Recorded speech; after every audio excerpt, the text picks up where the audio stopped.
The soft, calming ball of flames cast a humming, endearing glow over the small village. Shops were slowly coming out of their overnight slumber and opening up for business. Stalls were being set up on the streets, the vendors behind them already attempting to attract customers. Wind blew softly over the village, blowing away the heat waves and tried to calm the midsummer heat. The peaceful faces of the Hokage, looking over their village, completed the picture of perfect serenity. Whoops of glee, shouts of joy, and laughter tore through the perfect serenity. The villagers looked towards this new sound invasion loss to find the village's menace running through the dirt roads at breakneck speed, with men/women in billowing cloaks, with colored masks covering their face, chasing him. This was one of the 5 great ninja villages of the world, Kanehagakure, the village hidden in the leaves. The current happenings were a regularly occurring phenomenon. Konoha would wake every morning to serenity, only to have it marred by the boisterous cackling of an orange-clad ninja wannabe. TT. Naruto was a blonde-haired boy with a round, boyish face marred by 3 whisker-like markings on each side of his face. He always wore an orange jumpsuit with white, high necks and orange trousers that reached up to the top of his ankles. He would wrap up the bottom of his trousers in ninja wraps to keep it out of anything he might trip on. Evidently, the boy's fashion sense was a living abomination on the face of the planet. Naruto was the boy that was running through the town center, cackling like a mad scientist, with members of the ANBU Black Ops on his tail. His bright clothing, bright hair, and maddening laughter gave the ninja perfect beacons in the crowd to track. Ducking into an alleyway that he knew led to his apartment, he left some of his ready-made traps in his wake as he darted towards his apartment. He was happy with the result of his pranks today, especially so since he had managed to prank the village leader, the Hokage himself. As he ran towards his house, he thought of the perfect crime he just pulled. Flashback. Naruto was forced through the large oak doors of the Hokage's office.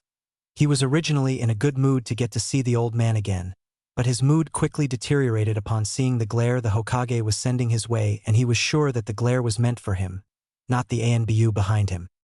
The Hokage sat behind a large mahogany desk littered with paperwork, quills, pens, pencils, and ink bottles. The room itself was quite large, filled with showcases full of trophies and pictures of old ninja that were honored in the village. One particular picture caught Naruto's attention, despite feeling the Hokage's glare drill a hole through the side of his head. He stared at the happy face of the 4th Hokage, the corners of his lips pulled up in a slight smile, his eyes closed in happiness and his blonde hair billowing softly in the wind. No matter how many times he came into the room, that one picture always managed to catch his attention. Hiruzen Sarutobi cleared his throat to catch Naruto's attention, and it had the desired effect. As he turned from the face of the 4th Hokage, Minato Namikaze, to the face of the 3rd Hokage, Hiruzen Sarutobi. Naruto always thought it was weird, but due to the death of the 4th a few years ago, the 3rd had to come out of retirement to take up the position again. Alright Naruto. 1. What prank did you pull this time? What damages did you cause and to what region? Sarutobi asked. The ANBU moved to answer his questions, but he held up a hand. I want Naruto to answer. No one else interfere. Actually, just leave me alone with the boy. The ANBU members that were in the room, standing behind Naruto and hidden in the shadows to guard the Hokage, left the room in complete silence. Naruto walked up to the old man's desk. Well, GG, too. I didn't actually do anything this time. The ANBU were trailing me for some reason, and they got to me before I started painting the Hokage faces. Naruto replied in all honesty. He didn't do anything this time, so he didn't need to lie to get out of trouble this time. Why would you even think of doing such a thing? The Hokage are respected people in our village. Even you respect them, Naruto. So why would you do such a thing to defile their memory? Sarutobi asked his surrogate grandson. He was surprised to say the least. Everyone in the village respected the Hokage, but in the heart of Naruto, the Hokage held a special place. Because I want to show everyone I will be better than them. I will show them that I can surpass all the Hokages and be the best there is. was Naruto's simple reply. It may not have been logical, but it was a reply nonetheless. Naruto, I can't ignore this. Your everyday pranks I can overlook, but the defilement of a village monument is unacceptable. Naruto slowly paled and started to clam up as he heard his surrogate grandfather speak. He started to think of a diabolical plan to get him out of this situation. I will be asking Irika to oversee your punishment. Every day I want you to dash. But he got no further. Transformation Jutsu. Naruto held his hands in a tiger seal. Immediately, a large amount of smoke poured out of where he stood, and out came a voluptuous, blonde teenage girl with lush curvature. The girl was naked, but smoke covered her privates. As soon as he caught a sight of this, the Hokage shot backwards with his head leading his body. The force of the fountain of blood that was now pouring out of his nose was too much for even the greatest of the village to handle. He watched the old man fall backwards for a second, but he wasted no time. Quick as lightning, Naruto changed back to his normal self, grabbed a jutsu scroll that he had been eyeballing on the Hokage's desk for a while, and jumped out of the open window. Recovering quickly from his plight, he summoned the ANBU that were outside his room. Naruto ran off with one of my jutsu scrolls. I want you to go catch him and bring back the scroll and Naruto, unharmed. Hearing the warning in the Hokage's voice, the ANBU members disappeared from Sarutobi's office, but not before they caught the old man heave an exhausted sigh. As soon as the ANBU left his room, Sarutobi went back to his paperwork. Flashback end. Naruto laughed his happy, carefree laugh as he stepped into his hallway, jutsu scroll in hand. Even he was exhausted from trying to run away from ANBU Black Ops members, as seasoned as he was in the art of evasion. Well, the ANBU were the village's elite, and he was a simple academy student running away from them. The dead last of the academy. Putting those sullen thoughts out of his mind, he decided to read the jutsu scroll and see if he could make heads or tails of a few complicated jutsu. As he opened to the contents section, Naruto read the contents of the scroll out loud. Fire style. Eternal black flames. Fire style. Giant phoenix flower. Fire style. Meteor shower. Lightning style. Thunderclap. Illusion style. Soul binding. Sword style. Crescent moon slash. All of those sounded like awesome and complicated jutsu, but what caught his attention was the last two jutsu on the contents page. Uzumaki sealing style. Chakra entrapment. Uzumaki bloodline. Azure Dragon's Wrath. Note: only for the usage of those with Uzumaki blood from the Uzumaki clan of Yuzushiogakure, the village hidden in the tides. Naruto ran his finger over the last two jutsu, thinking of the village and clan he never knew, the kinsmen he had never met, the jutsu he had never learnt, the sense of family and friendship he never had. Running out of the apartment and making for the training grounds, Naruto decided to go train. 6 months later at the Ninja Academy. It was a pleasantly warm day today, warmer than normal for a winter day in Konoha. The Konoha Ninja Academy was abuzz with life. Students were running around everywhere, trying to revise or practice their jutsu at the last second. Yes, this was the day for their graduation exams. Many of the students were wearing less clothes that day, favoring to wear lighter clothes due to the warmer day. Many were wary, however, and brought heavier clothes along with them. Some left their heavier clothes with their parents in order to pick them up later if they needed them. The parents tried to stay out of the way of the students for the most part. They were starting to form a ring around the academy. Parents weren't allowed to see the actual exams, but they were more than welcome to come and pick up their children, along with their report cards and their exam results. Naruto was one of the few students that felt like he didn't need to practice. The others that weren't practicing weren't doing so because they were confident they would pass. After all, the Konoha Academy exams weren't all that difficult, not compared to other villages. Naruto, however, was not practicing because he knew no matter what he did, he would be failed without question. Of course, there was also no way he was going to be able to pull off half the weak jutsu they were expected to perform. Irika Umino came out of the front entrance of the academy, wearing a normal Chunin uniform. A green, long-sleeve top, a green flak jacket along with green pants. He was wearing his Konoha forehead protector proudly and was one of the few people that understood where forehead protectors were meant to be worn. Konoha ninja had a habit of using their forehead protectors as other weird things.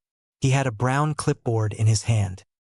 All right, all participants of the graduation exam, please follow me. Irika called, and all the students, including Naruto, stopped whatever they were doing and started to follow Irika. Irika-sensei, what are we doing for the exams? Sakura called out. She was one of the Sasuke fangirls. Pink-haired, worried more about her looks than her skills, though she had a fair bit of book knowledge. You will know soon enough. I will explain once we are inside. Irika answered cryptically, giving away nothing of the actual contents of the exams and the manner in which the exams were to be conducted, as if he meant to entice them into being curious about their graduation exam. The class followed Irika to a classroom. Irika stopped in front of the door, opened it dramatically, and let everyone through. As soon as Naruto, the last student in the line, went through the door, Irika went in and locked the door behind him. This caused everyone to gasp. Sorry, but that had to be done. We don't want any outside interference while the exams are in progress. Irika explained, trying to pacify those that were easily riled, and succeeding easily. Okay, sorry to keep you all waiting.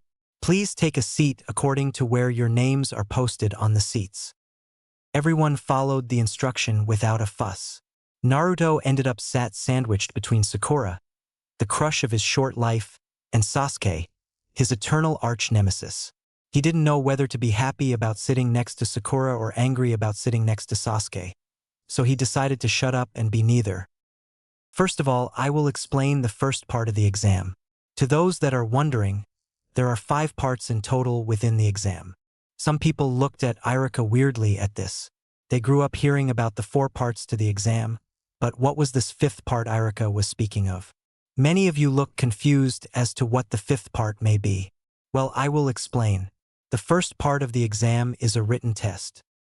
At this, everyone, bar Sasuke, who was too cool and emo, and Sakura, too intelligent and loving of written tests, groaned their displeasure. Irika ignored the moans and groans and forged ahead. The second part of the test will be a genjutsu test. The third part will be taijutsu, and the fourth part will be ninjutsu. These are all common tests that you all know about and have learned about when your parents told you about the exams. The fifth part is a new test that the Hokage himself has felt necessary to introduce. It will be a free test. What do you mean, a free test? Surprisingly enough, it was the class cool boy Sasuke that spoke up. He never liked the unknown and had a near-phobic fear of it. Meaning you are free to do whatever you want to impress the judges. Each judge will give you a mark out of 1,000 based on how you execute whatever you are doing, including style points and the power of your technique. One of the judges will be the Hokage himself, Irika said proudly, looking at the awed faces of the students. He handed out the papers for the written test and they begun. TT. Everyone had finished the first 4 parts of their exams, and now they were waiting in line for the final part that would make or break their futures. Naruto knew he had done well in every part of the exam, other than maybe the written test and the final jutsu of the ninjutsu test, the clone jutsu, but other than that, he was sure he was going to pass. This free test, this was his chance to shine. Each student was called out in alphabetical order, according to their last names. Many did their clan's signature jutsu and executed them well. Many showed off their traps and survival skills. However, nobody got a score in the 900s out of a single judge, and more people got a score in the 700s than not. Some even got a score in the 600s. The students were allowed to watch as each of their peers was called out to the training ground in front of the 2 village elders and the Hokage, and they performed their techniques. All the materials they needed were provided by the examiners. The students watched in silent anticipation as the Rookie of the Year favorite, Sasuke Uchiha, was called out to the field. Uchiha, Sasuke, Irika called, watching as Sasuke made his way to the center. Sasuke walked out with a grim face of determination. He asked for a simple wooden dummy and prepared to show off his best jutsu. Slowly going through a few seals, he finished on a tiger seal. Fire style, fireball jutsu, Sasuke called, jumping in the air. Taking a deep breath, he blew out a medium-sized ball of fire, aiming at the training tummy. As the fire engulfed the dummy, it slowly died out. There was nothing left of the dummy but a stump that was burnt to a crisp. 892, 899, 912. Sasuke walked out of the clearing with an arrogant smirk on his face, having gotten the highest score of the day, as the Chunin cleared up the field behind him. Uzumaki, Naruto, Irika called. The students almost broke out in mirthful laughter as Naruto walked with a passive face. He saw the display Sasuke had put on show. He saw how high the bar was, but he knew he could do better. He had jutsu that were far more powerful than a simple ball of fire. "Well, Naruto, what do you need for your technique?" Irika asked impatiently, while silently wondering whether Naruto planned to do anything decent. "Would it be possible for me to showcase too? I would show more of my arsenal, but I only have enough chakra to do only 2 of these at a time," Naruto replied. The Hokage looked at him, grim-faced. "Naruto, if you can't do more than 2 of them, then I suggest you only do 1 of them. There is no need for you to go to the hospital with chakra exhaustion at your age, and for something so simple as the graduation exam," the Hokage warned. Naruto nodded his understanding. "I will take a katana and a 7-foot-tall cylindrical piece of metal with a diameter of a meter." Many eyed him suspiciously. What is he trying to pull? There is no way someone like him can cut through a piece of metal that thick. Heck, even I can't, Sasuke thought in astonishment. Despite his thoughts, he sensed there was something going on. No way, Naruto Baka cut through a piece of metal? There's no way anyone but my Sasuke-kun that can do that, Sakura shouted out loud, ignoring the looks of annoyance from the males and the looks of agreement from the females. Naruto ignored everyone and everything around him as he took the katana in his hand and put it on his hip.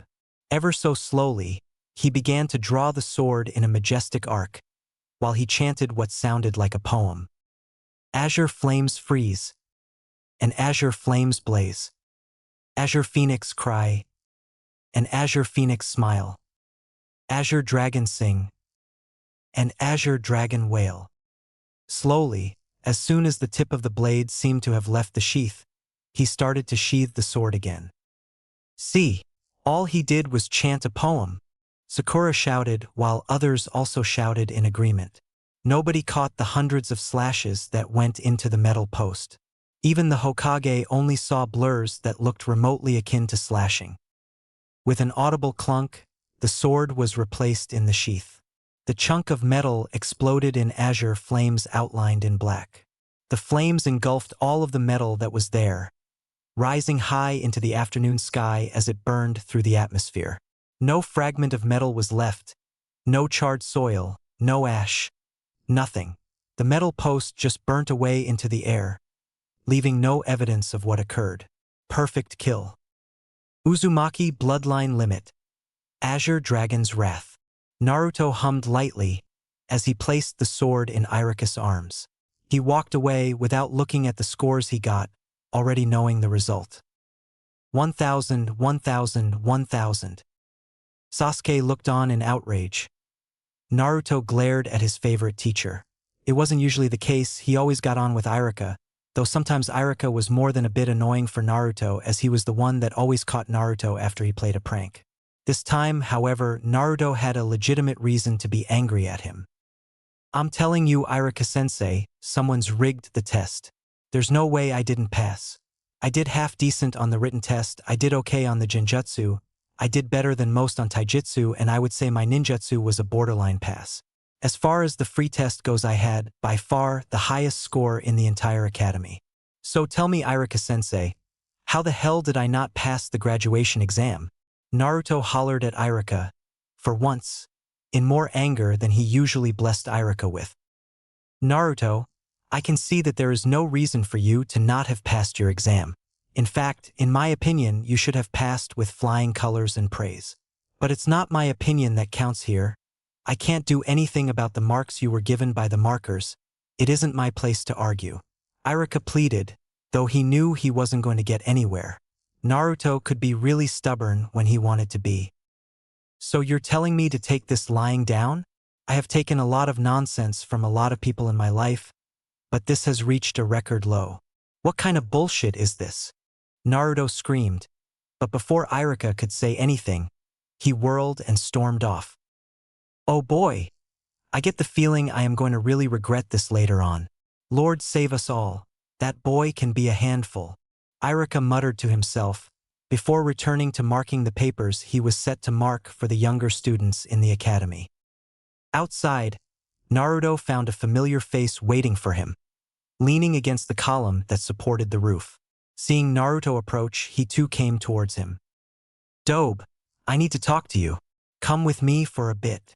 Sasuke commanded, not bothering with a greeting, or asking whether the other boy had time on his hand or not. Not now, team, I have things I need to take care of. If you need to talk about something, talk about it here and talk about it now. Naruto replied, also not caring for niceties. Fine, I'll tell you here. The jutsu you used in the 5th test. Teach me how to do it. Sasuke said, taking on the same commanding tone again. Forget it. There's no way you could learn something like that. Naruto smirked. Why not? If you, a no-name dobe, the dead last of the academy, can learn a jutsu like that, then why can't I, the rookie of the year, the heir to the Uchiha name, learn it? Besides, I have more need for a powerful jutsu like that than you ever will. Sasuke shouted, not bothering to check if anyone else was in hearing range. Simple. Is your precious Uchiha brain too small for you to understand the concept of a bloodline limit? Then let me make it clear for you. Only an Uzumaki can learn that jutsu. Naruto hollered back, then proceeded to walk away from the shell-shocked Sasuke. Besides, I need to talk to the Hokage about something. I don't have time to be wasting on people as arrogant as you. Naruto walked away calmly, leaving a dumbfounded Sasuke in his wake. Where is the useless, hyperactive dobe that he was until a few days ago? Sasuke thought. TT. Naruto was currently talking to Mizuki, one of the chunin that was a teacher at the academy. He wasn't aware, as of yet, why Mizuki wanted to talk to Naruto, but he said he wanted to discuss something important. Had it been someone other than one of his teachers, Naruto would have flipped him off and walked away. But alas, it was one of his teachers and he was forced to listen to him. Naruto, I'm sorry you didn't pass the graduation exam. I was one of the people that was in favor of passing you, along with Irika, but the other teachers were for some reason completely and utterly against letting you pass. I'm afraid me and Irika couldn't do anything about the situation. Mizuki started. Naruto was starting to have his doubts about whether Mizuki was going to talk about anything remotely important, or if he was going to just drone on and on about how unfair life was. He needed to get to the Hokage so he could complain, and Mizuki was currently getting in his way, frankly. But seeing as you're the only person that didn't pass this year, I know of a special graduation exam that you can take. Hearing that, Naruto perked up. If Mizuki didn't have it before, he certainly had the young boy's attention now. It only becomes available if only one member of a class doesn't pass the exam. All you have to do is prove your worth by taking the scroll of sealing from the Hokage Tower, run away with it, and learn a jutsu. If you can do that, you pass the special graduation exam. Something told him this was a trap, that this was stealing, that it would land him in serious trouble. Going against his better judgment, Naruto took off to find the scroll of sealing. TT. Thump thump, thump thump, thump thump. He could hear his heartbeat in his ears, faster than it had ever been in his life. Though he didn't stick around to find out what happened. He hadn't left early enough to not hear the Hokage sending out the ANBU with a serious order. Bring the boy and the scroll back to me, both unharmed. I will deal with the thief personally. Those were the direct orders of the Hokage to the ANBU. Naruto's blood had ran cold as he heard the tone of the old man's voice. He knew he had done something wrong, so terribly wrong, but he couldn't go back now. His instincts told him from the very beginning this was a trap, and once again, his instincts were correct. Naruto didn't hang around long enough for the ANBU to find him before he took off, completely masking his presence and his trail. He wouldn't be caught, not by the ANBU, not by Irika, not by anyone, no matter what happened. He would stay hidden and complete this special graduation test. He sped through the forest, jumping from tree branch to tree branch, as the sound of pursuing ninjas slowly became more and more distant. He was losing them, he was using his only talent, evasion. Coming to a small clearing, ringed with tall trees, within the forest, Naruto stopped to take a rest. His breath came in shallow, ragged pants. He ran as fast as his feet would carry him through the forest to get there, but he could move no more. Deciding to learn the jutsu now, rather than leaving it until later to do it, Naruto slowly unraveled the massive scroll. The scroll opened with a slight glow but no resistance. As Naruto sifted through jutsu after jutsu, as they got harder to execute and more taxing to maintain, poring over complicated diagrams and puzzling explanations, his eyes ran over something that shook him to the soul. There, on the scroll of sealing, was a handwritten excerpt next to a sealing array that made his eyes water and his blood boil like molten fire.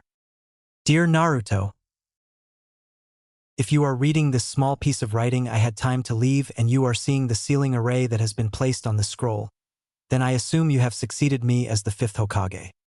First of all, I wanted to apologize for leaving you with something as heinous as the Kyuubi, knowing that the villagers would resent you for it. I am sorry for leaving you with such a difficult life, for cursing you to a hell on earth, but it had to be done. I had to do something to protect the village, and the only thing I could do was seal the Kyuubi away in a child, so the chakra network wouldn't be as developed as an adult's, so that the Kyuubi could be properly sealed. As you know, I had to give my life to make the seal, so I didn't have the liberty to experiment on as many babies as I wanted to. I had to get it right the first time, so the only baby I trusted to contain the Kyuubi was my own. I'm sorry I had to do something so criminal, but it had to be done. Your chakra network was already developed for a baby who was just born, so I had to place a seal on you to make sure your chakra was accepting enough for the Kyuubi to be contained. This seal, however, had the adverse effect of sealing your potential away, as well as a bloodline that you had seemed to inherit. When you read this, Naruto, I want you to place your hand on the sealing array and pump a little of your chakra through your arm. No matter how old you are, I'm sure your chakra has already accepted the presence of the Kyuubi, and you are ready to receive your true powers. Upon activation, the seal will also give you Rujujinjaka, your grandfather's precious Nodachi. It's a Uzumaki clan heirloom. Wield it with honor. And always remember, me and your mother loved you, for however long we got to know you. Love, Minato Namikaze, 4th Hokage, your father. Gingerly placing his hand on the sealing array, he slowly pushed a little chakra into his hand. The seal did the rest. Rapidly, it drained Naruto of chakra completely, and he suddenly became aware of a vicious presence in his body. Before he could think any further of this presence, the chakra was slammed back into his system, but the chakra was strengthened tenfold, causing his chakra network to expand. He could feel the fire in his veins, the raw power that was coursing around him. He could feel his mind expanding, his senses improving and sharpening. Not long afterwards, he collapsed from the stress and pain of having so much chakra pumped through his system. Naruto awoke to the sound of shuffling feet. As soon as he remembered where he was, he sat bolt upright, not wanting to get sneaked up on by someone. His eyes flew open as realization hit him. Looking around, he saw Irika coming towards him. "Stay back! Don't come closer!" Naruto moaned in a hoarse tone. His throat felt like someone had used sandpaper to rub it clean. Not wanting to get caught, Naruto tried to stand up. "Easy there. I'm not going to hurt you. I'm here to pick you up. The Hokage wants you to see you." Irika tried to soothe him, rather than alienate him even further, but didn't stop his forward advance. "He's lying to you, Naruto," called out a sickly sweet voice. Naruto now stood upright, turned to see who the voice belonged to. Mizuki was standing on a branch on one of the trees that formed a ring around the clearing. "He only wants to get the scroll of sealing from you and use it for his own gain." Somehow, Naruto felt sharper, smarter, faster and stronger. though his body ached and complained, almost refusing to listen to him. Things looked clearer to his eyes. He could see chakra coming off of the bodies of the two ninja close to him. He could hear both of their calm breathing. His brain worked faster than ever. No, you tricked me. You only wanted to get the scroll. You are the one that wants to use it for his own good. Naruto muttered in a deathly calm tone. His eyes shifted from Mizuki to Irika. Take the scroll and give it to the Hokage. Roll it up, and no matter what you do not read a single word that is written in that excerpt. What are you going to do, Naruto? Irika asked, already rolling up the scroll, looking at Naruto with concern. I am going to take care of this traitor and come back to the Hokage Tower. I have some explaining to do to the old man. Naruto replied, already turning towards Mizuki and getting ready for a battle. Spotting a flash of yellow from his peripheral vision, he moved towards it rather than Mizuki. You may be the demon, brat. Mizuki started, only for Irika to interrupt.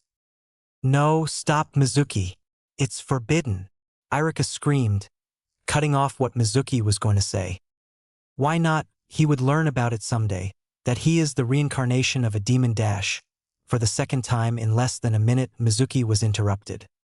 Save your breath. I already know I was the one who the fourth Hokage sealed the QB in. There is nothing surprising about it, considering the treatment I receive from the village. Naruto sighed slowly. He had picked up a nodachi from the floor. It had appeared there once the seal was removed, as his father had promised. A black lacquered nodachi patterned with azure flames. The hilt was a simple white, the pommel a stark silver. The sword was simple, but even an amateur could see the craftsmanship behind in the sword. It exuded power and menace. Irika gasped upon hearing Naruto say this, while Mizuki only sighed. Irika opened his mouth, then closed it, only to open it again. Forget it, Irika-sensei, just go, I don't mind one bit. I'm going to quickly finish off this moron and come to catch up with you. Naruto was getting tired of waiting. Well then, demon, how do you plan to beat me, a Chunin, in that crumpled humanoid form of yours? Mizuki screamed, convinced that Naruto was the QB and not Naruto himself, and pulled out a Fuma shuriken. Simple. One move, that's all I need, Naruto said, implying just how much stronger he was than a normal Chunin. Azure flames freeze. And azure flames blaze. Azure phoenix cry. And azure phoenix smile. Azure dragon sing. And azure dragon wail. Suddenly, Naruto wasn't in front of him anymore. One moment he was there holding onto the nodachi, while the next he was gone, vanished into thin air. Something was burning, he could smell it. It was something alive, fleshy. It smelled like burning meat. With horror, he realized what was happening. He screamed as pain overtook his mind and his body started to burn away.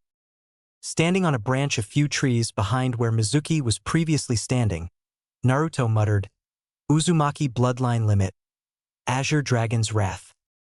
Naruto was happy with this new katana. It seemed to be attuned to the azure flames. He wasn't, however, happy with the way his body had reacted when he had used chakra.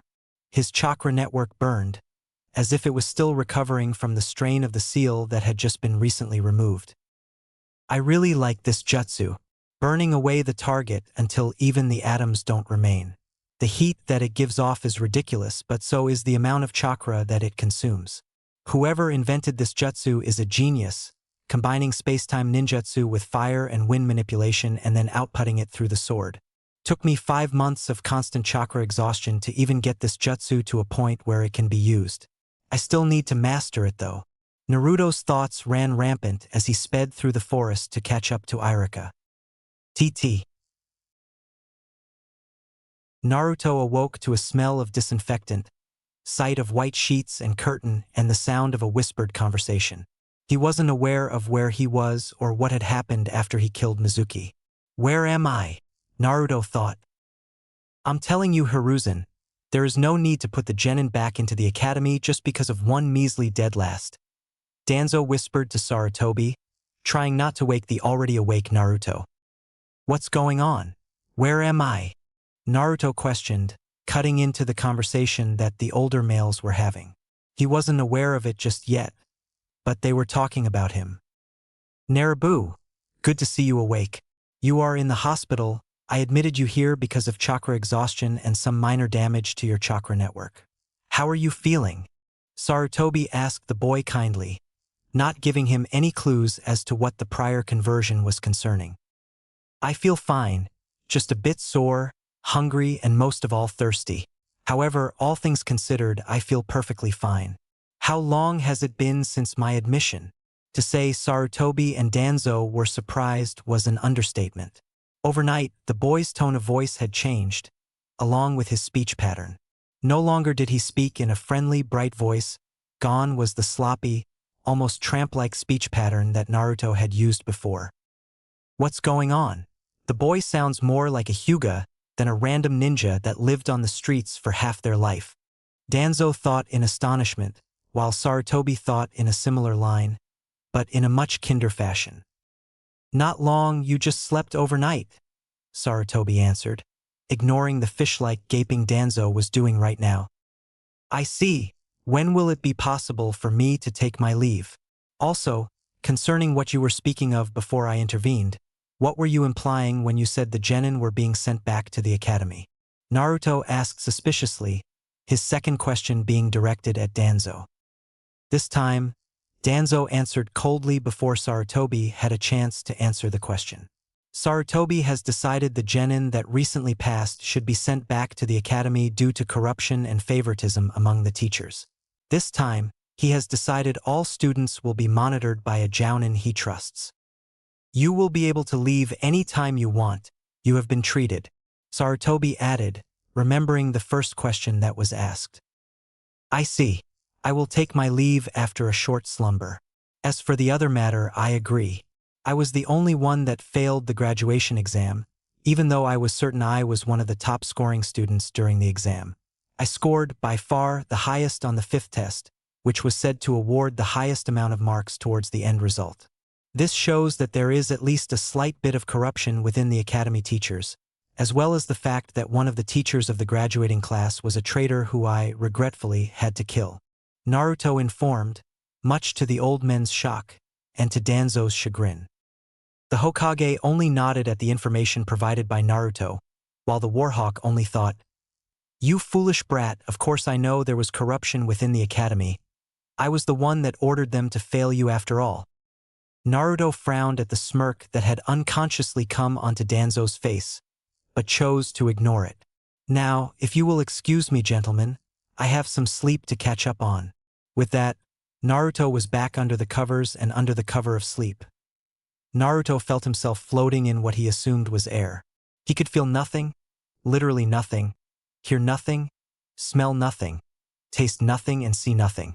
He was floating in a timeless black abyss. He couldn't feel any clothes on his body, so he assumed he was naked. Where am I? Naruto thought, still half asleep. Thinking set in motion a chain of events. First was the fact that the black abyss morphed into something more substantial, a sewer, but there was no pungent smell. The color of the atmosphere slowly turned from black to a dull olive green. Where am I and what am I doing here? What's happening? Naruto thought, slightly panicking. Suddenly, he could feel an overwhelming, evil presence near him. As he looked towards where he thought the presence came from, he saw what looked to be a jail cell. The inside of the cell glowed a dull, reddish orange. You don't realize where you are, brat? A deep, gravelly voice seemed to call from the depths of the cell. The voice shook him to the core of his very being. You don't recognize who I am? Something told Naruto he should be scared of what this thing was. He still didn't understand where he was or how he had got there, but this thing made him forget all of those worries and focus on it. He didn't know if he should actually be scared of the thing, seeing as it was behind bars, but he decided to be wary. Who? What are you? Naruto called, not wanting to speak too much, lest he speak out of line and anger whatever it was that was behind bars. I am the nine-tailed demon fox, brat. Your tenant, as you might know. The fox came in full view of Naruto now, his demonic coat glowing with power, his slitted eyes blazing. His entire gigantic form exuded menace, rage, greed, and all things negative in the world. Seeing the fox this close, Naruto wanted to run and hide like a little child. "So, what do you want with me? Why did you bring me here?" "Well, I assume it was you that brought me here." Naruto fought the urge to run. He knew running would do him no good here. If the fox wanted to, he could come after Naruto and destroy him within a second. "I wanted to speak with you, brat. It seems the time has come for us to make a pact, so as to not get in each other's way," Kyuubi said, though in his mind he was thinking down a different line. "Of course I want to make a pact with you. The eyes you unlocked with your potential because of the seal puts my life in jeopardy. I might not want to admit it, but I can't do anything against those eyes of his." "Sure." Naruto forgot the previous fear he had for the Kyuubi. He surprised the proud fox by smiling and walking right up to the giant rods that were keeping the Kyuubi captive. "So, what would making the pact with you entail? I assume you want to offer something, but you want something in return." "Look, brat, I have been stuck inside you for the past 10 years. I might not want to admit it, but even I can see that I am not getting out of you anytime soon." At this, the fox grimaced, making his intimidating features look truly frightening. "So I want to offer you my full cooperation. I will allow you to use my chakra at will, but in return, I want your word that you won't enslave me with your eyes." Naruto didn't seem to be listening, though he was climbing up the gate that kept the cell closed. Upon reaching the center, he once again surprised the Kyuubi, but this time, by ripping off the seal that kept him captive. "Brat, do you realize what you have done? You have set me, the nine-tailed fox, the Kyuubi, the greatest demon on this planet, free. You have set me free." The Kyuubi's voice rumbled like thunder. The pressure from his presence multiplied tenfold. TT. A nurse had come in to Naruto's hospital room to change the sheet, assuming that Naruto had already vacated the room. So imagine her surprise when she saw a boxer-clad Naruto laying in the bed, looking peaceful. At first, before seeing Naruto, she was humming happily to herself. She enjoyed her job, helping out at the hospital, helping the injured, the sick, the elderly. Even she, however, had to admit that doing the same chores day in and day out had gotten more and more tedious, boring even. They felt like chores. Her breath hitched in her throat when she saw Naruto laying there. She walked slowly towards him and tucked the sheets under one of her armpits to allow the other hand to be free. She intended to wake Naruto so she could change the sheets. She dropped the sheets and let out a blood-curdling scream as an orange, rage-filled aura consumed the room. A doctor came running, wanting to see what had happened for a nurse to have screamed like that. Seeing the state of the room, he did the most rational thing he could think of.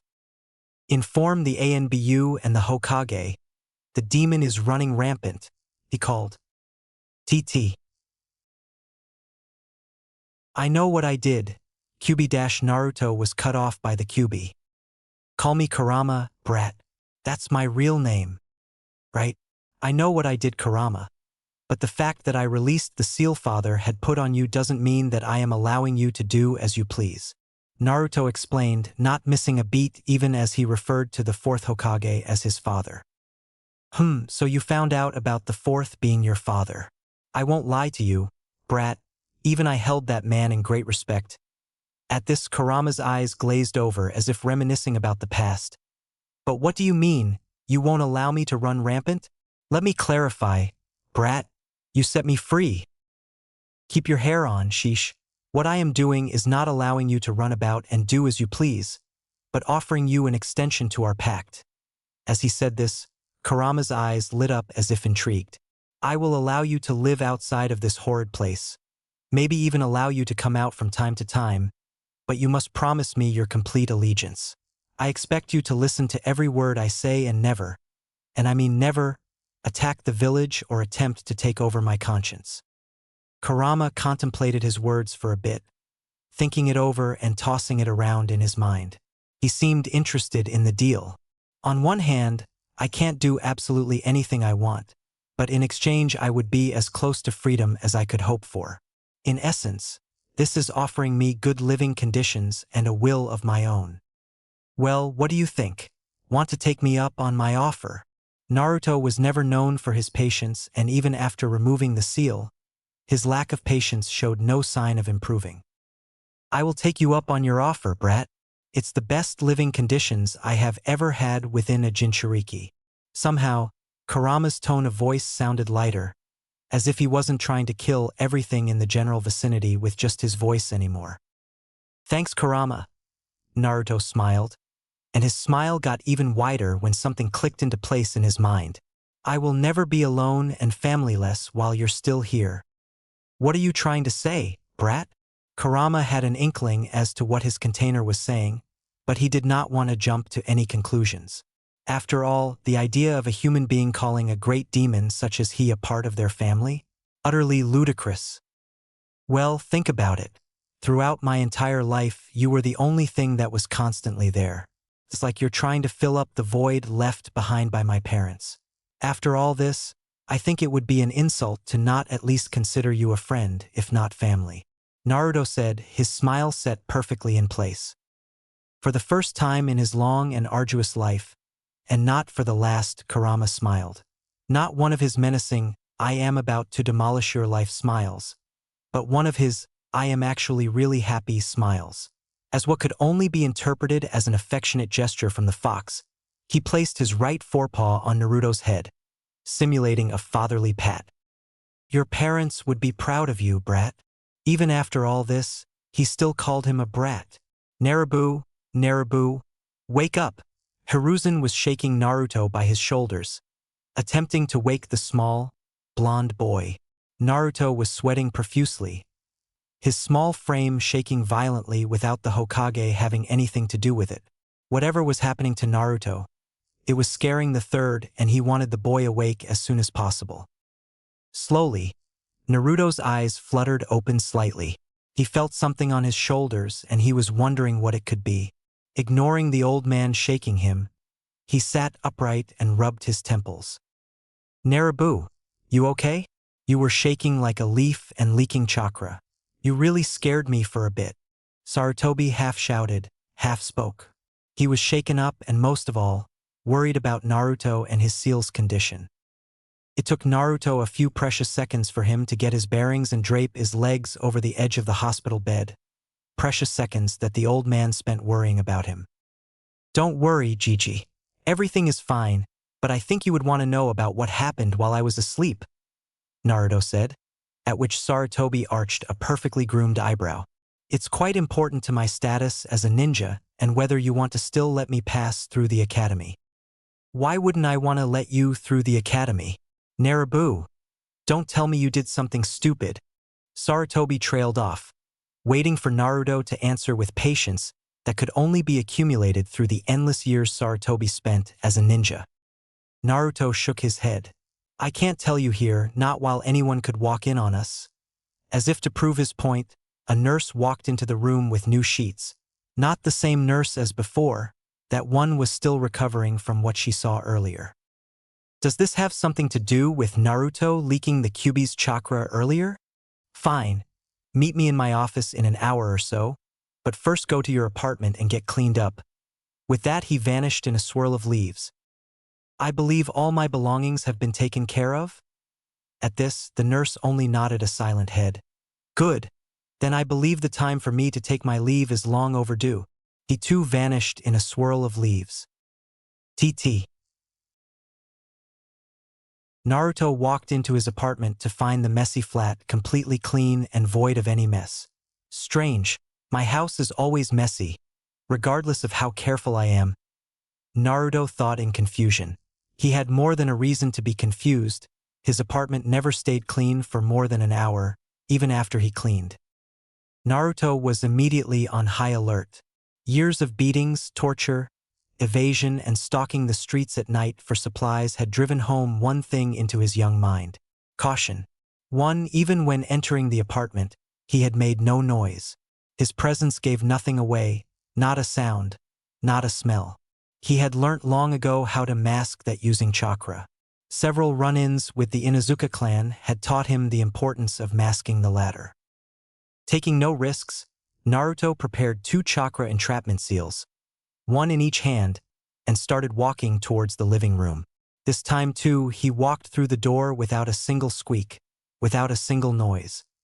At this point in time, even though he was young of age and shallow of heart, he was a master of stealth. No matter what the villagers said or did to the young boy, no one could deny it. Right now, Naruto was using every single ounce of those skills in stealth to keep himself hidden, lest he run into something unpleasant. He had no idea just how unpleasant his discovery could have been, if only his discoveries had nothing but good intentions towards him. There, sitting on his old and ragged couch were two men, well, that's what Naruto assumed they were. One was taller than the other by quite a fair margin, and they both slumped backward as if asleep. They were wearing long black cloaks adorned with red clouds. Simple hats made of straw covered their heads. Naruto had heard about this legendary criminals. He had seen them in the bingo books that he stole from the trash cans. Akatsuki. Naruto's mind froze, literally froze. No thought went through him for a while. He just silently stood there with the seals still active on his hands. He couldn't comprehend what someone along the lines of members of Akatsuki would be doing here. Almost as soon as his mind froze, however, his mind started going into overdrive. All his senses suddenly sharpened, his eyes started consuming chakra, but in turn, his vision got a lot better. He seemed to be able to see the chakra in the two relaxed figures on his couch, and he was scared. Their chakra signatures were massive. What the hell are they doing here? Well, I can't do much other than seal away their chakra and hope for the best. There is little hope for me to fight and win against such opponents, Naruto thought, keeping his calm despite being scared out of his mind. Slowly and silently creeping towards the two limp forms on his couch, he did what he could to keep himself safe at that moment in time, pumping all the chakra he could into the seals, so they would hold fast for a long time and resist a high chakra output. He tapped both the men on their heads and pulled out his nodachi from its sheath. Wake up! Holding the nodachi over both of their torso, he shook them awake one by one. Who are you and what business do you have at my residence? Itachi turned around, paying no heed to the blade which pointed somewhere between his upper chest and the lower part of his throat. Coal black met sapphire blue as Itachi tried to put Naruto in a genjutsu with his Mangekyo Sharingan. A shocked expression flitted momentarily across his face, before his face returned to the old stoic mask. Kisame was watching the exchange with a bored look, still trying to figure out just why he couldn't channel any chakra through his body. Uzumaki-san, please lower your blade and sit with us. We have much to discuss. Itachi's voice was a lot lower than he thought it would be, seeing as the man had less than masculine features, by his opinion. He was expecting something higher and more feminine. Walking around the couch and sheathing his nodachi, he decided to sit on the ragged armchair across from the criminals, all the while keeping a careful eye on both of them. Itachi-san, can I kill him? Kisame asked, much to Naruto's fear and Itachi's ire. No, Kisame, I will not allow you to kill the boy. This relieved Naruto somewhat, until Itachi turned to him. Tell me, Uzumaki-san, why are we not capable of using chakra at this moment? I placed a seal on both of your heads. There is no point in struggling, though there are very limited places where I can place that seal. I happen to have had access to the one that is usually the most effective, Naruto replied. He was going to ask more of the pair, but he was under the impression that talking out of line would get him nowhere good. It never did. Please don't be afraid. We are only here to talk to you.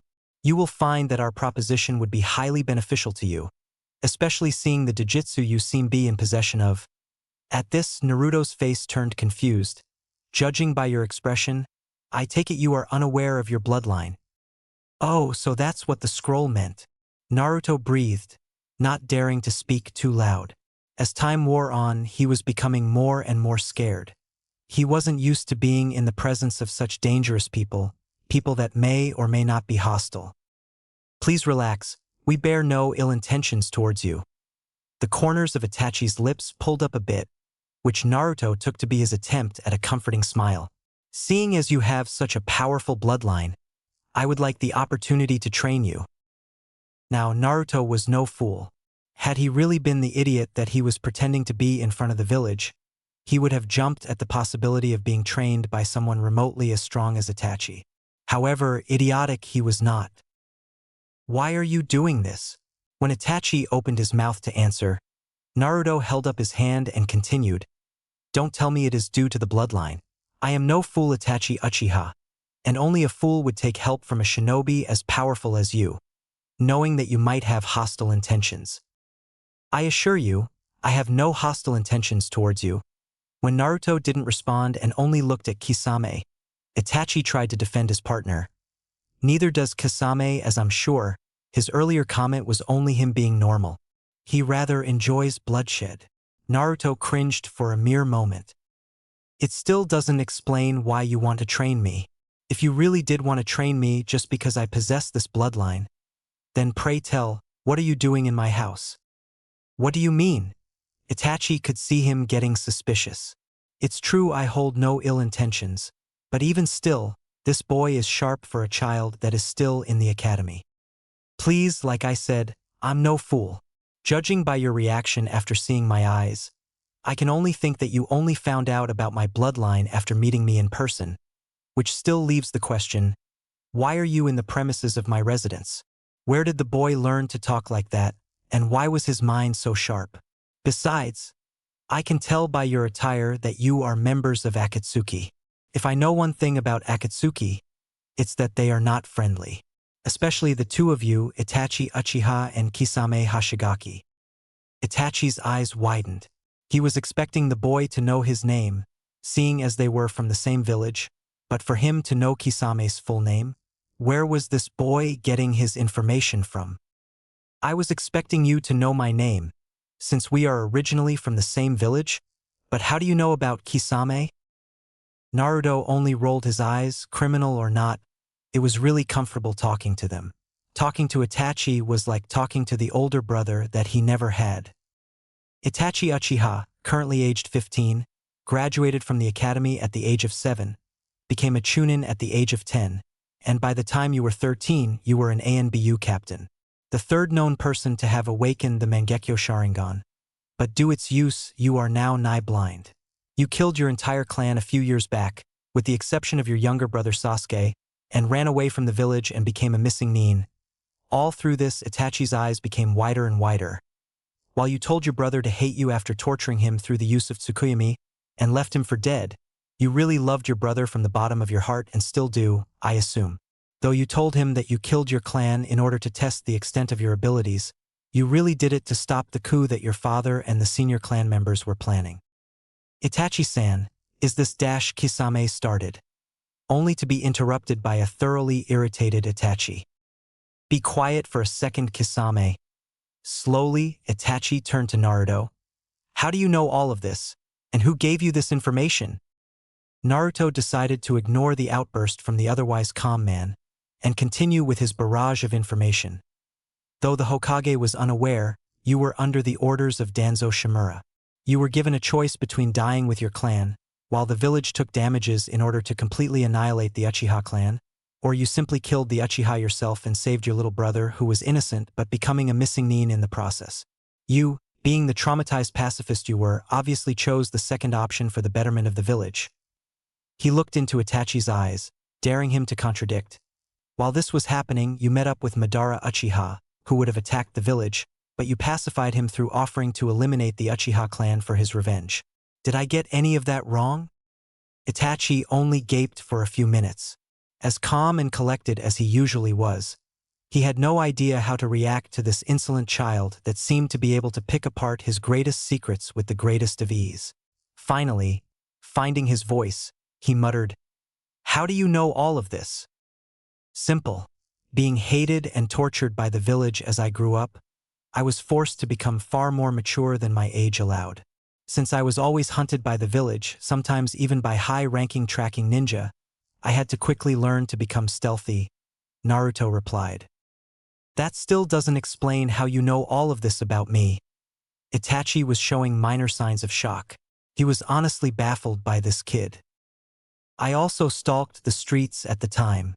Seeing as I was homeless and lived on the streets, I would usually go from place to place in an attempt to find whatever food I could. Itachi only nodded, still not understanding where information gathering came into this. One particular day, I had found a rather decent meal for my standards at the time and I was quite full.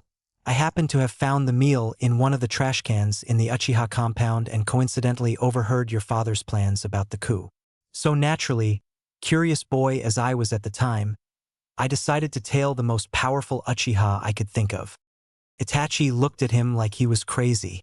You tailed me for 3 days without me noticing anything? Impossible. You may have learnt some stealth, but staying hidden from me for that long is laughable.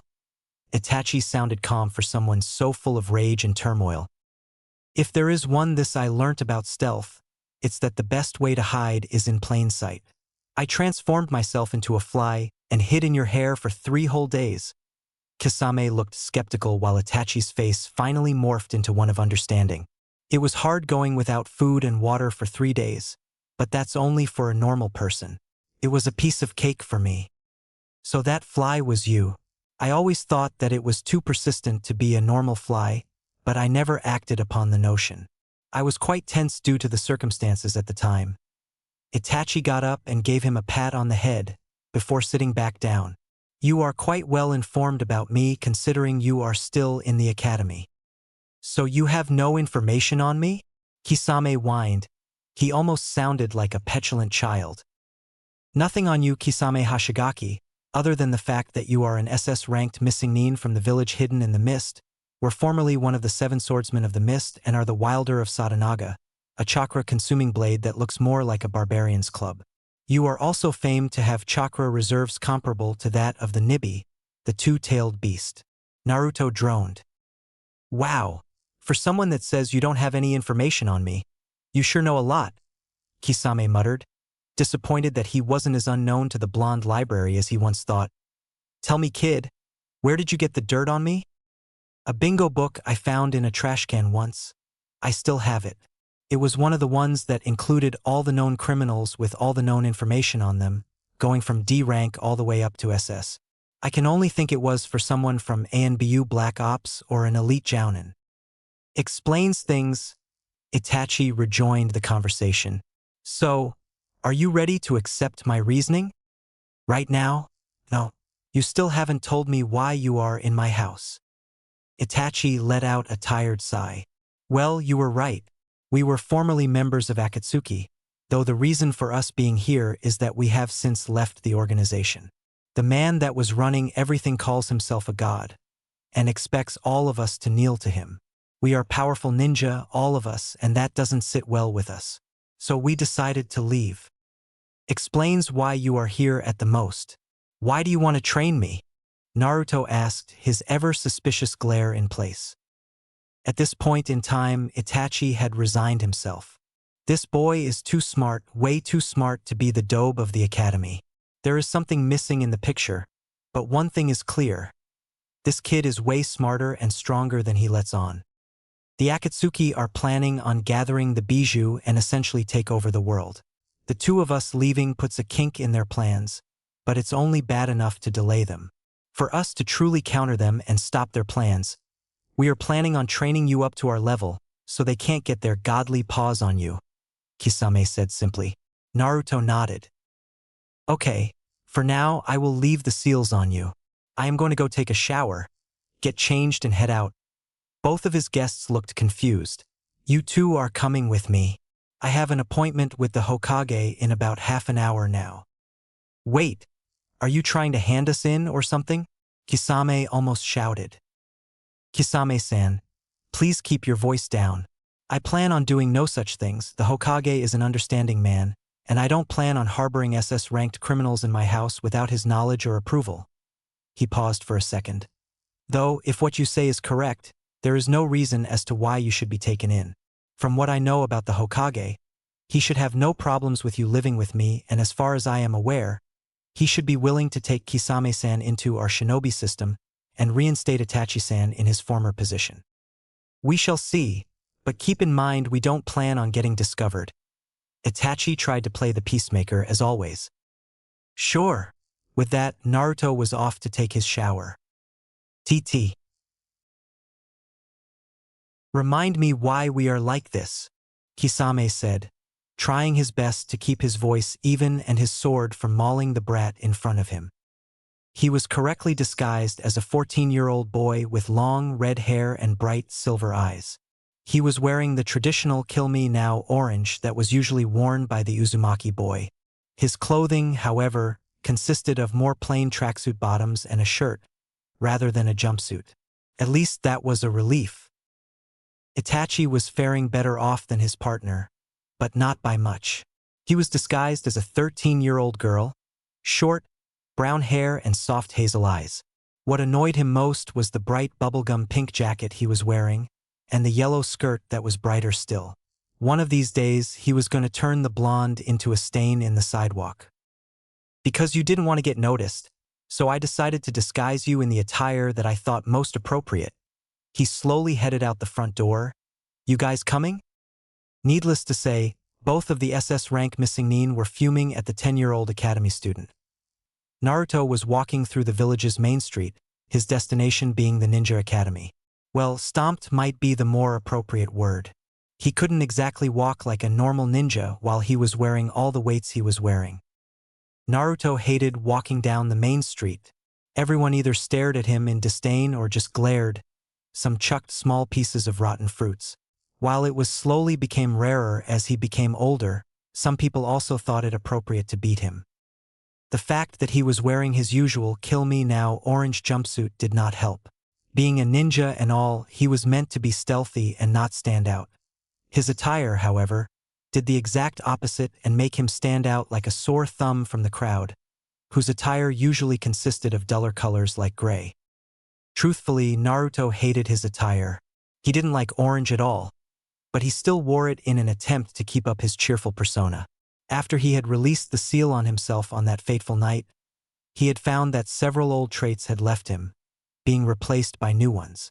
Gone was the old cheerful boy, replaced by a calm, calculating young man that was always alert. He still retained some of his old self though, the happy aura, the innocent smile.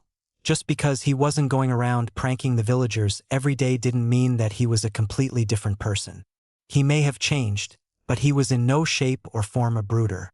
He hated those kinds of people. My life sucks, so I'm going to take revenge. What kind of ideal was that for someone to live by? Naruto was calculating. He understood what revenge brought. People that sought revenge became powerful, but all they ever managed to bring to the world was hate and evil, breeding more and more thoughts of revenge until the world was consumed in an inferno of rage. He didn't want that kind of life, living only to kill someone or to overthrow a certain power. It made no sense to him. Sure, it will give you a purpose to live by for a short while, but what will you do after that goal was accomplished? What will you do after you have had your revenge? Regret. That's all that revenge will bring you, along with sadness and despair. These were the philosophical thoughts that ran through the young boy's mind when, absent-minded as he was at the time, he ran into a pink wall of soft flesh. He knocked the person over and ended up sprawled over the back of the said person on the floor. Coming out of his reverie, Naruto realized the unfavorable situation he was in right now. He was spread-eagled over Sakura, the top kunoichi in his ninja class, on the floor on Main Street with hundreds of people staring. Ino Yamanaka laughed hysterically as she looked over at his predicament, though she wasn't laughing at Naruto. She was laughing at Sakura Haruno, her somewhat of a love rival for the love of Sasuke Uchiha, the class prodigy and resident emo. Sadly, though, Sasuke paid absolutely no attention to the horde of fangirls he had accumulated over the years. See, Sakura, you should take Naruto and be happy with him. Sasuke is way out of your league. Ino was just trying to egg her on. It was a normal thing for the girls to argue over Sasuke, though neither had a hope of wooing his heart. Naruto got off the girl hastily, muttering an apology he knew would be ignored. Rather than try to explain, he just braced for the pain he knew was going to come. Normally, he would block a strike so slow, but he couldn't do a single thing against her with all those weights strapped to him. Don't attack me, Baka. With that, Sakura began her hateful treatment of his blonde head, treating him to her best punches. which admittedly weren't all that soft.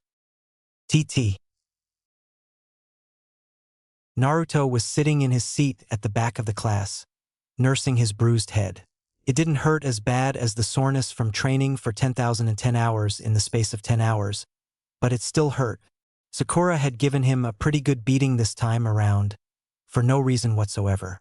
Again, people would often beat him in his younger days, though as he grew older the civilians stayed further and further away from him. He didn't know why, but they seemed to become apprehensive of him, sometimes muttering something about the demon is getting stronger. He'll kill us if we go near him. That was something about the villagers that he didn't understand, as intelligent as he had recently become. They always treated him as if he was Kurama, even though it was pretty obvious the demon lord and he were two completely different entities. Were they blind? Probably, seeing how angry they were. Not everyone can be a saint like you, brat. When I was forced to attack this village under that genjutsu, I killed a lot of their family members. They can't get revenge on me for killing them, so they do the next best thing and attack you, the container.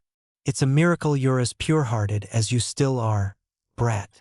It wasn't often that Kurama spoke to him, but when he did, he was there either to make a point or make fun of Naruto, something the fox enjoyed wholeheartedly. I understand why they do it, Kurama and I. I'm not an idiot, but understanding their reasons doesn't make it any less frustrating. Naruto thought back to his tenant through his mental link. He cut the link as Irika stepped into the class, hearing Kurama laugh heartily as his voice faded from his mind. Hello, class. It's nice to see you again. Nobody paid any attention to Irika, favoring their own quiet conversations over paying attention to their teacher. Iruk used his big teacher head jutsu and started screaming to get his students' attention. Quiet, you brats! The result was immediate. Everyone shut their mouths and turned OT the front of the class and paid rapt attention to Irika. They knew he meant business as soon as he started using that jutsu to get them to quiet down. All right, most of you are probably wondering why you are back here. At this, everyone but Naruto nodded in agreement. He was the only one that was aware of the situation with the traitor within the academy teachers. While you already passed the academy's graduation exam, you have been held back for an extra 6 months for supplementary lessons. Due to some corruption and foul play among the teachers, the amount you students learned is under scrutiny from the Hokage and the Ninja Council. They want you to stay back an extra 6 months to make sure that you learned everything to the standard that is expected of Leaf Genin. As soon as Irika was done with his explanation, many hands rose up in the air. Though their teacher hadn't asked if they had any questions, they knew that Irika would always try to answer any questions they had for him. Among these hands were Sakura's eager one. So sensei, what happens after the 6 months are over? Do we take a test of some sorts or go straight into ninja duty? Sakura asked curiously. She wanted to know why this kind of an exception was made for them. Though she was no stranger to special treatment due to her mother's presence in the civilian council, she was still stranger to special treatment that affected her negatively. You will retake the graduation exam. Everyone looked at him with murder in their eyes. But anyhow, on to today's first lesson. Tree climbing. Everyone shouted out a form of verbal complaint, ranging from, "But sensei, we already know how to climb trees," to "HNN, the Uchiha don't climb trees. That kind of thing is reserved for monkeys." Irika sighed. Obviously, his students were too closed-minded to see the truth behind his words. Deciding to stop the riot that was threatening to break out within his classroom, he started to speak out, only to be interrupted by the last person he was expecting to understand the exercise. Fools, who said you will be climbing trees normally? Tree climbing is an exercise used to increase your chakra control. Everyone looked at him like he had grown a second, third, and fourth head. Sighing, Naruto continued, "You focus your chakra to your feet so you stick to the tree trunk. You climb the tree with your feet and chakra only. And this helps us improve our chakra control by?" Kiba was the one that spoke up, and he wasn't the most polite person in the class. At least, that's what was suggested through the tone of his voice. The feet are where it is hardest to focus your chakra. By learning to stream a steady amount of chakra to your feet to climb the tree, you innovatively increase your ability to mold and control your chakra. Irika finished off his student's explanation. Thanks for bailing me out there, Naruto. No problem. Naruto only grinned at his teacher, as he often did with Iruka around. He was his favorite teacher for a reason, and that reason was that Iruka happened to be one of those very few blessed people that weren't idiotic enough to hate him for something that was totally out of his control. All right, class. I want you to go outside in an orderly fashion and find a tall tree to climb. Everyone did as instructed by their teacher, and filed out in an orderly fashion, starting from the front of the class. Naruto, obviously, ended up right at the back and near his lazy friend Shikamaru. TT. An hour had barely passed since Naruto and his class had headed outside to train on their chakra control, and it wasn't going well for most of them. Some people with larger chakra reserves were still running full pelt at their designated trees, while others lay at the foot of their tree, completely exhausted. A few were passed out cold. They had come out to the playground expecting an easy climb up a tree. What they had found was an utter impossibility that a few of them could even come close to getting right. Within a few attempts, most of them had found out just how hard it was to climb a tree without the use of their arms. Instructions were to run all out at the trees, then attach themselves using chakra while they ran up the tree. While most had blindly followed this instruction, they were unaware of the consequences their actions brought with them. A few feet up the tree, most of them had either slipped off the tree due to using too small an amount of chakra to hold them there, or because, like Sasuke, they had used too much chakra and that pushed them off the tree trunk. Thinking quickly, Sasuke was the only one that managed to mark how far up he had gotten with a kunai. Falling back down the tree, he landed heavily, though still on his feet.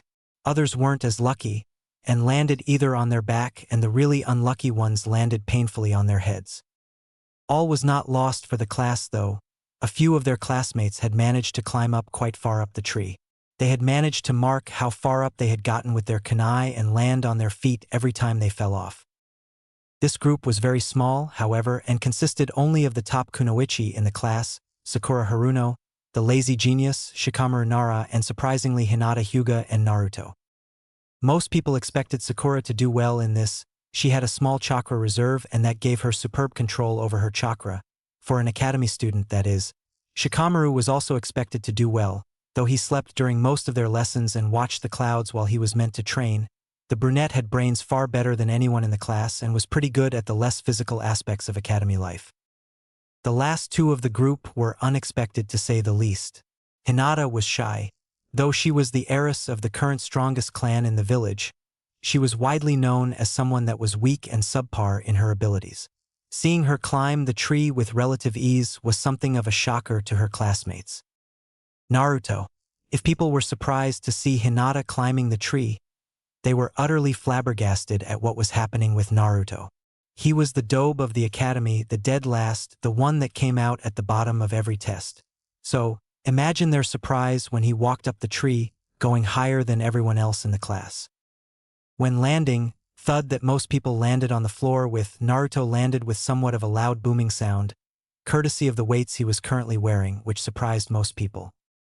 This carried on for the rest of the day, with everyone slowly improving how far up the tree they could climb and getting closer and closer to chakra exhaustion. TT.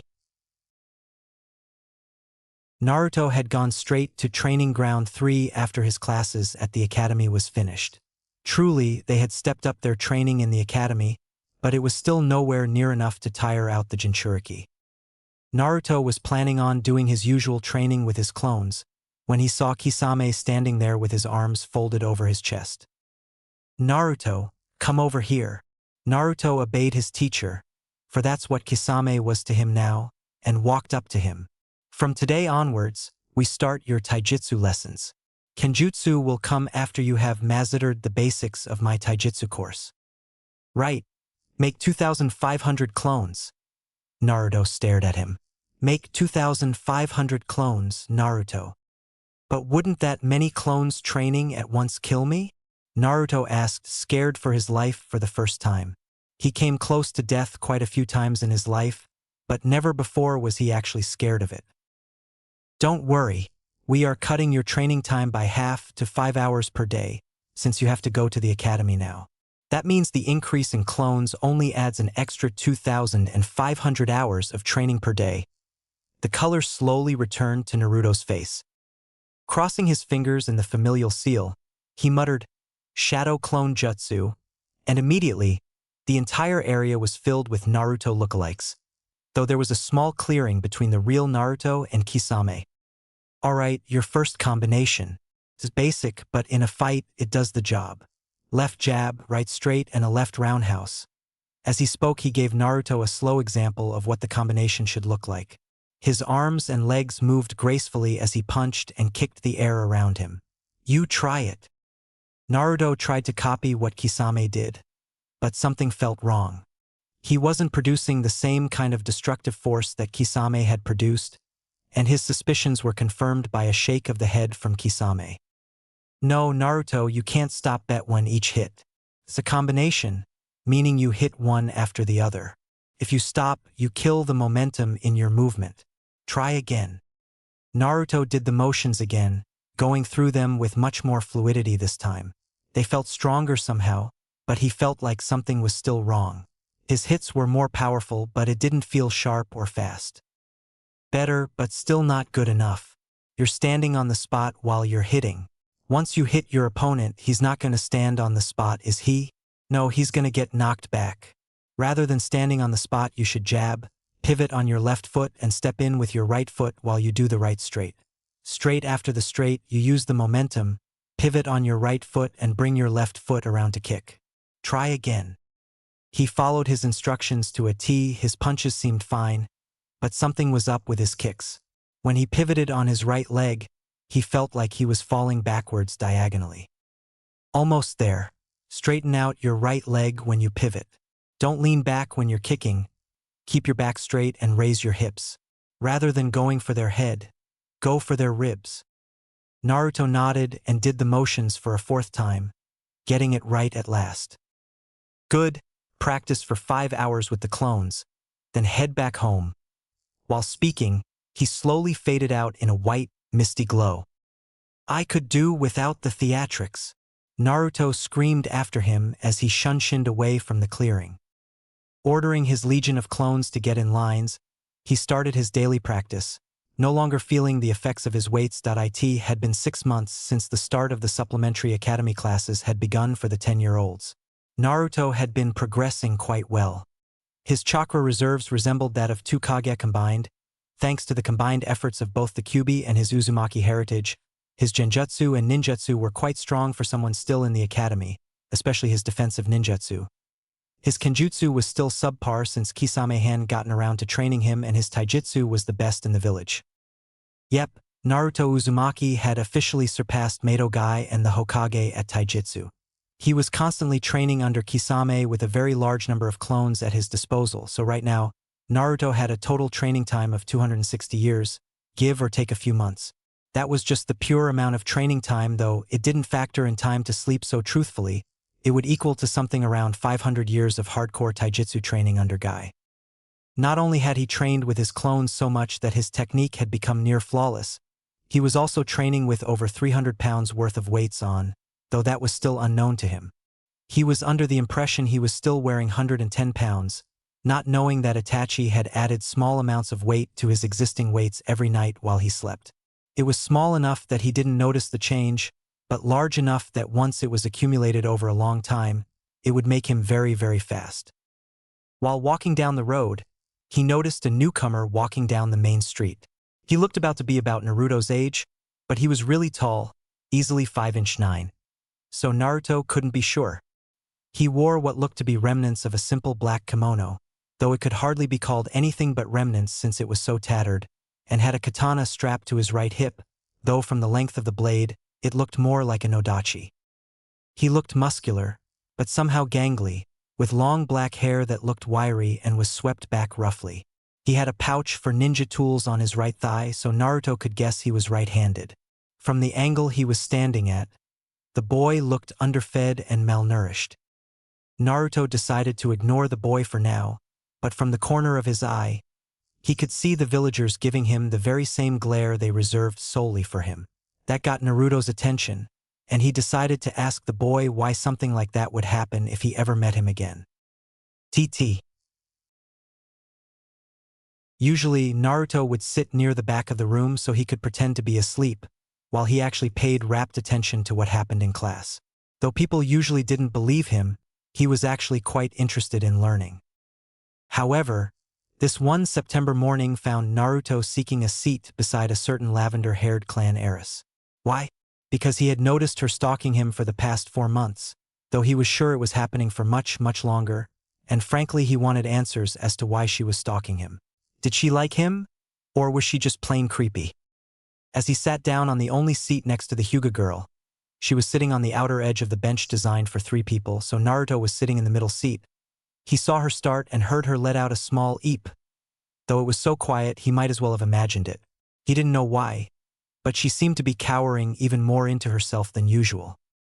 Deciding to go right into the questioning, seeing as nobody but the stoic Shino was in class yet.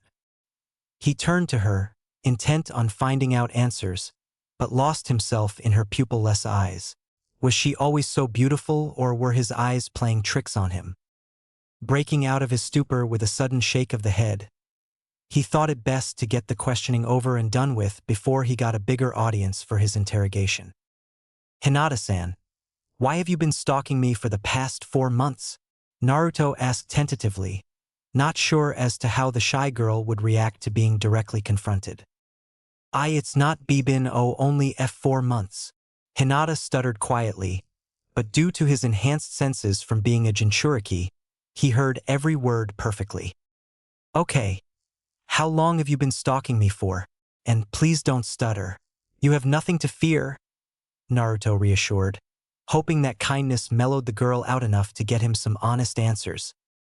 "It has been 4 years since we started in the academy," Hinata replied, forcing away her stutter and willing her blush away, though her voice still stayed quiet. She could never get over her shyness, something her father had ensured by his mistreatment of her. "Okay, so you have been stalking me for the past 4 years. Why? What do you see in me that drives you to stalk one such as myself?" Naruto asked, somewhat afraid of the answer he was going to get.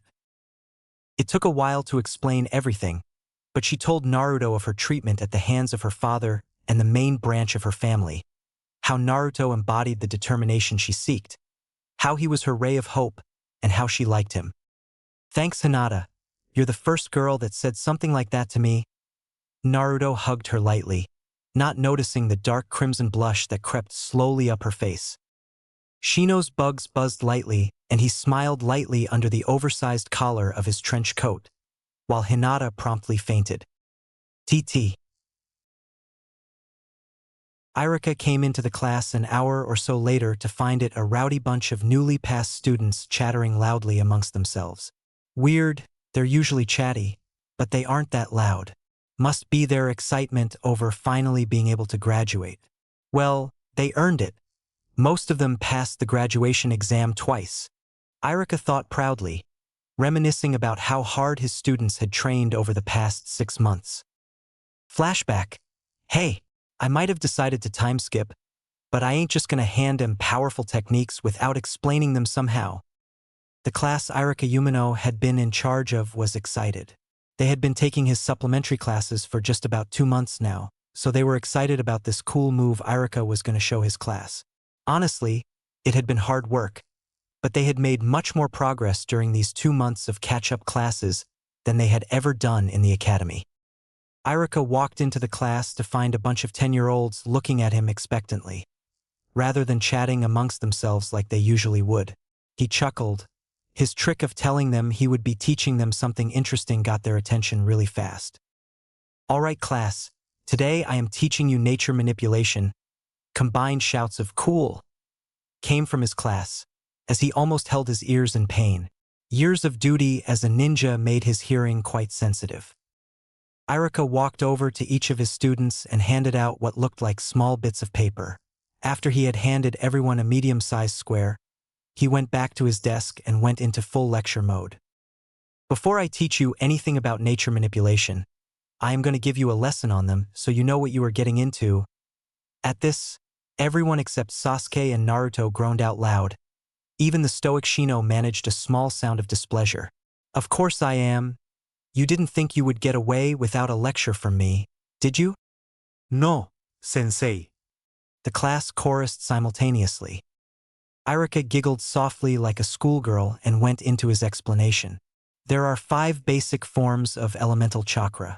I say basic because it is possible to combine them later on through extreme control or bloodline limits, but that is far beyond the capability of academy students. Anyhow, people have a genetic affinity to a certain element, which is the easiest for them to master. Due to the high amount of chakra that is needed to use elements, very few ninja are capable of using more than 2 elements. The elements are balanced in a circle. Each element is stronger against one, but weaker against another. This is the natural order of the elements. When 2 jutsu of the same element collide, the one with more chakra in it will win. However, if there is a perfectly equal amount of chakra in the 2 jutsu, then they will just cancel each other out. This is known as the rule of counterbalance. Normally, when Irika gave them lectures, half of the class fell asleep. This time around, he could see everyone paying close attention, even Naruto and Shikamaru. So what does the paper have anything to do with this? Leave it to the class genius Shikamaru to ask the million-pound question. Irika chuckled. These papers are specially made from chakra trees. These chakra papers react to the slightest amount of chakra. The way they react tell you what kind of chakra you have an affinity to. He held up a piece of paper much like the ones he gave to his class. Only a second later it burst into flames and burnt to ashes. I have an affinity to fire, so my paper burns away. If you have an affinity to wind, it will be slashed to pieces. Water will dampen the paper. Lightning will crumple it slightly and earth would crumble it to small pieces of dirt. The class eagerly tested out their chakra natures, while shouting out their affinities gleefully. A large portion of the class had an affinity to fire, seeing as this was the land of fire they were born in. Irika-sensei, it seems I have an affinity to all 5 elements, Naruto called, displaying a row of 5 rectangular strips of paper that showed the 5 different reactions chakra paper was supposed to have upon coming in contact with chakra. Well, it seems you have. No matter, it's rare, but it's possible for a person to have more than one affinity. Though all 5 is a shocker though, that's a great gift you have there, Naruto. Irika called. He was rather calm considering his student just demonstrated a feat not seen within the last 100 years. Lies, Nagato can do the same thing, and they're almost from the same generation. Now, what I am going to teach you are basic D-rank elemental jutsu. They are all defensive jutsu, so there will be no fighting each other to test your jutsu out. Am I understood? Irika asked the class in general, to be answered by a chorus of, "Yes, Irika-sensei." Good. Irika handed each of them jutsu scrolls based on their chakra affinities, though he handed the Uchiha too, upon strict orders from the civilian council to hand him the lightning scroll regardless of what his affinity was, and fire scroll if his affinity was lightning, and he also handed Naruto one of all 5 of the scrolls, courtesy of his affinities being numerous. Now get out into the playground and practice your jutsu. Flashback end.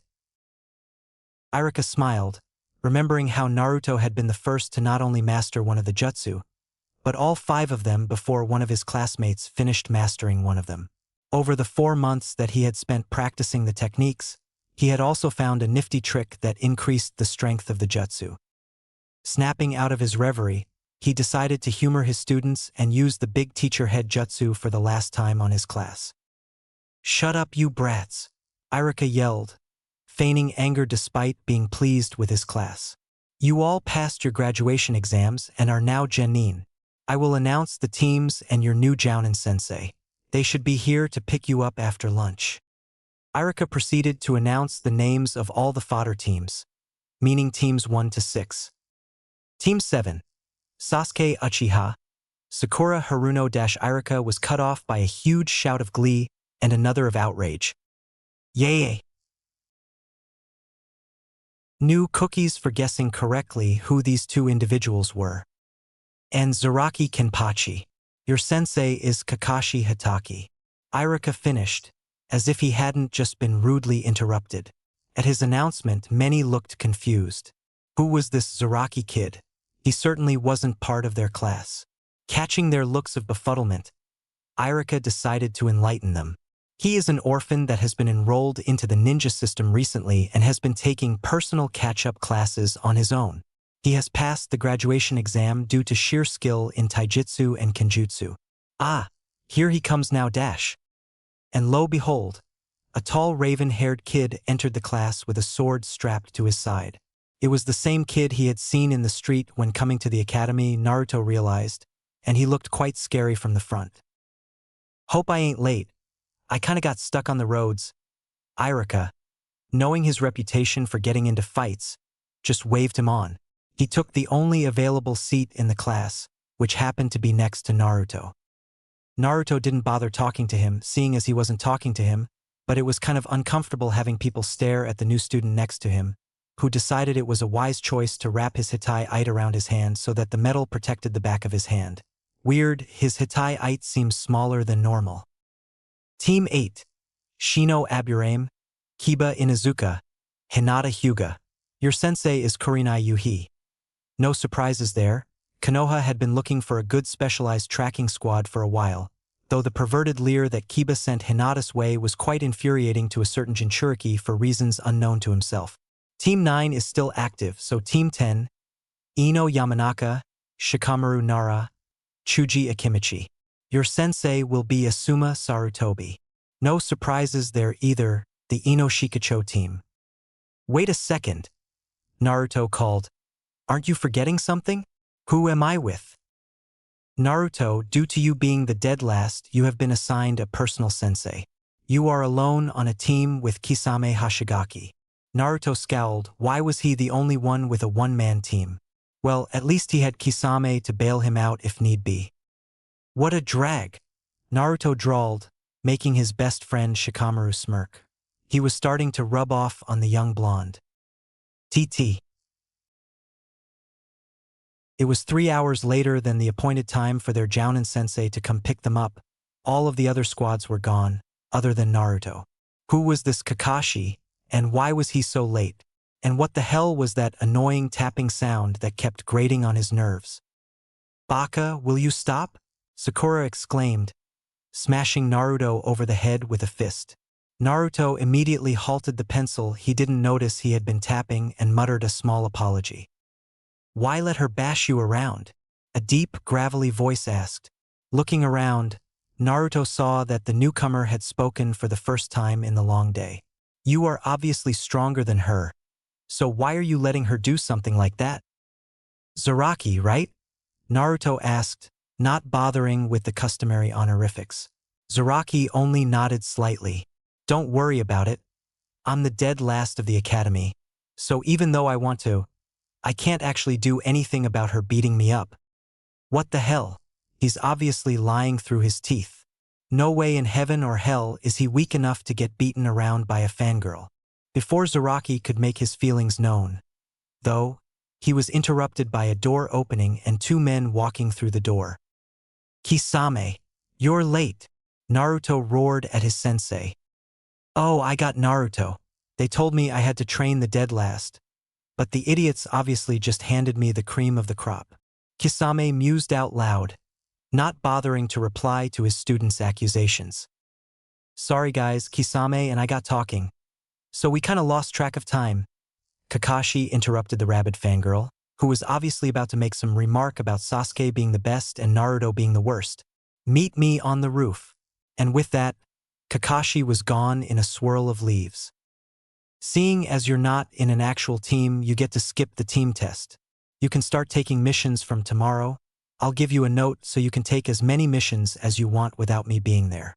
What annoyed Naruto wasn't the fact that his sensei left right after he said this, but all the while he was saying this, he was slowly vanishing in wisps of mist. Damn it! Stop doing that weird version of the Shunshin, Naruto roared, apparently at thin air, though he got a creepy chuckle as a reply. TT. Naruto was in the mission center, with a scroll in his hand that was given to him by Kisame. He remembered what Kisame had told him the night before and scowled for a second. I have taught you all the taijutsu I can. Technically, since I'm your official sensei now, I'm not allowed to teach you Kenjutsu until you are a Chunin. So, since you're a ninja now, go do some D-rank missions, make some cash and enjoy life a bit more. True, he hadn't had much money to enjoy his life with. He was given an allowance by the Hokage to live on, but it was just about enough to pay for his housing and buy food to live off of. Of course, Itachi and Kisame paying for their food and shouldering a portion of the household expenses helped, but it still wasn't enough to truly enjoy life. It was only enough for him to get some better food. So now here he was in the mission center, determined to make some money.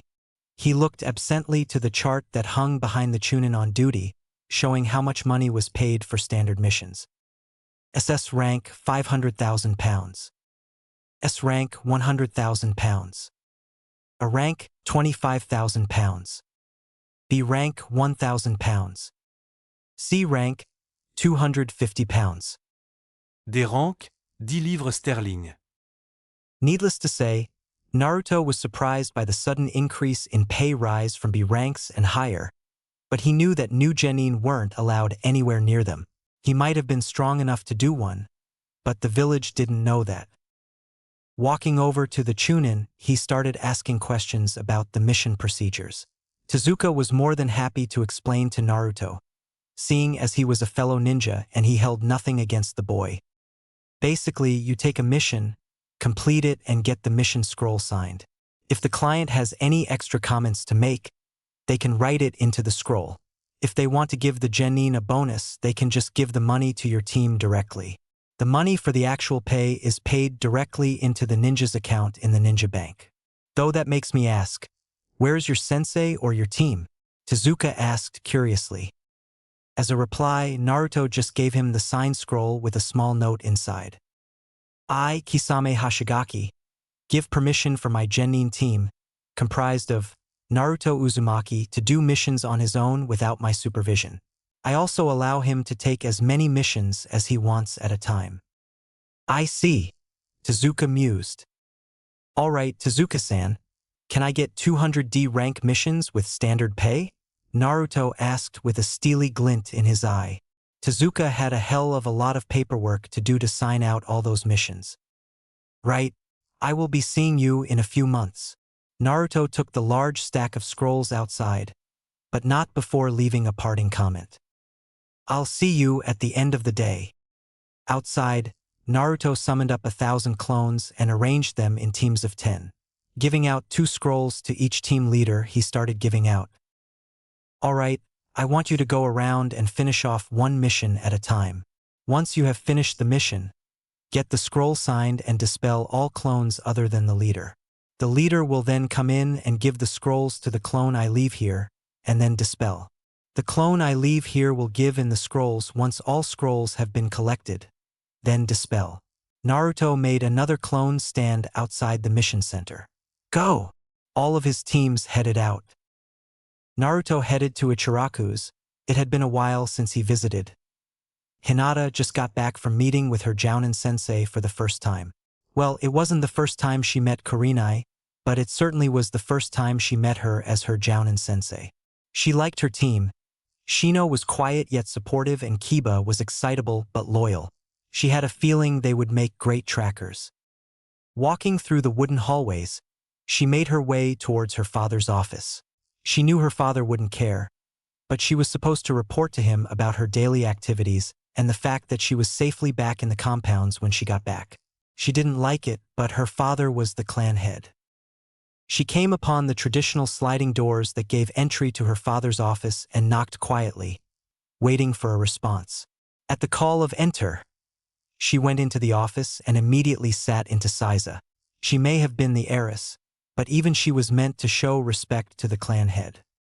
It's good to see you, Hinata, Hayashi said quietly, not looking up from his paperwork. Hinata froze. Good to see me? Something isn't right. He has never said anything like that to me. TT. That was mean, but I'm not telling you what happened to Hinata yet. Tongue sticking out. It had been a month since he started doing the D-rank missions, and he had kept up a constant stream of them. He was earning a lot of money, but that didn't keep him from being bored. He hadn't thought about boredom when he was training, All he ever got to think of then was the exhaustion. With a sigh, he walked into the mission center to pick up his set of 200D rank missions for the day, but stopped in his tracks after seeing who was there. The Hokage was the one giving the missions out today, and Team 7 were seemingly having an argument with him. "These chores are boring, old man. Give us something a bit more fun to do," Zaraki complained. Naruto watched from afar, a smirk on his face. Seems like Zaraki had become a bit more open with his emotions since he had become a genin. "So you want something more fun to do, Zaraki-kun?" the aged Hokage asked, watching the reactions of the other team members. Sasuke looked like he approved, though it was hard to see through all that brooding. Sakura seemed to want to hit Zaraki, though she thought better of it, and Kakashi looked like he wanted to fall through the floor and disappear. "So, Kakashi, think your team is ready?" "Yes, sir. They should be fine with a low to mid-C rank mission. Their teamwork isn't stellar, but their individual prowess may shine through." By that, he meant Zaraki could save their asses if Kakashi was busy. The Hokage motioned to a Chunin, who was sitting next to him, and told him something Naruto couldn't hear. The Chunin went outside, and in came an aged man that looked drunk out of his wits. "I'm Tazuna, a bridge builder. I thought I was getting real ninja for protection, not some pipsqueak brats."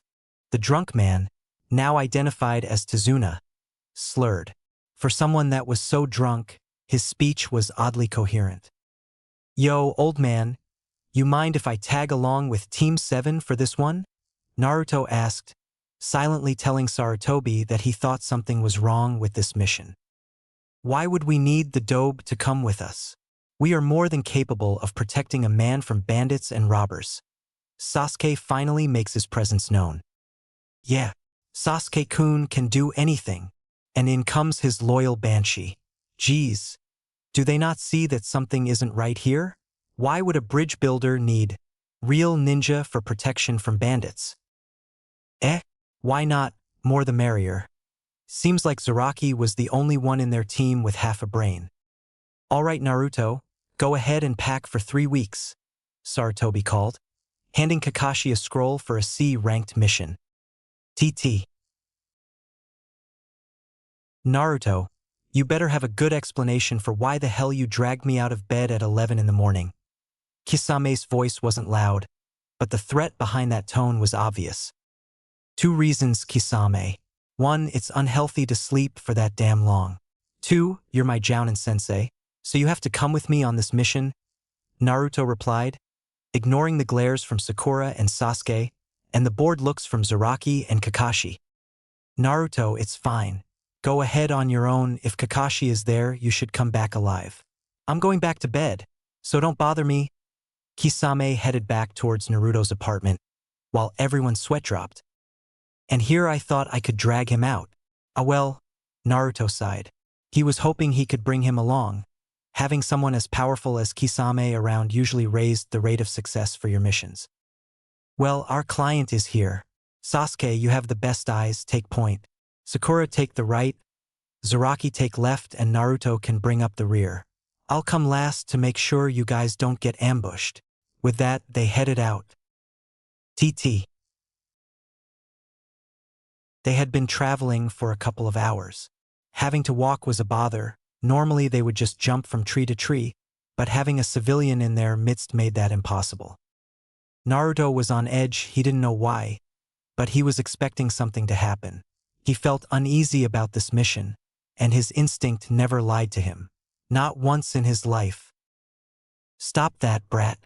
Your constant shivering is getting on my nerves," Kurama thought. It had been a while since they talked. "Sorry, Kurama. I just get the feeling there is something wrong with this mission." Right then, Naruto passed by 2 puddles on the floor. No one seemed to notice, but he saw Zaraki twitch in anticipation slightly. A puddle on a sunny day when it hasn't rained for a week? Nice disguise. "Dumbass. I'll talk to you later, Kurama." With that, Naruto cut the link, and again he could have sworn he heard to Fox chuckle before he left. When Kakashi passed the puddles, he showed no signs of acknowledgement, but Naruto knew the war veteran wouldn't miss something so basic. "You're mine. Two voices intoned at once as two figures quickly jumped out of the puddle. Before anyone could react, a spike chain wrapped around Kakashi, and with a tug on both sides, Kakashi was no more. Kakashi-sensei, the Banshee wailed. Sakura and Sasuke froze, while Zaraki and Naruto got to work on instinct. Ducking underneath the claw that came at him, Naruto let his fists fly.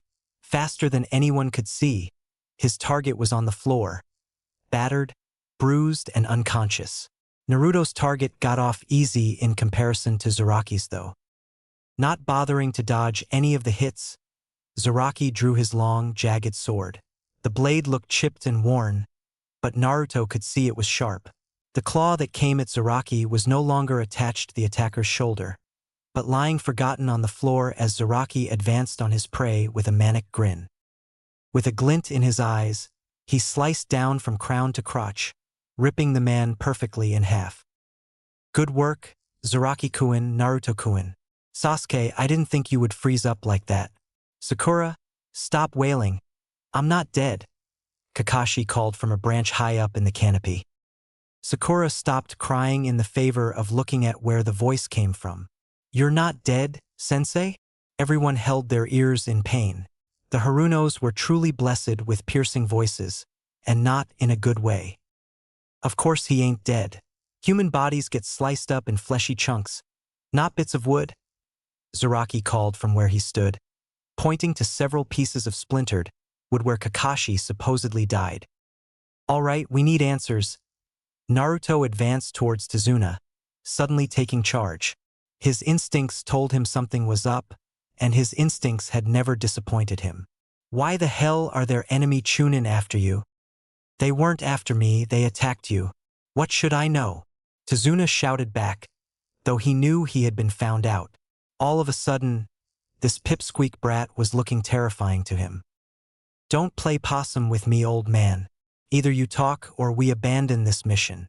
Your damn choice. Naruto wasn't in the mood for games. Zaraki sheathed his sword after he was done cleaning the blood off. Sakura got off the floor and Kakashi came back down to the floor from his high perch in the trees. Tazuna explained to the gathered ninja about his country, about Gato and the bridge. To them, the bridge was the only hope, the only way they were going to get out of that hellhole of a place. Wait a second. Doesn't the Land of Waves have a hidden village of its own? Naruto asked, remembering one of the history scrolls Itachi had given him to make up for his lack of learning from the academy. It does, but Gato has taken over the village and given shelter to his missing Nin. We can't do anything about it and it's given him more and more power over us. Tazuna was almost in tears now. The man looked a decade older than his age and he looked broken. Go ahead, abandon the mission. Our country will be Gato's slaves. Our women will get raped. My grandson is going to cry dash. Save the sob story, old man. We are ninja. We are trained to hide our emotions. Naruto interrupted. How about this, we take this mission, and 1% of all income from your hidden village goes to us. 1% for each of us, that's 5% and another 10% for our village. And while you're at it, you might as well sign a pact of non-aggression with our village. Ridiculous. That is way too much money just to get me to my house, Tazuna yelled. Oh, who said we are just getting you to your house? Tazuna looked at him, puzzled. I'll personally bring you Gato's head. Everyone in his vicinity looked at him like he was crazy, though Zaraki was giving him an appreciative grin. Tazuna looked at him like he was an angel on earth. Sakura was royally pissed. That wasn't all that abnormal, nor was the fact that she was pissed off at Naruto. But the fact that she was pissed off enough to try killing Naruto wasn't something that happened often. Sure, she hated the guy irrevocably, but she seldom wanted to kill the boy. On the inside, Naruto was on high alert, while on the outside Naruto was acting goofy and idiotic to try and fool their assailant. He knew someone was close by, so he concentrated on finding their accurate whereabouts and trying to nail them. Over there! With a battle cry, Naruto threw a kunai. Fortunately, the kunai found its mark and hit something. Unfortunately, that something happened to be a white rabbit that was now nailed to the trunk of a tree by its coat. That was why Sakura was pissed at Naruto. Naruto, Look what you did. You almost killed the rabbit by trying to act cool. Naruto only kept on acting goofy and let Sakura berate him, while roughly embracing the now traumatized rabbit. On the inside, though, Naruto was guarded. A snow rabbit. Their fur is only white in the winter, so why is it white now? Unless it's domesticated.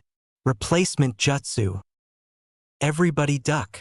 Naruto and Kakashi screamed simultaneously, as a large zanbato flew over their heads and embedded itself into the trunk of a rather large tree. Zaraki and Sasuke had floored themselves immediately, as did Naruto, but he also had to pull Tazuna and a confused Sakura to the ground.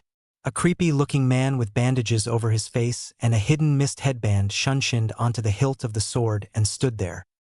Well, well, well, if it isn't Copy Ninja Kakashi, the creepy man intoned in a deep, grating voice. His voice somehow sounded scary. Zabuza Momochi, demon of hidden mist. This is going to be a tough fight, Kakashi said, straightening his hitai over his forehead, revealing his red left eye. He was going to go all out for this fight. You guys manji formation and don't interfere. This guy is way out of your league. What an honor. I get to see the Sharingan firsthand from a man that copied over 1,000 jutsu. Zabuza got a manic grin on his face. No, not manic.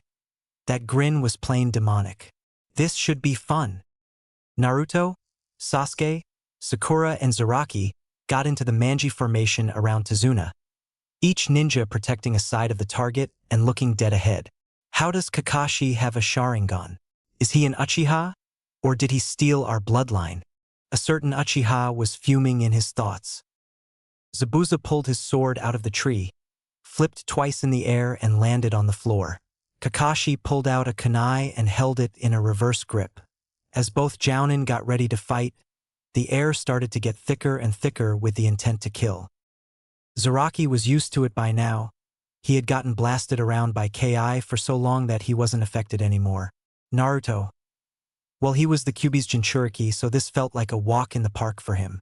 Sakura and Sasuke, they weren't as immune as the first two. Sakura was having trouble breathing and was unable to move at all, while Sasuke was having suicidal thoughts. Not that it was an irregularity.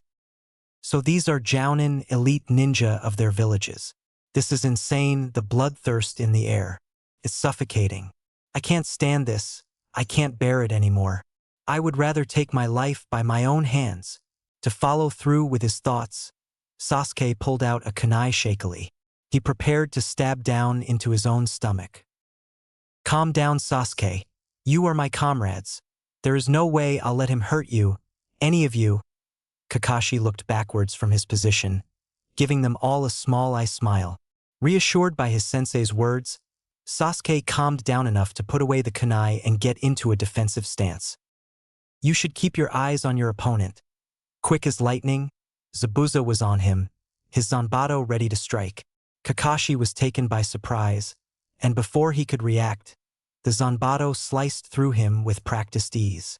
Rather than a spurt of blood, though, Zabuza got a face full of water. Water clone jutsu. You should learn to take your own advice. Kakashi appeared behind Zabuza and held a kunai to his throat. It's over. The only response Kakashi got was Zabuza melting away into water.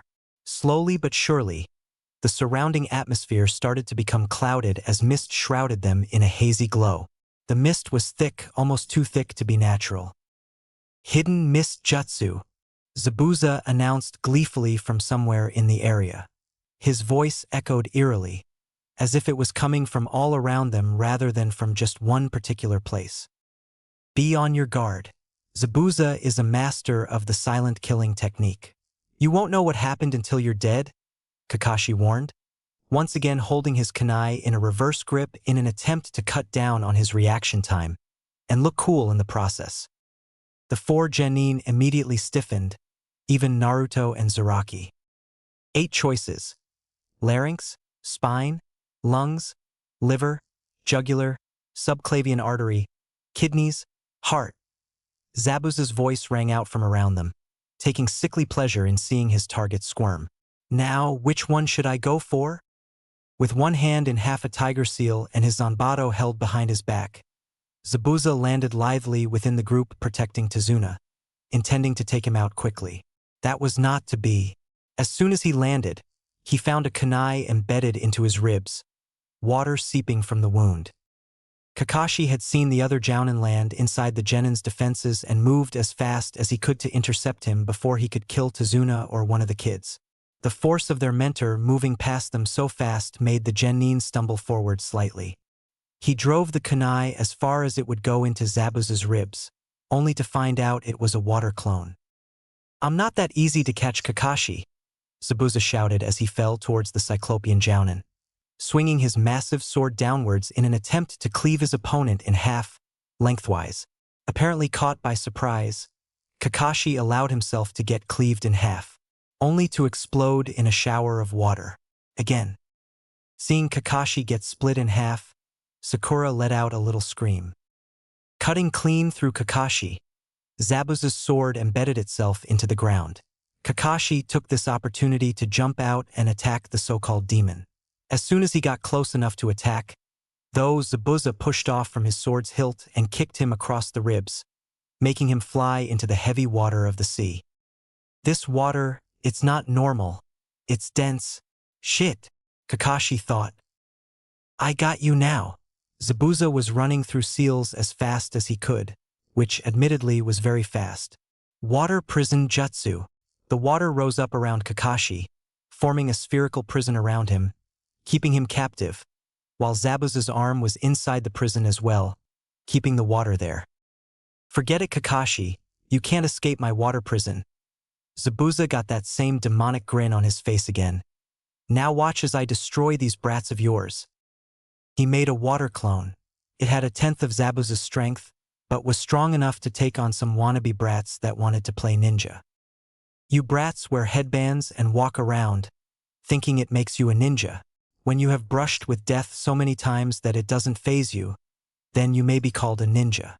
When you have become so deadly that your profile is entered into my bingo book, then you may have earned the title Ninja Dash, the clone berated, walking towards the Genin slowly, while the mist thickened around him, hiding him from view. But to call upstarts like you ninja, it's an insult and a joke. Sasuke and Naruto, caught by surprise, were kicked through the air in quick succession. Their progress through the air was halted by having their backs meet with the trunks of a couple of large trees. They were winded, but the water clone wasn't strong enough to hurt them while using so little strength. They got up and walked back towards their comrades, to see Zabuza about to slice Zaraki in half. Zabuza thought he had finished the first two off, so he went for the third one, the one that looked to be the most dangerous. Admittedly, he probably wouldn't be the only one to assume that, seeing his ragged and battle-worn look. Zaraki saw the blade coming at his shoulder in a downward arc, and despite being more than fast enough to intercept it, he made no efforts to stop the blade. Sakura gasped, expecting the sword to cleave her teammate in half. The mist cleared a little, revealing a grinning Zaraki with a Zanbato seemingly resting on his shoulder. You'll need to better than that to cut through my Hiero, Zaraki said, drawing his own Nodachi and slicing through the surprised water clone with ease. Well, seems like the hidden leaf brats aren't all useless. To conserve chakra, Zabuza released his hidden mist jutsu and created a few water clones. Tell me, brat, how did you stop my Kubi Kirabocho? Ha? It's simple. Just focus chakra to where the blade's gonna hit you, and you can stop it from slicing you to ribbons, Zaraki complied, earning him dubious looks from Sakura and Sasuke. Why would the idiot give away secrets to his technique? Naruto sighed loudly, catching everyone's attention. What are you sighing about, Dobe? Sasuke asked, looking at him like he was insane, which he did most of the time with anyone that did anything out of the norm. Nothing, I just didn't want to take these off so quickly. When Sakura and Sasuke looked at him curiously, Naruto started to take his jacket off.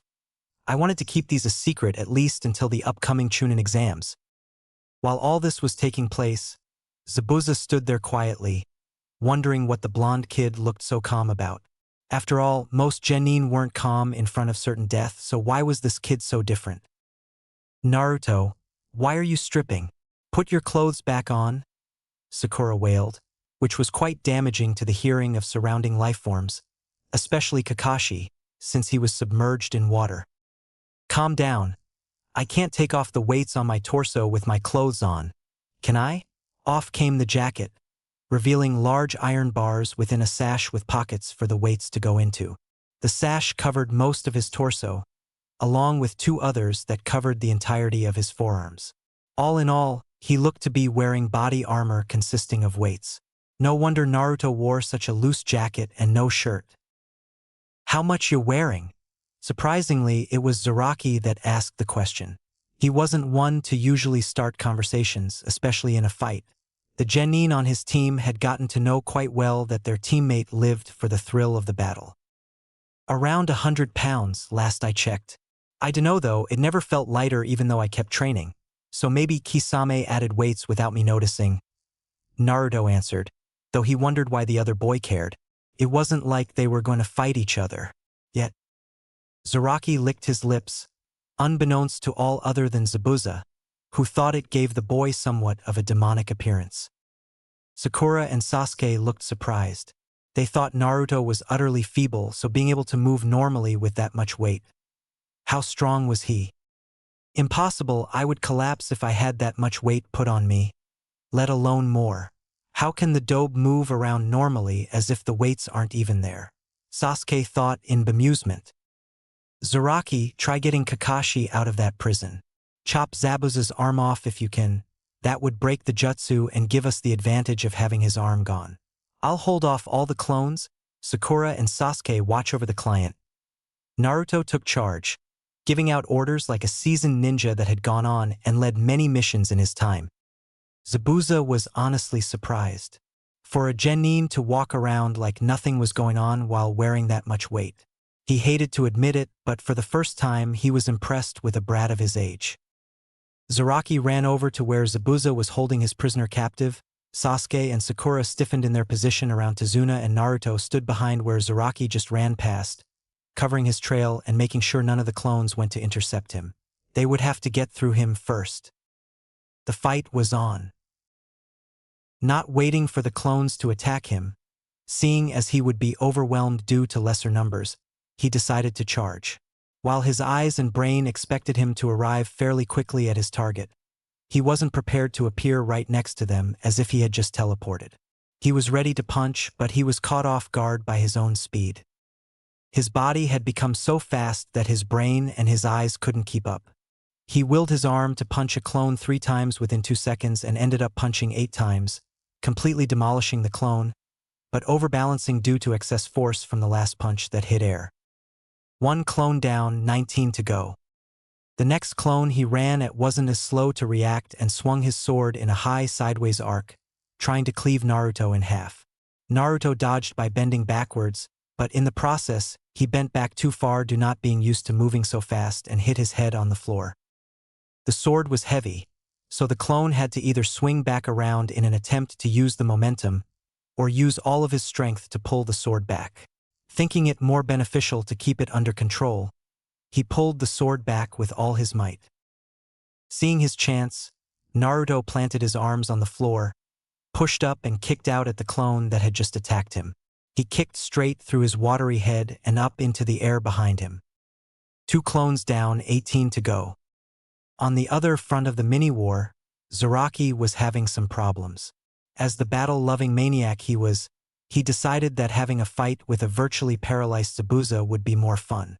Rather than trying to free a quickly suffocating Kakashi, he attacked the hidden missing Nin head-on, only to find that he was rather nimble with his large Zanbato, as he blocked every strike of his Nodachi with a slight flick of the wrist. Zabuza didn't try to attack the genin in any way, since he didn't have enough chakra to hold the water prison jutsu and make a clone, so he just resorted to defending while expending the least amount of chakra as possible. And while he was interested in the maniacally grinning Zaraki, the blonde behind him interested him more. Kakashi was pumping as much chakra as he could to his lungs, trying to make his air last as long as he possibly could. Naruto had gotten rid of the first 12 clones that he attacked and he was already bruised badly. None of these bruises were inflicted by Zabuza clones. All of them had come from him somehow managing to screw up his coordination badly enough to either hit himself, the ground, or some rather hard objects.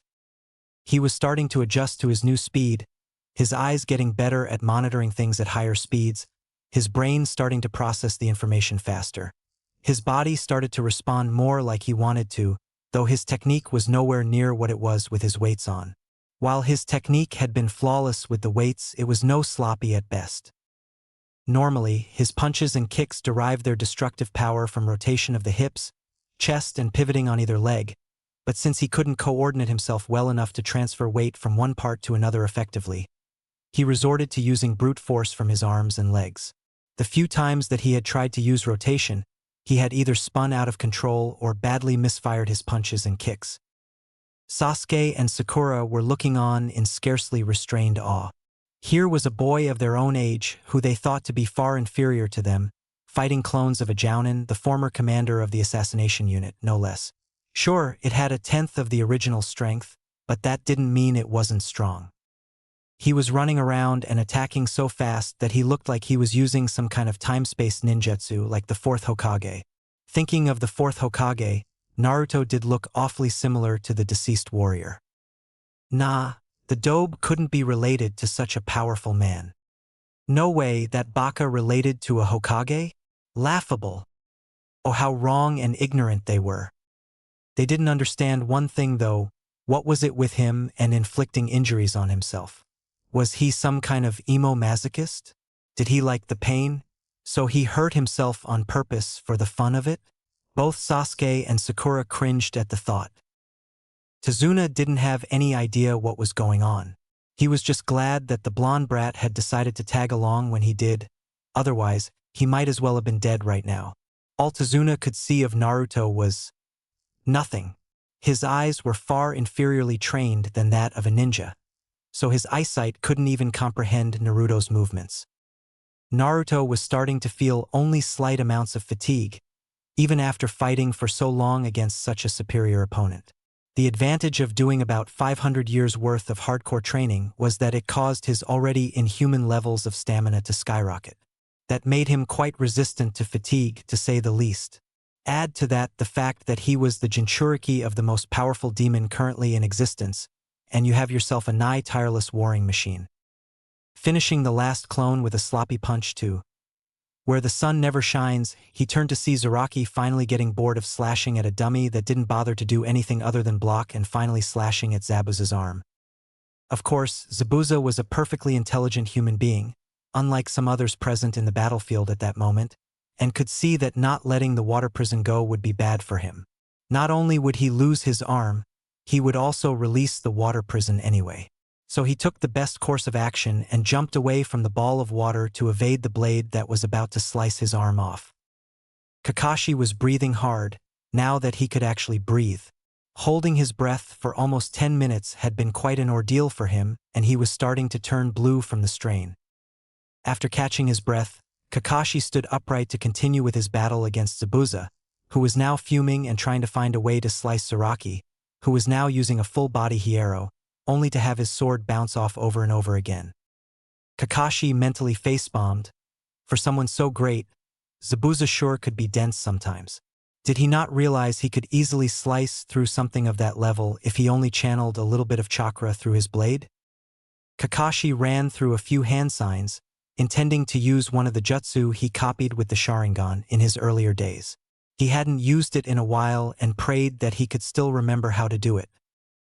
Earth style, crushing earth, Kakashi announced, and as soon as he did, the ground around Zabuza started rising up and covering every nook and cranny of his body. The soil piled higher and higher around Zabuza, starting to crush him under the weight already. Before the soil rose any higher though, 2 sunbon needles flew towards him and embedded themselves into the side of his neck. A hunter nin in a sky-blue kimono with pink flower print appeared next to Zabuza, her face covered by a mask. Nodding in thanks to the leaf ninja, she quickly shunshined away. That's suspicious. Why didn't the hunter nin destroy the body on the spot like they are meant to? Whatever. I'm too tired right now. Kakashi though. replacing his Hitai eye over his left eye and promptly falling unconscious due to chakra exhaustion. Zaraki sheathed his sword and returned to the side of his teammates. Sakura and Sasuke relaxed, but Naruto stayed on guard, replacing his weights and jacket, feeling the familiar pressing feeling take over his body as the weights restricted his movements again. Tazuna moved in and picked up the limp body of Kakashi. Since he was the client and not a ninja, he was the only person fit to carry Kakashi, as he would not be required to move at a moment's notice should a threat arise. They carried on their journey at a slower pace, with the strict guidance of Tazuna himself, who had traveled the path hundreds, maybe thousands of times before. Eventually, they arrived at a small two-story house that looked a little beaten down, a little worse for wear, but it looked no less appealing to the ninja right now. All they needed was some food and a bed to sleep in. Tazuna opened the door, having handed Kakashi over to Zaraki, to be welcomed by the open arms of his beautiful daughter, Tsunami. She was a woman of about 30 with dark, shoulder-length hair.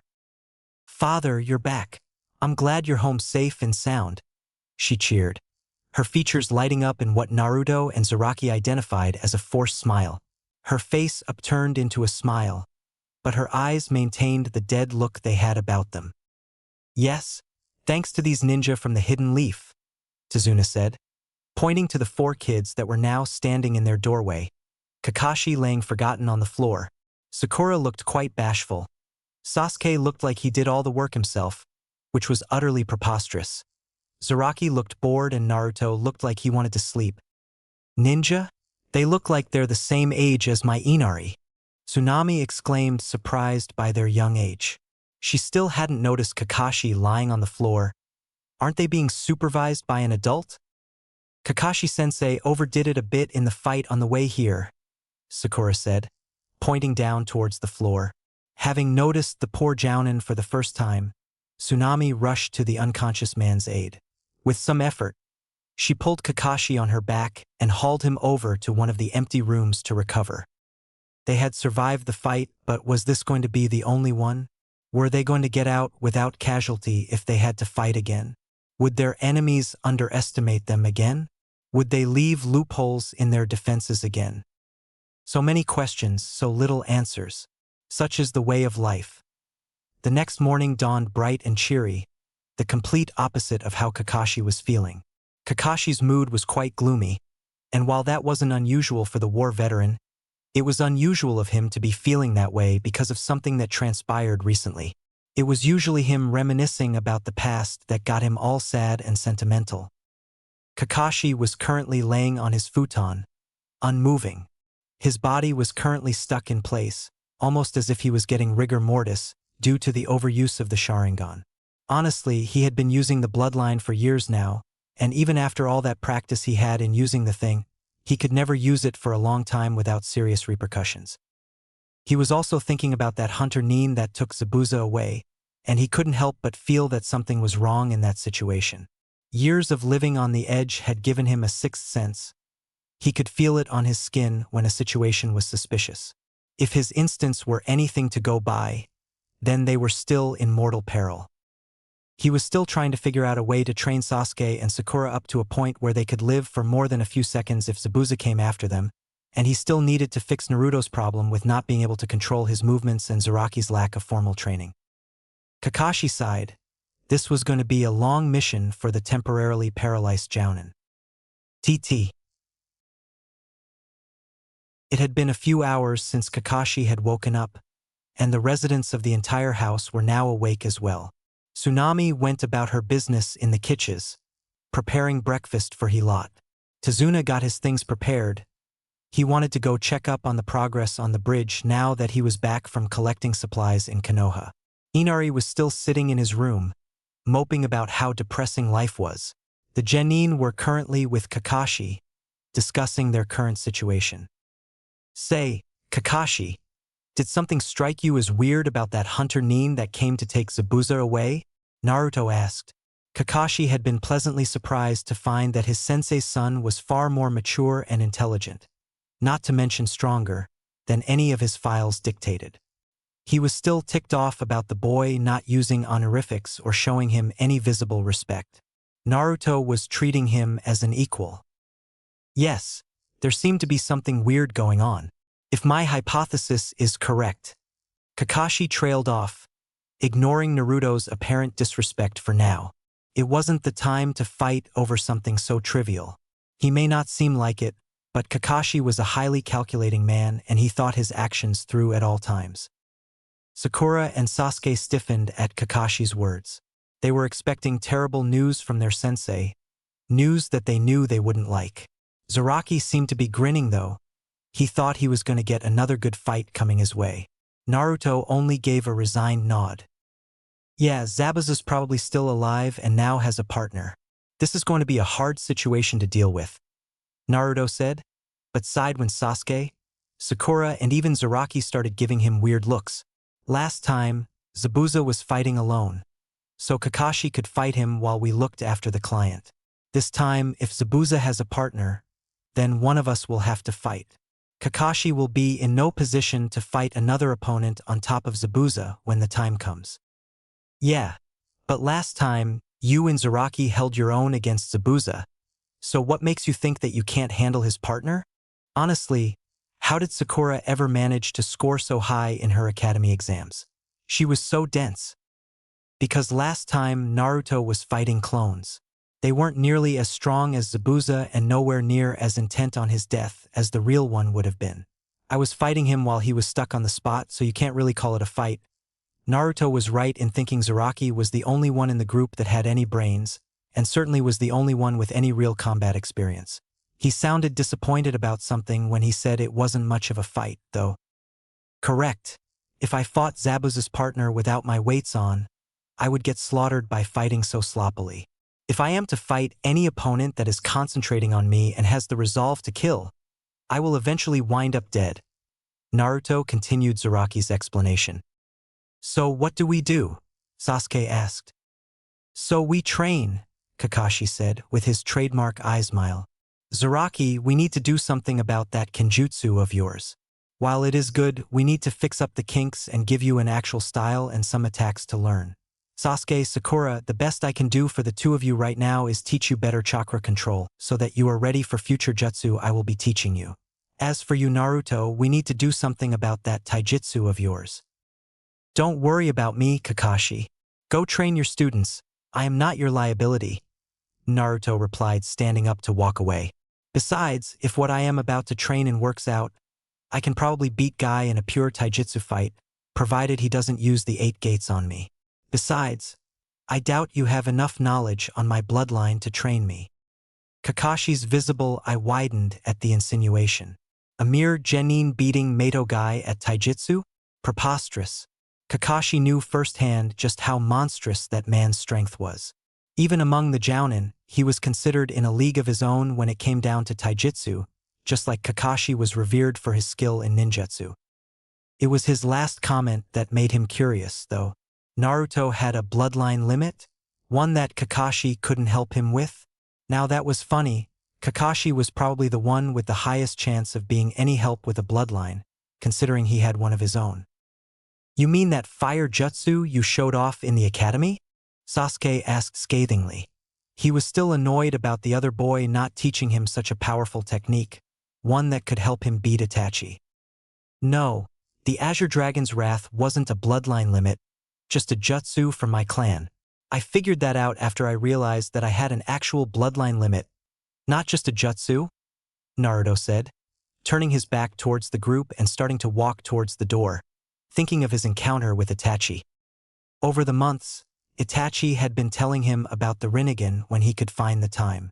Though Itachi had seen the Jujutsu firsthand before, he was still unaware of the full extent of the Rinnegan's abilities, but he had a slight idea as to what the bloodline had to offer.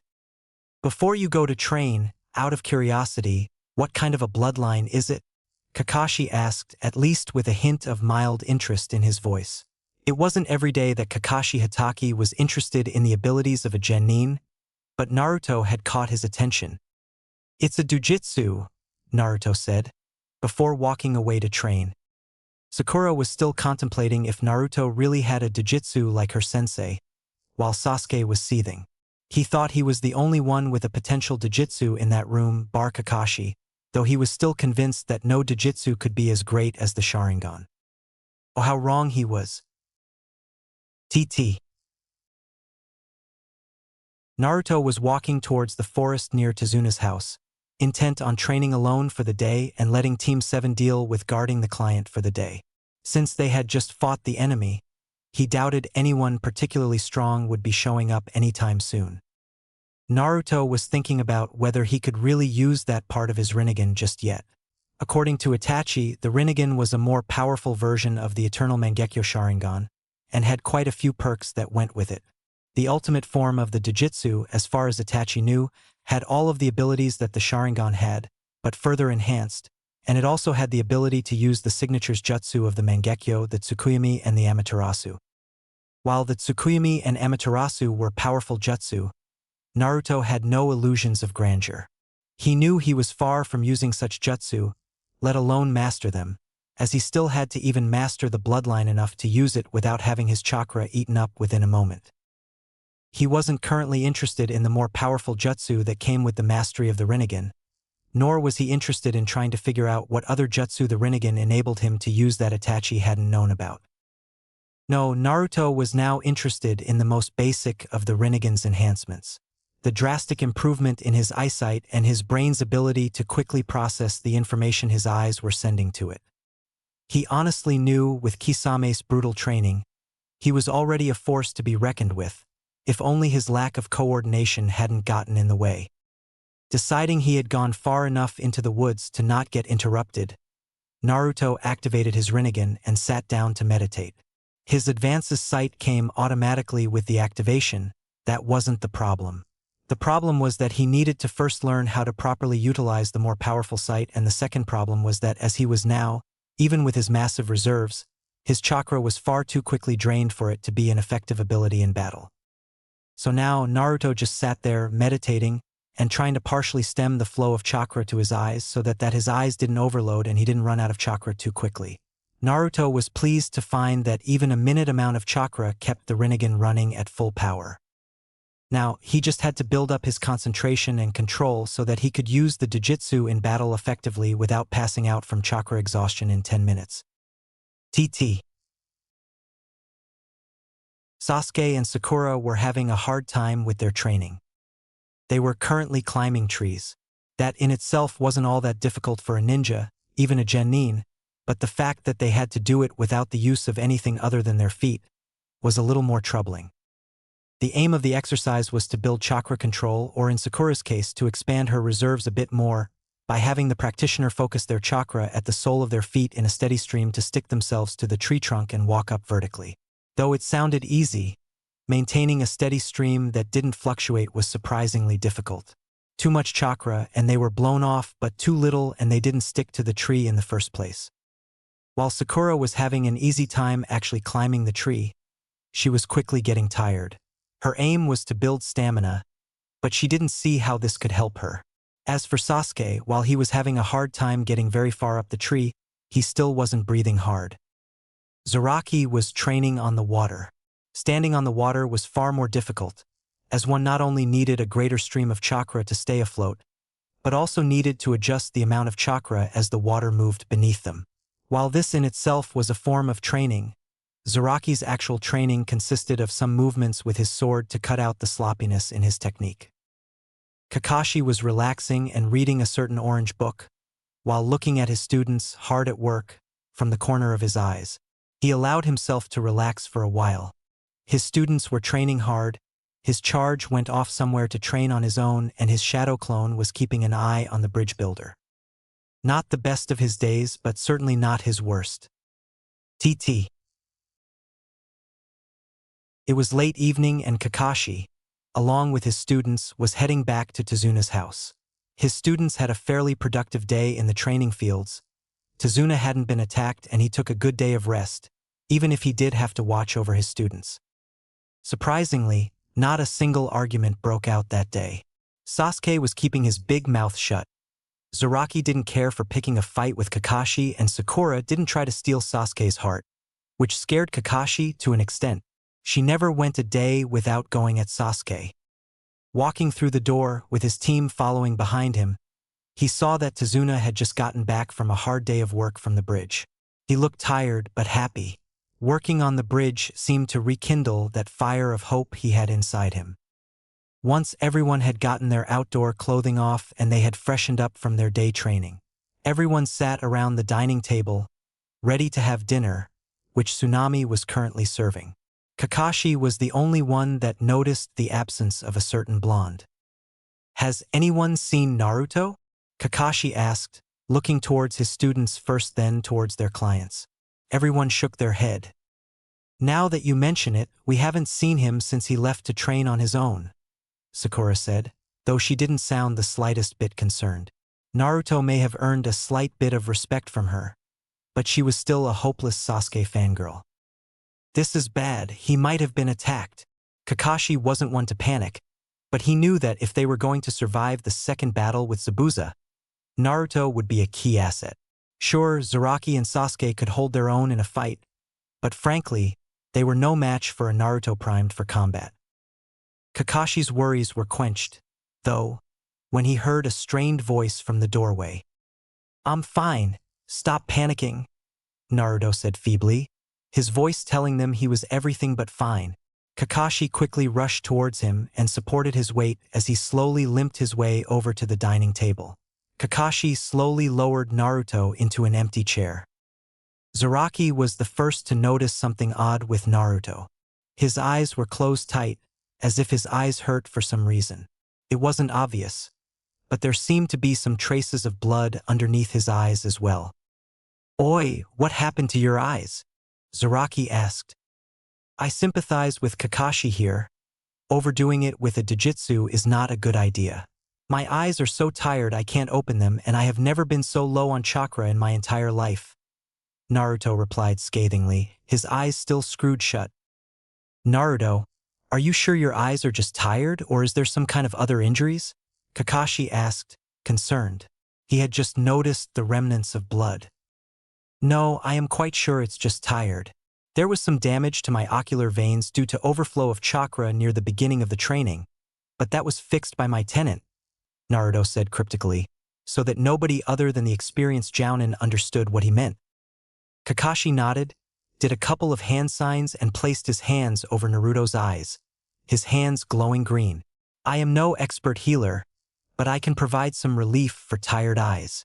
If there was some other kind of damage, I don't have the expertise to heal that," Kakashi explained his actions.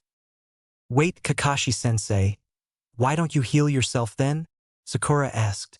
Really, how had the girl been the top of her class? "Because my eyes aren't tired, Sakura. I am suffering from side effects of chakra exhaustion. My body has stiffened up and you would need someone of around Lady Tsunade's level to heal something like that effectively," Kakashi said. Once Naruto's eyes were healed up, everyone got ready for dinner.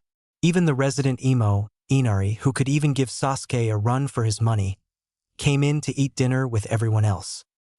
He was, however, still adamantly silent and refused to converse with anyone, but nobody minded the rudeness of the young boy of 8.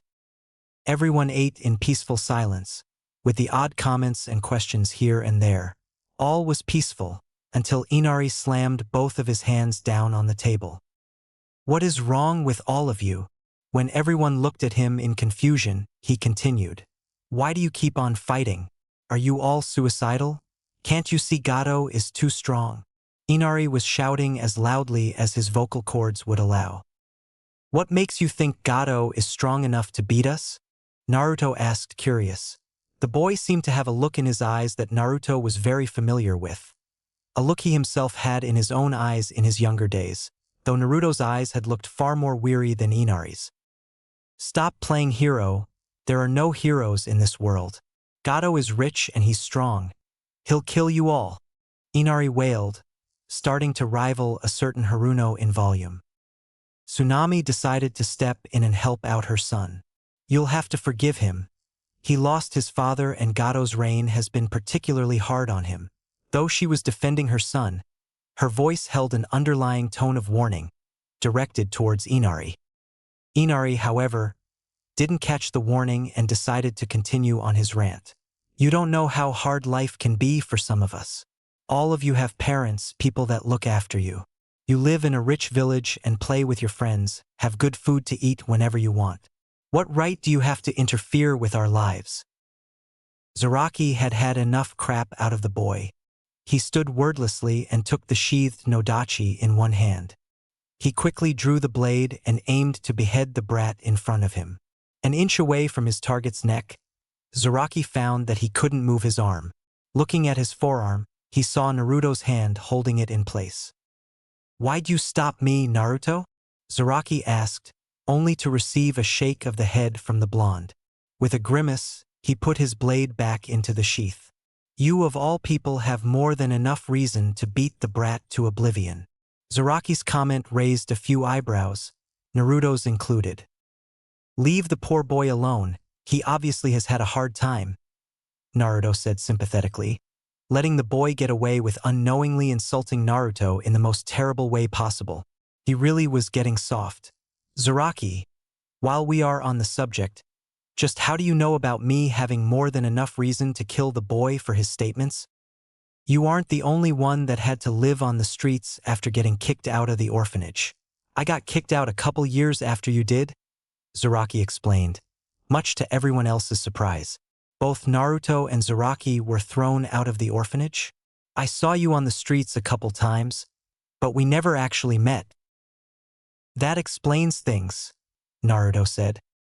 "Just because you got kicked out of an orphanage, you think you had a hard life." Inari obviously wasn't getting the message that his life wasn't, I repeat, was not, hard in comparison to the ninja in front of him. Well, he was only 8 and he was traumatized. Much to everyone's confusion, Naruto and Zaraki burst out laughing. They continued to laugh for a minute or two, rolling around on the floor and cracking up like they just heard the best joke in years. What was said in that dining room would leave Inari, Tazuna, Tsunami, and Sakura scarred for the entirety of their lives. There were many surprises in store for the group that night, one of which was Sasuke being the first to start the storytelling. "Tell me, kid, why do you think your life is hard?" Sasuke asked, knowing full well what he was going to say. "My father, my hero, was killed in front of my eyes. He only tried to help the village, but he was murdered because of it," Inari shouted. He definitely wasn't getting the message that it was about time he stopped. He ignored the warning looks of his mother and grandfather. "So you think your life has been hard just because your village is poor and that your father was killed in front of your eyes?" Sasuke asked for confirmation, and getting it in the form of a nod. "Think about this. Did you have to watch your entire clan get murdered in front of your very eyes in a single night? Did you have to watch your parents get killed in front of your eyes, knowing you won't have anyone in the world anymore? Do you have to live with the knowledge that the killer of your clan was none other than your very own brother? The brother that you loved, trained with, competed with, the same brother that bandaged up your ankle and carried you on his back when you were injured? Did you have to watch your parents die over and over again for 3 days straight, until your mind broke from the strain? Do you live with the knowledge that the only reason for you to still be alive is to kill that very brother of yours? No? Well, I do," Sasuke shouted, his voice rising in crescendo from the start of his speech. Everyone with the exception of Zaraki, who didn't care for blood, gore or death anymore, Kakashi, who had seen wars, so he was no stranger to death or despair, and Naruto, who already knew more details about the Uchiha massacre than even Sasuke, was utterly shocked beyond words. Here was a boy barely 3 years older than Inari that had gone through the same thing Inari had, only multiplied 100-fold. Did you have your best friend, the girl you loved, your father figure taken from you, one by one as if fate was playing a cruel game of shugi with your life? Do you still live with the knowledge you could have prevented those deaths if you only weren't so weak or so arrogant?" Kakashi asked, eliciting a shake of the head from the young boy, another man that knew true despair. Zaraki went next. "Did you kill to survive? Did you ever get so hungry that you had to eat the raw flesh of those you killed?" Zaraki asked. Some of those with weak stomachs, Tsunami, Sakura, and Inari for example, looked green and ready to throw up. Sasuke and Kakashi looked sympathetic, while Naruto looked mildly interested. "Did your parents try to kill you because they were afraid of your strength?" Did you kill your own parents to stop them from trying to kill you?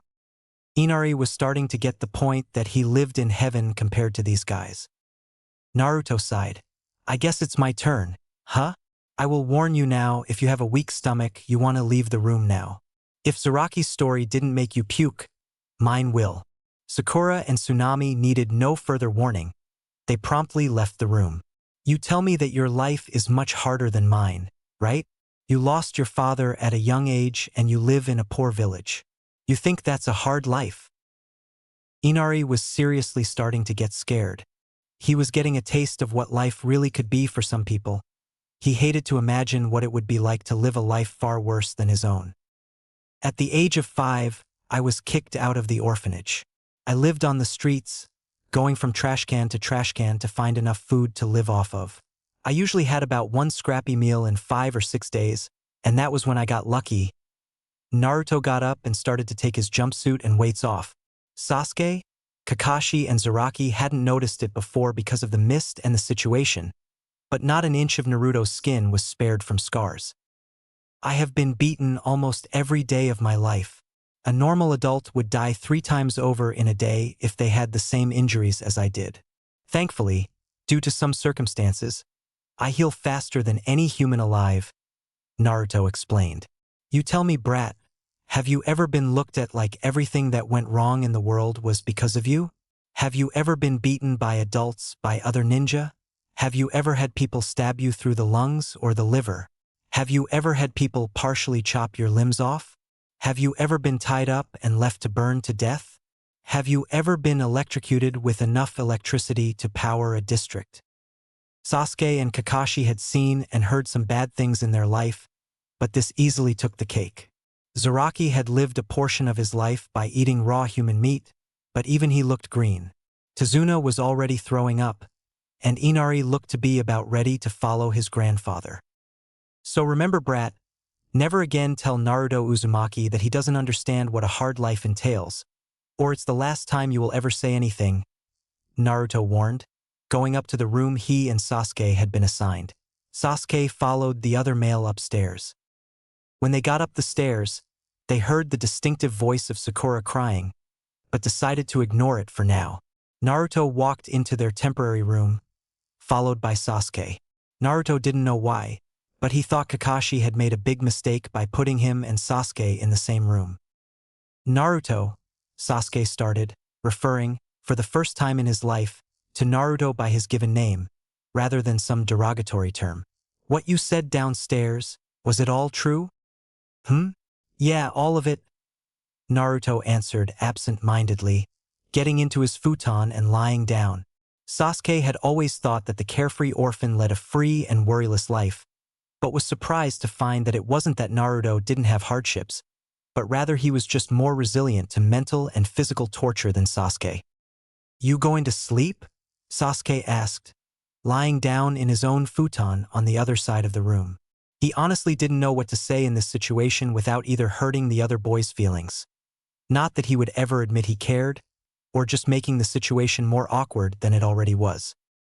No, just distracted, Naruto answered, turning to face Sasuke in his futon. The old memories are kind of overpowering. I haven't thought about them in a while.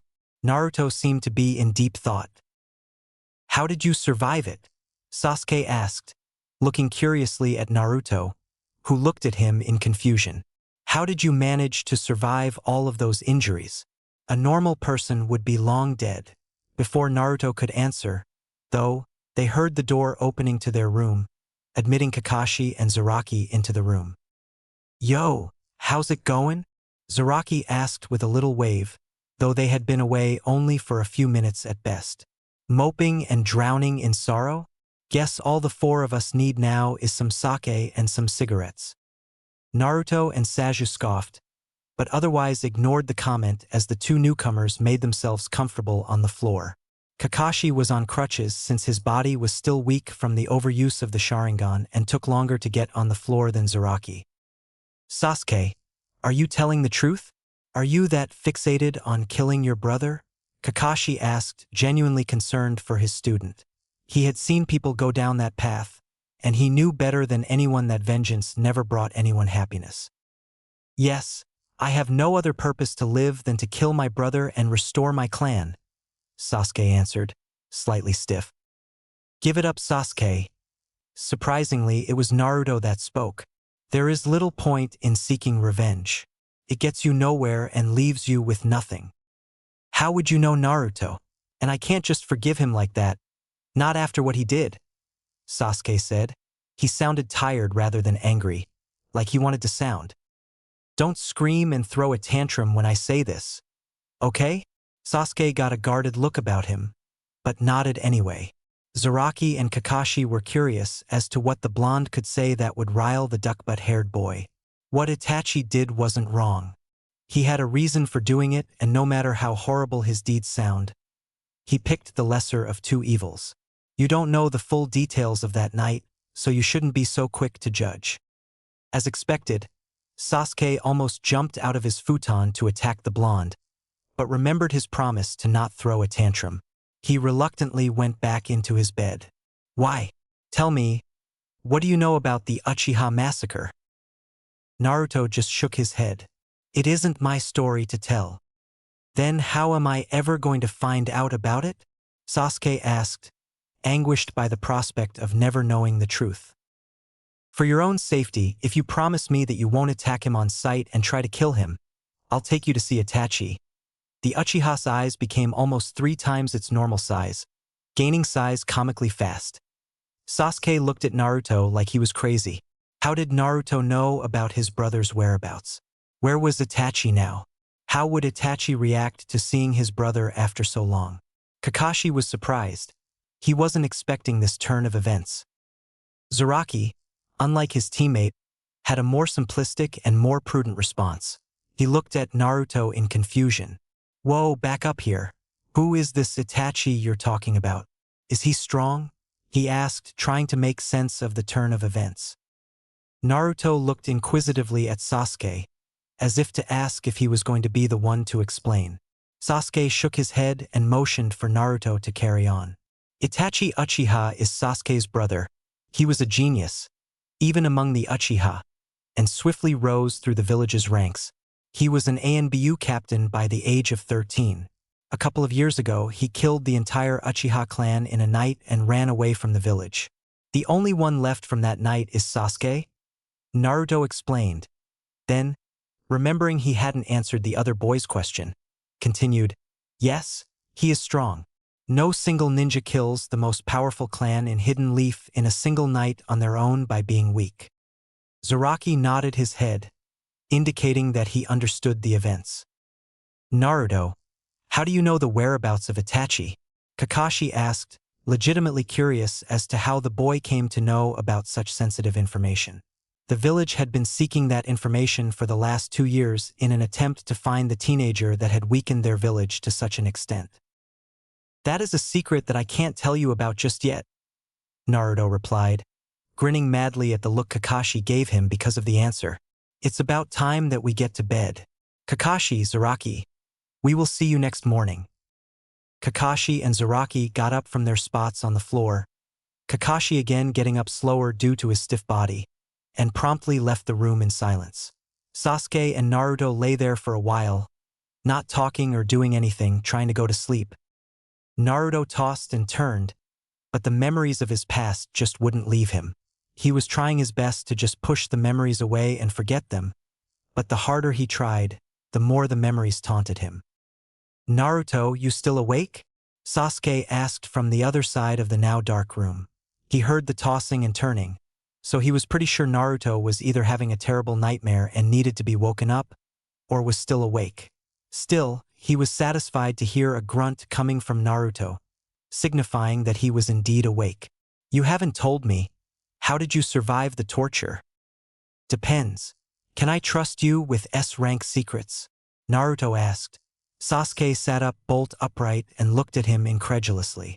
What was he talking about? S-rank secrets? Those were all punishable by death. How did Naruto come across such a thing? You can trust me. I don't plan on leaving the village anytime soon. But isn't the revelation of any S-rank secret punishable by death?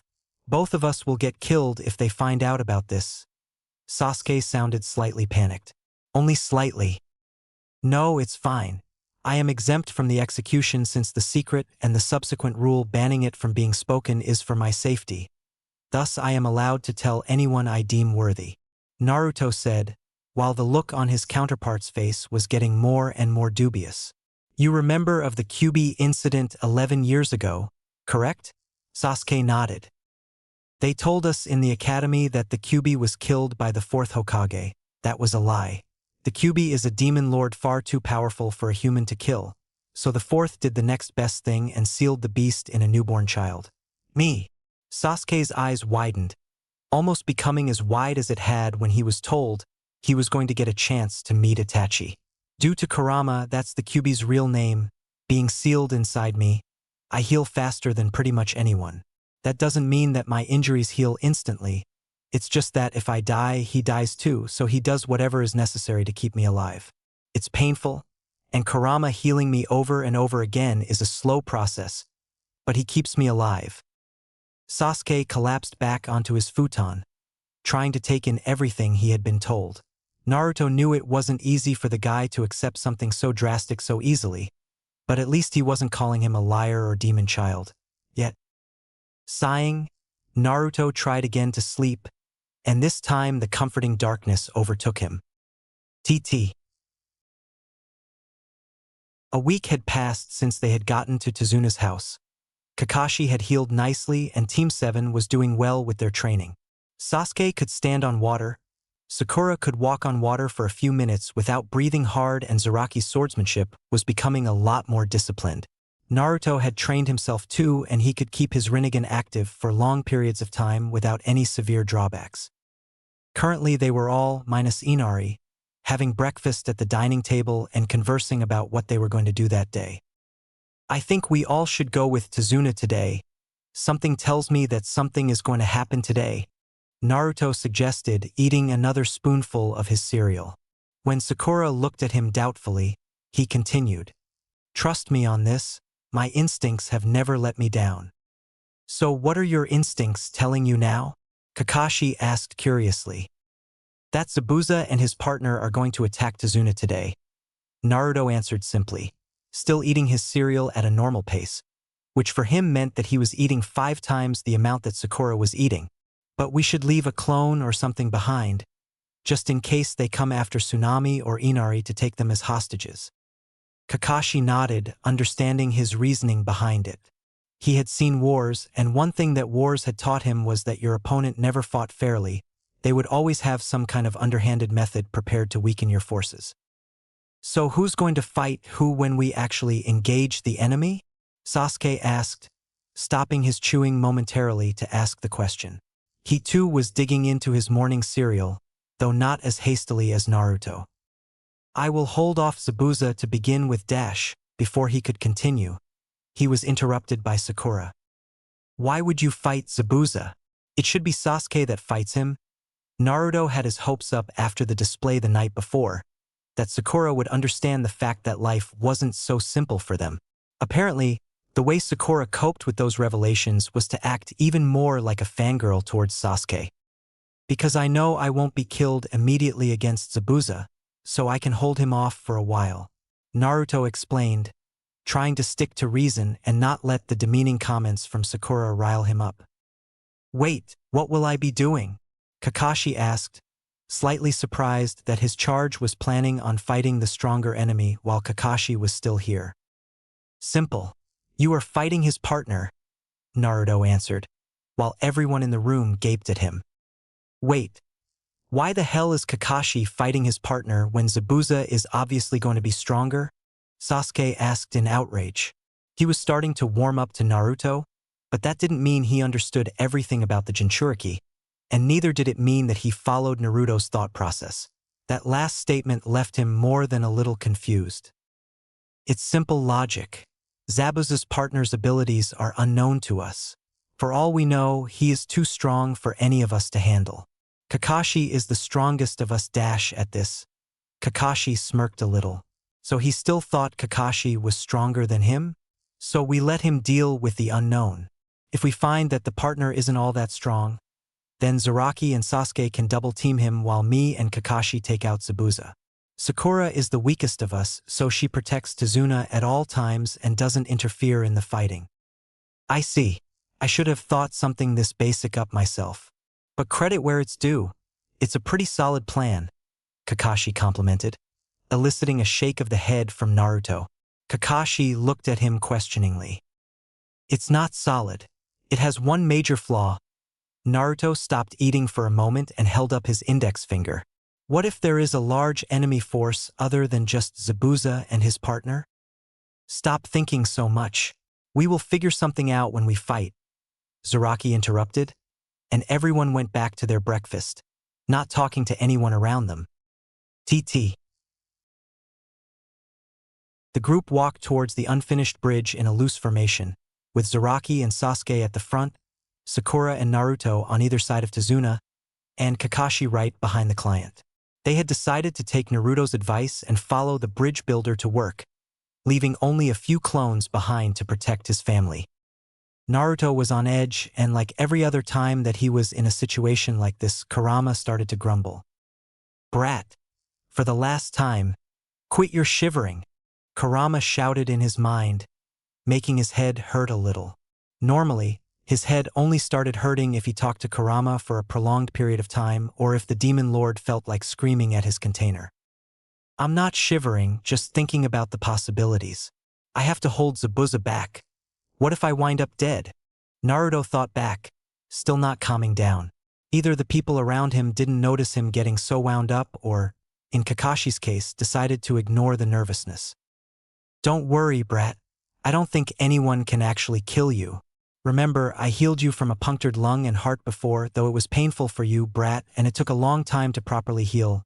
Kurama thought back, trying to pacify the Jinchuriki. So you can heal a decapitated head? That might be a problem. Thanks, that really helps, Naruto mentally answered. Seeing the bridge come into view, he cut the mental link. Something wasn't right about the bridge. Wave country was a coastal country, so the swirling mist was ever present, but the mist around the bridge was way too thick to be natural.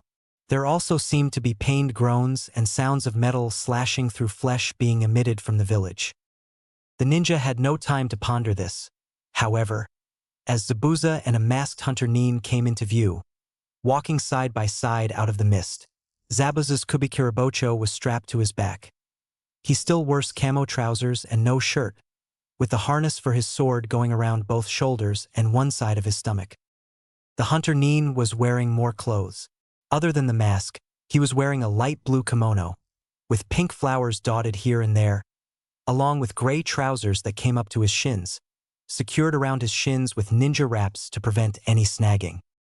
They walked slowly, leisurely, as if they had all the time in the world to complete their missions, which gave Naruto the chance to take off his jacket and remove his weights. He would have taken them off before they set out, seeing as they were going in prepared to fight, but truthfully he had forgotten to. Nodding towards his companions, Kakashi darted towards Zabuza's partner, only to be intercepted by Zabuza himself. Your fight is with me, Kakashi. Don't worry, I'm sure that blonde student of yours can keep Haku company. Zabuza's grating voice was grating his nerves. This was not going according to plan. Sorry to disappoint you, but I am not Kakashi's student. My teacher is a former teammate of yours, shall we say, Naruto said, walking behind Kakashi with his hands behind his back. Sasuke and Sakura looked to where Naruto was supposed to have been standing and wondered how on earth the blonde had gotten to Kakashi that quickly. Zabuza was intrigued, but he felt a trap of some sorts coming. He knew the orange-wearing menace wasn't an idiot, and neither did he say anything to the enemy without a reason, so the likelihood of him just making conversation was low. But still, Zabuza allowed himself to be baited. Who are you talking about, boy? Hook. I'll tell you, if you fight me, Naruto answered, not wavering in the tiniest bit as he glared into Zabuza's eyes. It should be fun to test myself out against a ninja as strong as you. Why not fight Haku instead? If you are an apprentice, then shouldn't you fight an apprentice yourself? Zabuza asked, trying to outwit Naruto. He really didn't want his precious apprentice going at it against someone as strong as Kakashi. Are you sure you want to test out your apprentice against the apprentice of Kisame Hashigaki? Line. Zabuza's eyes widened. It had been years since he last heard that name, and he wasn't liking his options now that he had heard it. On one hand, he could let his apprentice fight copy Ninja Kakashi, someone with abilities on par with himself, or let him fight against the apprentice of Kisame, who had unknown abilities. All right, fine. I can't just let Kisame-senpai's apprentice just roam around like he wants. Sinker. Kakashi looked at Naruto like he grew a dozen extra heads. How had Naruto just manipulated Zabuza into fighting him with mere words, when Kakashi was already sweating at the prospect of their battle plan going awry? Kakashi hadn't even been considering any ways of trapping Zabuza. Kakashi sighed slightly. He really was getting soft. Kakashi, the fake hunter Nin is all yours. With that, Naruto was away at Zabuza, throwing a few shuriken and running off a little ways to get some space. He really didn't want Sasuke or Kakashi to see his Rinnegan. It would be a massive pain to answer all the questions, and he would rather keep his bloodline secret until the Chunin exams were done with. Kakashi gave the fake hunter Nin one look and activated his Sharingan. The fight was on. Kakashi stared his opponent down with no visible feelings, daring the younger fighter to make the first move. Years of training and life or death situations had taught him that taking the initiative usually ended with you taking the first hit, not dealing it. So Kakashi waited, observing his enemy. Haku didn't know what to do. Over the years as Zabuza's tool in training, he had been taught over and over again to suppress his emotions. Even though he was normally rather good at doing so, facing down someone so infamous still instilled fear in him. He was almost the same age as the genin on Kakashi's team, and he wasn't as experienced as he would have liked to feel. With Zabuza and Naruto, the fight was already raging at full force. The storm had begun, with Zabuza providing the rain and thunder, while Naruto provided the wind required to keep it going. Literally, Zabuza was throwing around water-based jutsu and the occasional lightning, whereas Naruto was constantly on the defense with wind-natured jutsu of his own. Water style, water bullet jutsu, molding his little chakra as he needed to power the jutsu. Zabuza spewed out a few globs of highly pressured water, the first one aimed straight at Naruto's face while the others cut off all routes of escape from the first. Zabuza was expecting Naruto to use his wind wall jutsu again, but was surprised to see otherwise. With an impressive show of speed, he dodged to his right, moving so fast that even the projectile that was meant to cut him off missed. Continuing with his trajectory, he ran at Zabuza's left, open flank, his Rinnegan flaring menacingly. Seeing the change in the boy's eyes for the first time in the conflict, the ex-Kiri ninja was rather surprised to see purple eyes glaring at him, rather than the blue and white that he was expecting. The boy's earlier clumsiness was also gone, replaced by an elegant, fluid-looking motion. Starting with a right hook, Naruto wasn't surprised to see Zabuza's left hand moving up swiftly to block. Ignoring the failed attempt to blow his opponent's head off, he used his momentum to bounce back up from the left, his fist flying in from underneath his enemy's guard. He was rather perturbed to feel a very hard, cold substance meeting with the speeding appendage. Seeing the uppercut coming, Zabuza did the only thing he thought was logical at the time. He used the flat side of his blade to block the punch. Not only did it protect him from harm's way, it also had the advantage of injuring his opponent, who now backed off, sporting a lightly bruised left hand. With a sigh, Naruto got back into his taijutsu stance, which was little more than just standing there with his hands hanging in front of his face with his feet wide apart. While Naruto was rather good at actually fighting, his beginning stances were still poor. I really regret not bringing Rujinjaka right now. It's annoying to fight a swordsman without a sword of your own, Naruto said, moving to pull out a kunai to even out the playing field just a little. He still hadn't learned any proper nature manipulation, other than the defensive jutsu taught to him at the academy, so he settled for a normal kunai, not a more expensive chakra conducting one. Are you telling me you're trained in the way of the sword? Zabuza asked, quite impressed by the young genin. It wasn't often that he was pleased by a genin, definitely not one from Konoha. He usually thought they were too soft to be proper ninja, except for the odd genius like Kakashi and Itachi. His opinions were not baseless. No, but I do know the basics of how to slice people apart with a sword. I might not be a trained swordsman, but it is still better than trying to fight someone that has a sword with my bare hands. I might have a lot of training under my belt, but I still can't break steel with my bare fist, and definitely not one that is made out of a chakra conducting metal like yours. Naruto replied, grateful for the break he was getting from fighting. His job, after all, was to stall Zabuza, not beat him. Deciding he had enough of letting the boy rest up, Zabuza charged in, his zanbato aiming to cleave his target in half horizontally. At the last second, Naruto brought up his hand with the kunai and stopped the massive sword dead in his track, which surprised Zabuza further. To block something as heavy as a zanbato with nothing more than a simple kunai was a feat beyond any normal 11-year-old. Sakura, Sasuke, and Zaraki looked on in the thin mist, observing the two fights going on at the time.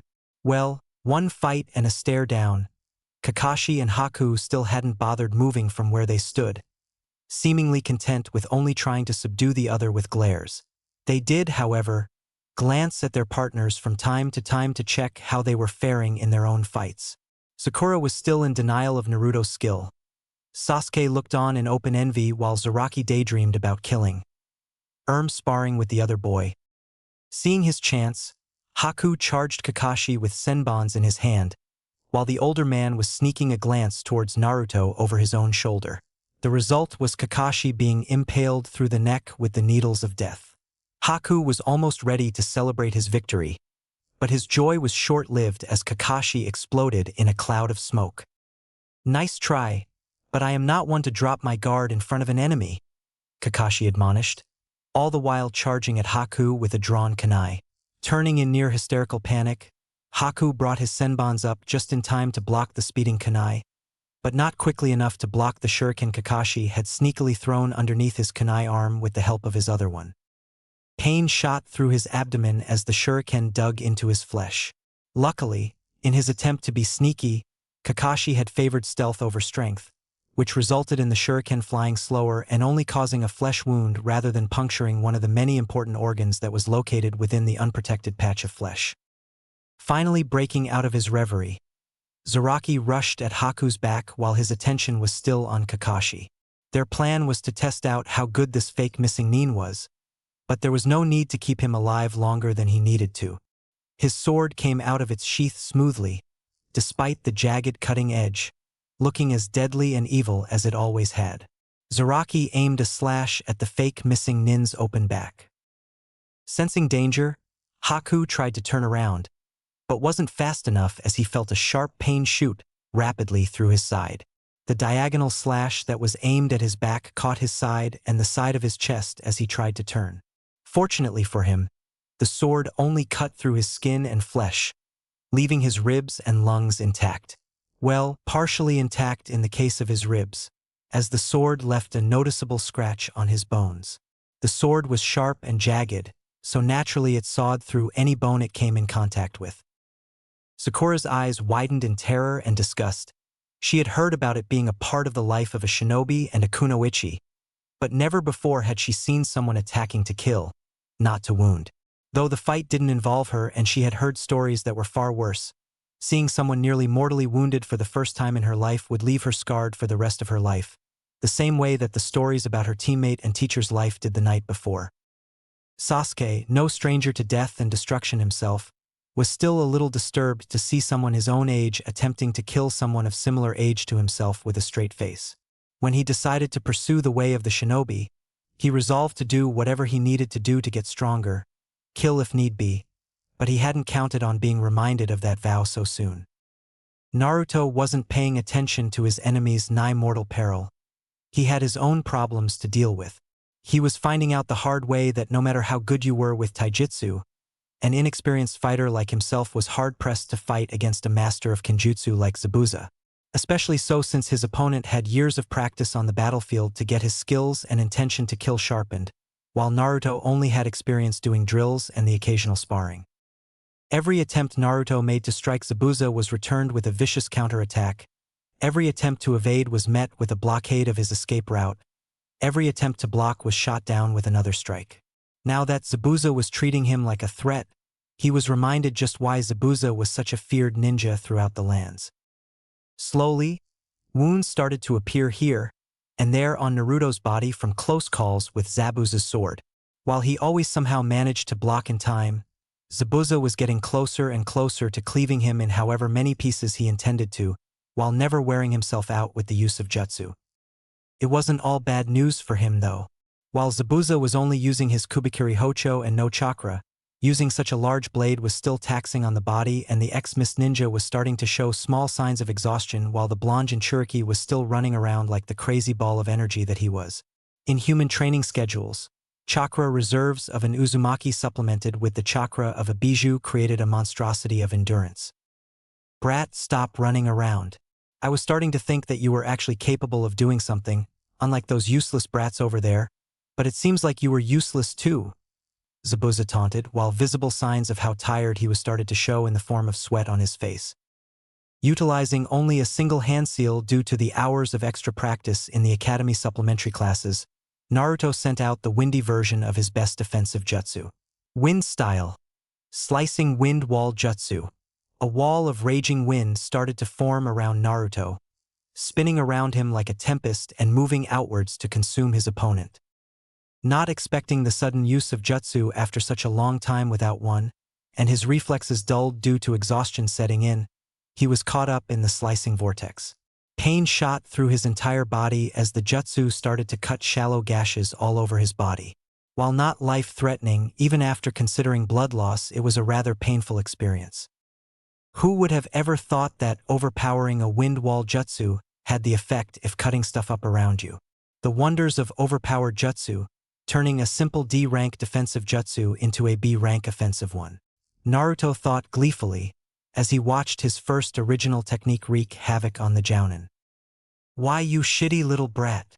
An enraged Zabuza emerged from the dissipated attack, sporting several light cuts all over his body, ignoring the monumental amount of pain through sheer combined force of anger and will. At that moment, all activity stopped as the mist cleared slightly, followed by a loud, oily cackle that rang through the air and poisoned the ear of all that listened. People often classified others as evil due to their actions. While almost always the presumptions were misguided, sometimes they were spot on. That presumption was true for the cackling monster. A small, sleazy-looking man stood on the beginning of the bridge they were on now, laughing at the predicament that he had put the occupants of the bridge in. Gato stood there laughing, imagining the looks on their shocked faces, imagining his own victory. Victory, as he was soon to find out, that was not earned. Victory that he would not taste on this day. The mist cleared further, revealing an army of hired thugs and barely trained samurai behind Gato. What they seemed to lack in skill and strength, they made up with their size and their sheer number. There seemed to be hundreds of them, all wielding some form of weapon or another, mostly swords of various shapes and sizes, though a few maces and clubs were present here and there. Gato, you traitorous bastard! What is the meaning of this? Zabuza shouted, having stopped a few feet away from Naruto. He was still seething over what the boy had done to him, but his attention was now directed towards Gato and his army rather than the genin in front of him. What does it look like? Your services were too expensive, so I decided to terminate our contract, Gato said, his oily voice taking on a thick, superior tone. Get 'em, boys! With a casual wave of his hand, he ordered his army to advance on the small number of ninja. They approached slowly, sure of the slaughter that was to come, as the ninja got ready to defend themselves against the assault. Yes, there would be a slaughter. Suddenly, out of nowhere, a chakra signature spiked through the roof and into the heavens above, its demonic feel making everyone present shiver. Kakashi panicked, looking around frantically for the source of the chakra. He had felt something similar on that fateful night 11 years ago, and the thought of that monster rampaging again made his heart freeze. Zabuza was excited and scared at the same time. It had been a long time since he felt a chakra signature this strong. Not since his assassination attempt on the Mizukage failed, had he felt something this chilling. He was rather surprised, though, since he knew it couldn't be Kakashi that was putting out that demonic chakra, since he knew for a fact Kakashi was a normal jounin. Whose chakra is that? He thought. Sakura and Sasuke collapsed under the onslaught of the bloodlust that permeated through the air. They had felt Kakashi and Zabuza stare each other down during their first encounter, but that bloodlust was insignificant compared to what was in the air right now. If Kakashi and Zabuza's thirst for blood was as chilling as a hot summer's day, whereas this was the cold, dark night of winter, and a blizzard was raging all around them. Gato was terrified. For the first time in his life, he was truly scared of death. What is that, Kurama and I? As soon as Naruto felt the demonic chakra spike in the air, he set up a mental link with Kurama.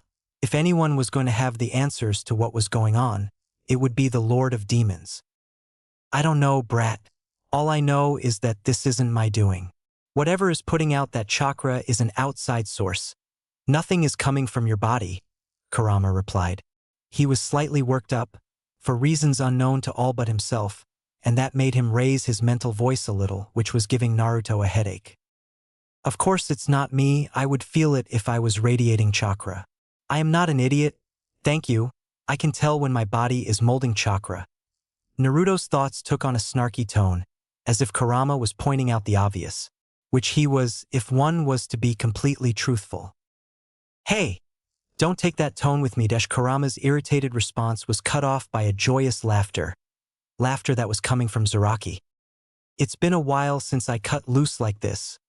Without saying a word more, Zaraki charged into the midst of the hesitating army of thugs. They didn't know what it was, but something about the evil in the air told them to run the hell away from this weird kid. Wait, is he the one that is radiating that evil chakra? Kakashi asked dubiously, both thankful that it wasn't the Kyuubi running rampant and scared that there was more than one person around that had a demon sealed in them. I think he might be, Zabuza replied, not taking his eye off the rampaging genin.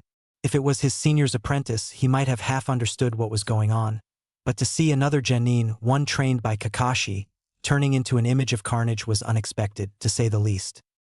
Zaraki was having the time of his life. He cut men down left, right, and center.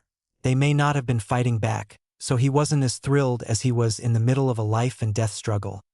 But he was thrilled nonetheless. He loved fighting against so many opponents at once. The hired army were slowly starting to come around, starting to realize what was happening.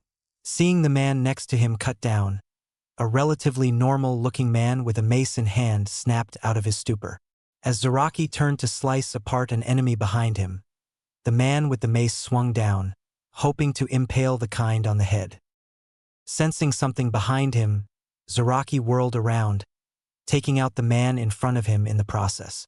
Seeing the mace descending on his head, he sliced the shaft in half before cutting through the arm that was holding up the now severed weapon.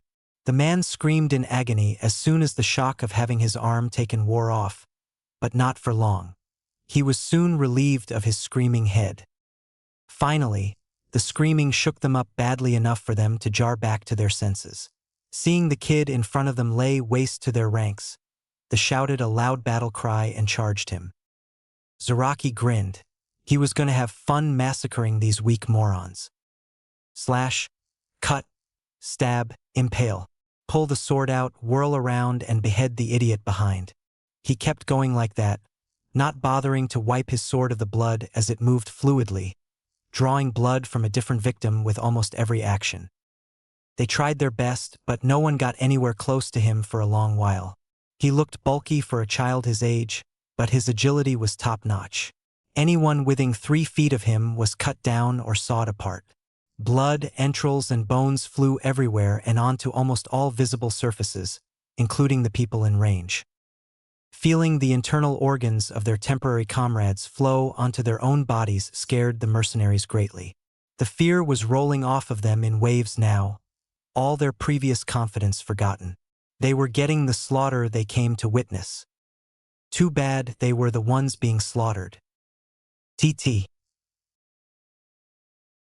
A cloaked figure stood atop a cylindrical building, paying no heed to the endless sheet of rain pouring on and around him. A head of straight red hair was visible over the high collar of the, framing a pale face with multiple piercings dotted around everywhere. Nagato, are you sure it was smart? A blue-haired woman asked from behind him, adorned with the same black cloak with the red clouds. Unlike Nagato, the woman's face was unmarred. No piercings visible on her skin. I did what had to be done, Nagato replied, his voice weak but clear. Madara will not be pleased, Conan warned, hoping that her friend would reconsider his decision on the matter. There are several problems with that statement, Nagato started, drawing Conan's attention. First of all, I am doing this because I don't want to go along with that man's plans, but I can't do anything to directly interfere. Second, I doubt he will even find out about this happening for a long while yet, and even if he does find out, he won't dare do anything against me. The same way I can't oppose him without grave repercussions. He cannot oppose me without repercussions. Third, I highly doubt that man is who he claims to be. What do you mean, Nagato? That man even has the Sharingan to prove he is an Uchiha. No other Uchiha in history was as powerful as him. Not even Itachi. Conan was starting to get worked up. Her partner was spewing nonsense. He may have a Sharingan, but what is his proof that he is an Uchiha? Kakashi Hatake has long proven that you don't have to be an Uchiha to wield a Sharingan.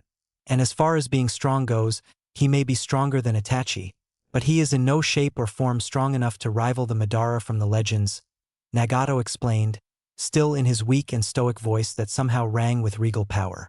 And as for being too old to be as powerful as he used to be, that isn't possible.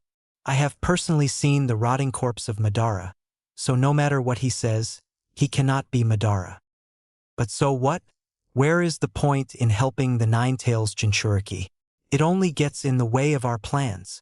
Conan's voice was starting to become uncharacteristically high. It was a couple octaves higher than normal at the least. Where is the point of helping your family? Nagato asked almost sarcastically. I don't need a reason to help him, other that he is family. What do you mean, Nagato? I thought your parents were killed? He can't be your brother, you were an only child. Ah, a sibling isn't the only relation a person can have. No, Naruto is my cousin. A distant cousin, but a cousin nonetheless.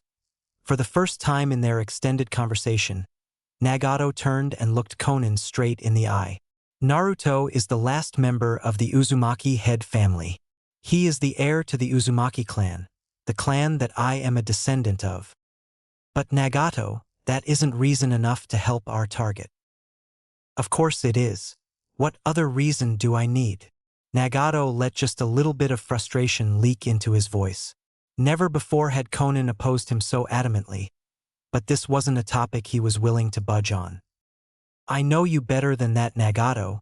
You don't do anything unless you have a personal motive in the matter. Conan replied, suddenly becoming suspicious of what her partner was up to. Whenever he got secretive, it meant he was doing something idiotic. By her opinions, anyway. Nagato sighed. She knew him too well, all right. He never managed to hide anything from her, no matter how hard he tried to. He has the Rinnegan, like me. Unlike me, he has the chakra required to use the Rinnegan without harming his body. I used the Rinnegan without the right chakra potency, and you can see what happened to my body. So, what are you getting at? I am a dying man, Conan.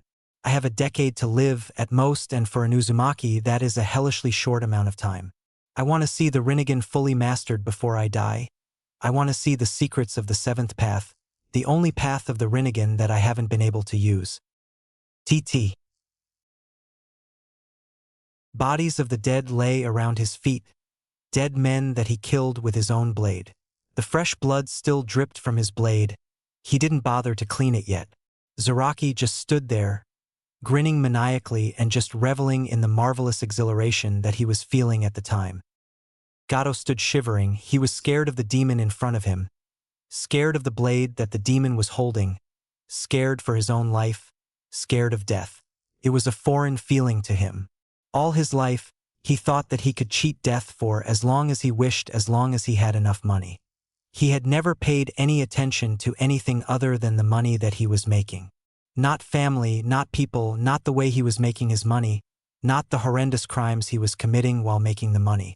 No, his entire life he just thought about the money.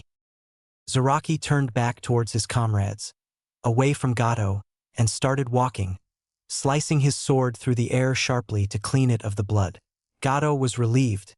The demon had turned away from him. He was safe for the time being. He wasn't going to be killed, he was going to be all right. Zabuza, since we aren't enemies anymore, can you lend me your sword? Naruto asked, turning towards the man and away from the scene of the mass execution that occurred moments ago. Why are you assuming we aren't enemies anymore? And why should I give you my sword even if we weren't enemies? Zabuza retorted, not liking the idea of handing his only prized possession to someone else, even if temporarily. Well, your client has terminated his contract, so there is no reason for you to kill Tazuna, and as such there is no reason for us to fight. As for why you should lend me your sword, it's because you're going to love what I am about to do with it. Something about Naruto's tone of voice made him shiver. You had better return it to me once you are done with whatever you plan on doing, Zabuza said, as he hefted the sword from the floor and handed it to the genin. Once he had given his sword over, he moved to see what became of his apprentice. Holding the sword in both hands, Naruto disappeared and reappeared behind Gato in an impressive burst of speed. Being a normal civilian, despite his large bounty of riches, Gato was unaware of what was going on even after his head was cleaved clean off his shoulder. Naruto was surprised. He had expected to feel terrible after his first kill, or feel some kind of remorse for the man he killed, but he felt nothing. In fact, he was glad that he had gotten rid of the stain on the face of the earth. He also expected it to be hard to swing the large sword in his hand, but it was easy for him. Wielding the large sword came naturally somehow, even though he had never even seen a sword of its size before seeing this one. Kubikiri Hocho felt as light as a feather to him, but that might have been due to the insane amount of indirect weight training he did every day. All of the other live occupants of the bridge didn't notice, but the easy usage of the Zanbato didn't slip Zabuza's eyes. He hadn't seen anyone use the sword that easily since he saw the last user of the sword, his predecessor as a member of the 7 ninja swordsmen. He couldn't worry about that now, though. He had an injured apprentice to take care of. Air berate for weakness. Kakashi, is Haku dead or alive?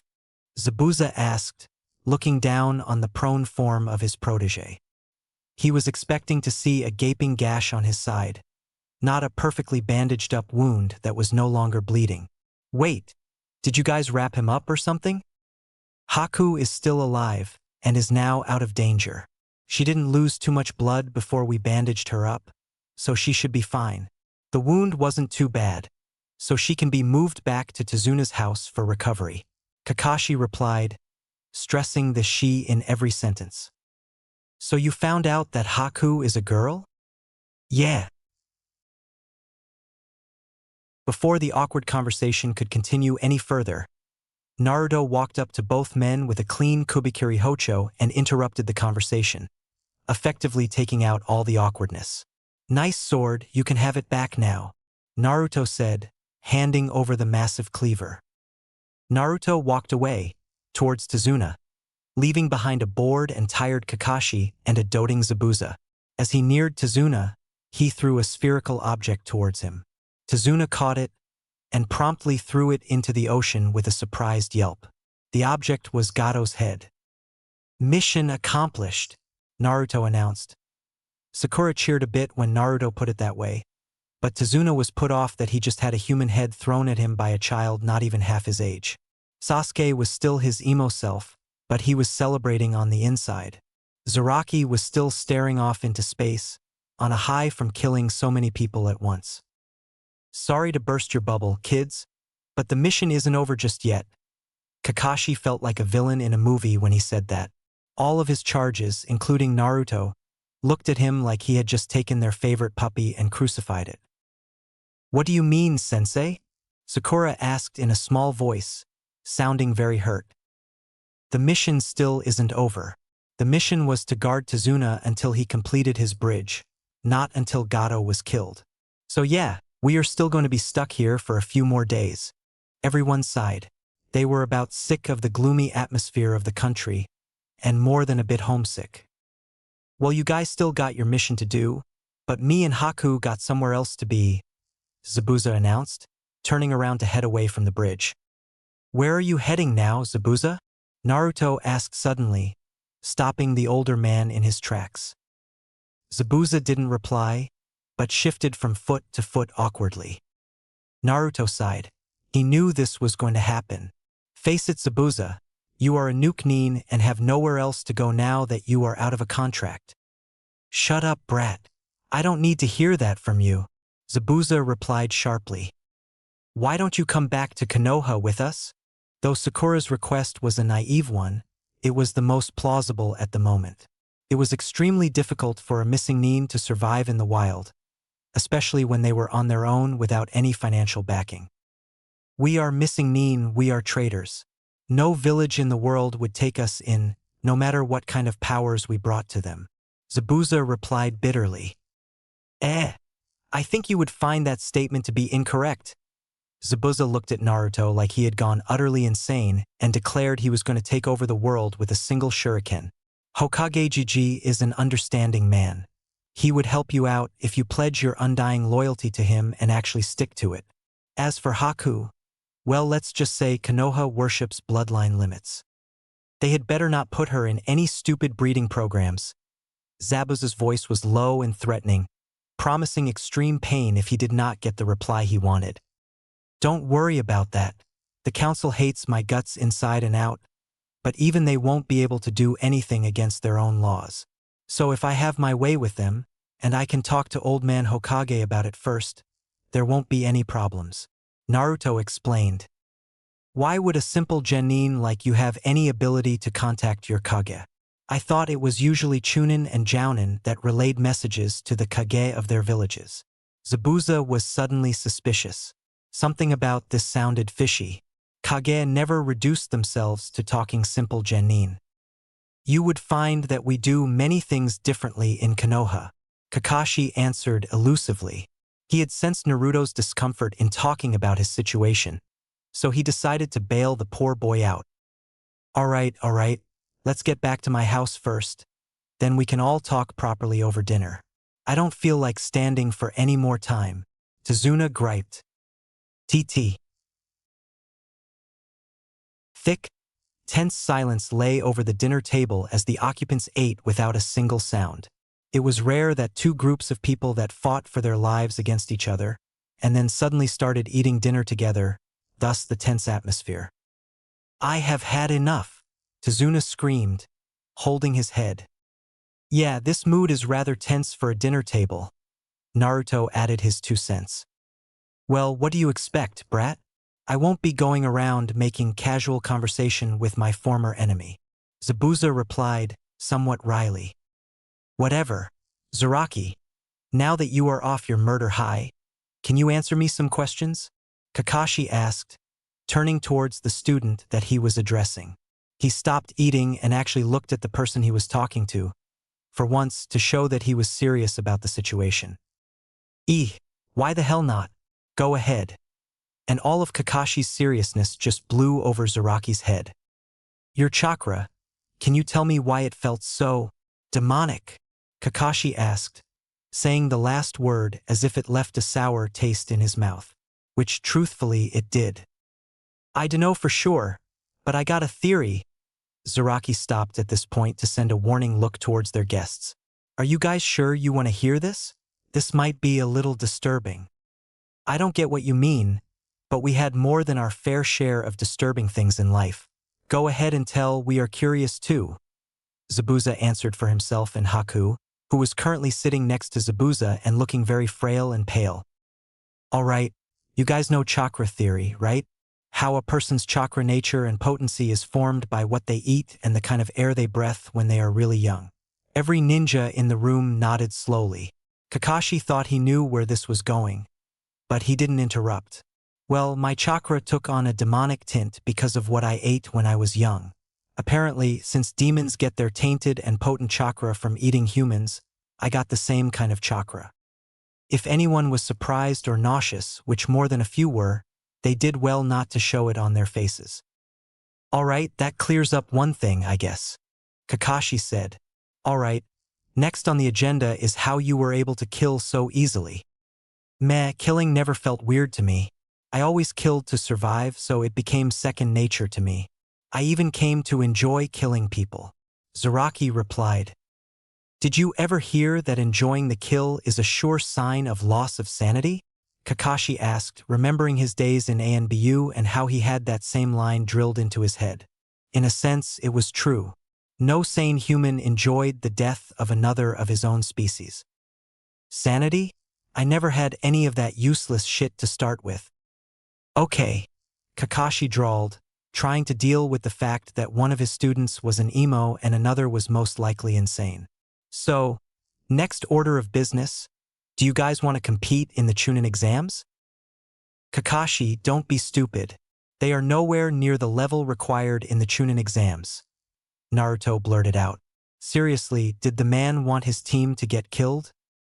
Of course we are strong enough, Sasuke answered. Sure, if Sasuke-kun is here, we can do anything, was Sakura's intelligent reply. Why the hell not? I'm up for anything as long as I get a good fight out of it. Zaraki answered characteristically. The guy really would do anything for an exciting fight. He didn't even have any regard for his own life when it came down to getting a good fight out of someone. I see. I will consider entering you guys and train you accordingly. You really are trying to get your team killed, aren't you? Naruto asked sarcastically, not expecting an answer. No, they won't be killed so easily, Kakashi said. Well, whatever. None of my business what you do with your squad. I'm done eating, so I will be seeing you later.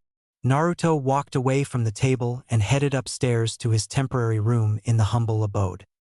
The first thing he saw when he entered the room was a scroll, lying harmlessly on his pillow. Moving towards it, he picked it up gingerly, ready to throw it if it was rigged in any way. To Naruto Uzumaki, from a friend, said on the front. Judging the scroll to be safe, Naruto opened it slowly but eagerly. The Rinnegan is a dojutsu that is far superior to both the Byakugan and any form of the Sharingan, even the Eternal Mangekyo.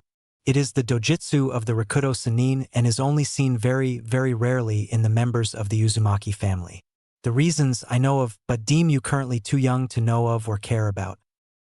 The Rinnegan has similar properties to the Byakugan and the Sharingan. Though the eyesight isn't as good as the Byakugan, the user has the ability to see what any summon creature or any clone can see, so it has the potential to have a better range of view than the Byakugan. Unlike the Sharingan, the Rinnegan does not have the ability to instantaneously copy any ninjutsu, but it does make it easier for the user to learn any jutsu, and it gives them the ability to manipulate any of the 5 major elements and maybe even combine them at a later point. There are 6 unique capabilities of the Rinnegan with a possible 7th. I will tell you of one of those abilities in this scroll, and will send you scrolls with abilities of the Rinnegan when I think you need to learn another path. The first and easiest path to master is the Deva path. It will allow you to control attractive forces and repulsive forces. There are 3 jutsu that you can use with this path, but right now, I will only teach you 2 of these. The third is a little dangerous to be using with your chakra levels. The scroll went on and on for a long time, describing 2 jutsu called Shinra Tensei and Bansho Tenin. It described how to use the jutsu, how much chakra it would take, the repercussions if he used it too much. It also said that Shinra Tensei could potentially destroy an entire village if used with enough chakra, but it would take a long time for it to regenerate. The only downside to these 2 jutsu were that there was a buffer time that varied with the strength of the jutsu, but that shouldn't be too much of a problem. The scroll was Naruto's first insight into just how inhumanely powerful his eyes were, exactly why they called the Rinnegan the Eyes of God. If he could control gravity with just the first and easiest path, who knew what he could do with the rest of them? For all he knew, he might even be given complete control over life and death. While Naruto was reading the scroll and was in deep thought, Sasuke had come up behind him, having finished up his own dinner ahead of all the others bar Naruto. Seeing the other boy reading a scroll intently, a scroll that looked akin to mail, Sasuke grew curious. What's the scroll about, Dobe? Sasuke asked in the friendliest voice he could manage, surprising himself with just how friendly he could sound if he wanted to. Still calling me a Dobe? Naruto asked in return, not answering the question he was asked. It's more of a joke and a habit nowadays, you know full well I don't mean it. I actually have the urge to stop brooding for some reason, but I have an appearance to keep up, Sasuke replied, somewhat heatedly. Honestly, he was speaking a lot more than he normally did, but being around the cheerful blonde did that to people. Well, he managed to change most people. Kakashi was still lazy and Sakura was a total fangirl. Yeah. I don't know who this is from, but it's a scroll that explains more about my bloodline. Since I am one of the very few people in the ninja history that has awoken this bloodline, I honestly have no idea what I can do with it, Naruto answered honestly. That reminds me, since when do you talk to Dobes like me? Sasuke looked at Naruto like he was still the Dobe. Itachi might have screwed with my head, but I am not stupid enough to overlook the obvious. Sure, I brooded in class back at the academy, but that was more because I didn't really have any competition. As for why I am talking to you, I can see you really aren't an idiot, but a decent ninja that is probably stronger than me. And if what you said was true, then you had a much more screwed up life than I did. So I don't see any reason for me to doom and gloom while you are all cheerful. To say Naruto was surprised would be the greatest understatement of the century, probably millennium. For a full minute, even with his newfound intelligence, Naruto gaped at Sasuke like a fish, opening and closing his mouth repeatedly. What's wrong, Dobe? Cat got your tongue? Damn. Who knew all it took was a watered-down story of my life and a show of strength to pull that massive stick out of your ass? Naruto asked sarcastically, trying to get a rise out of Sasuke.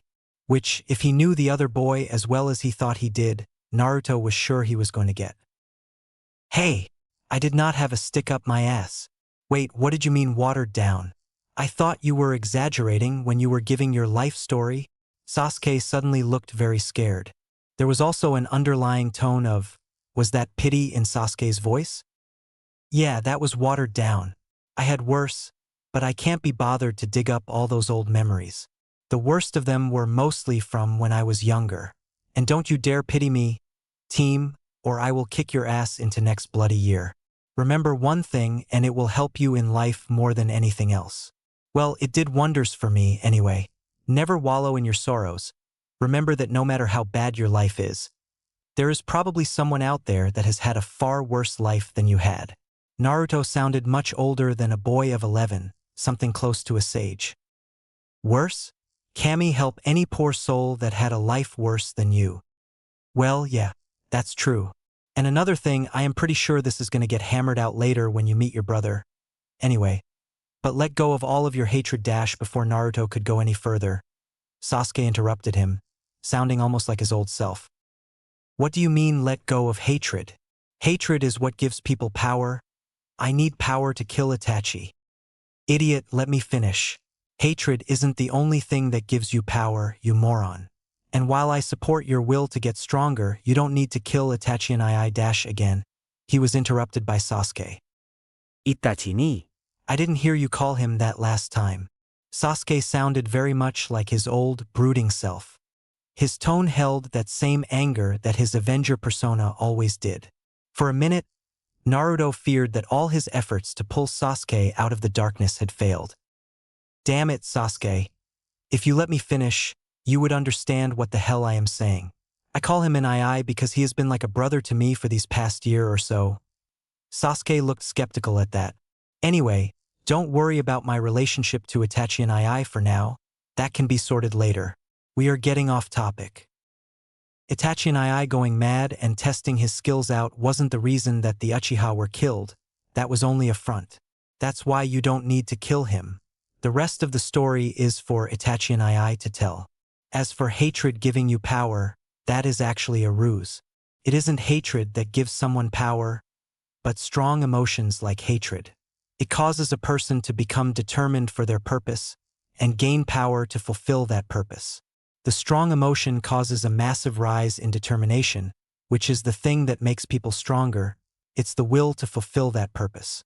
The strong determination causes people to go beyond their limits, to rise to their true limits.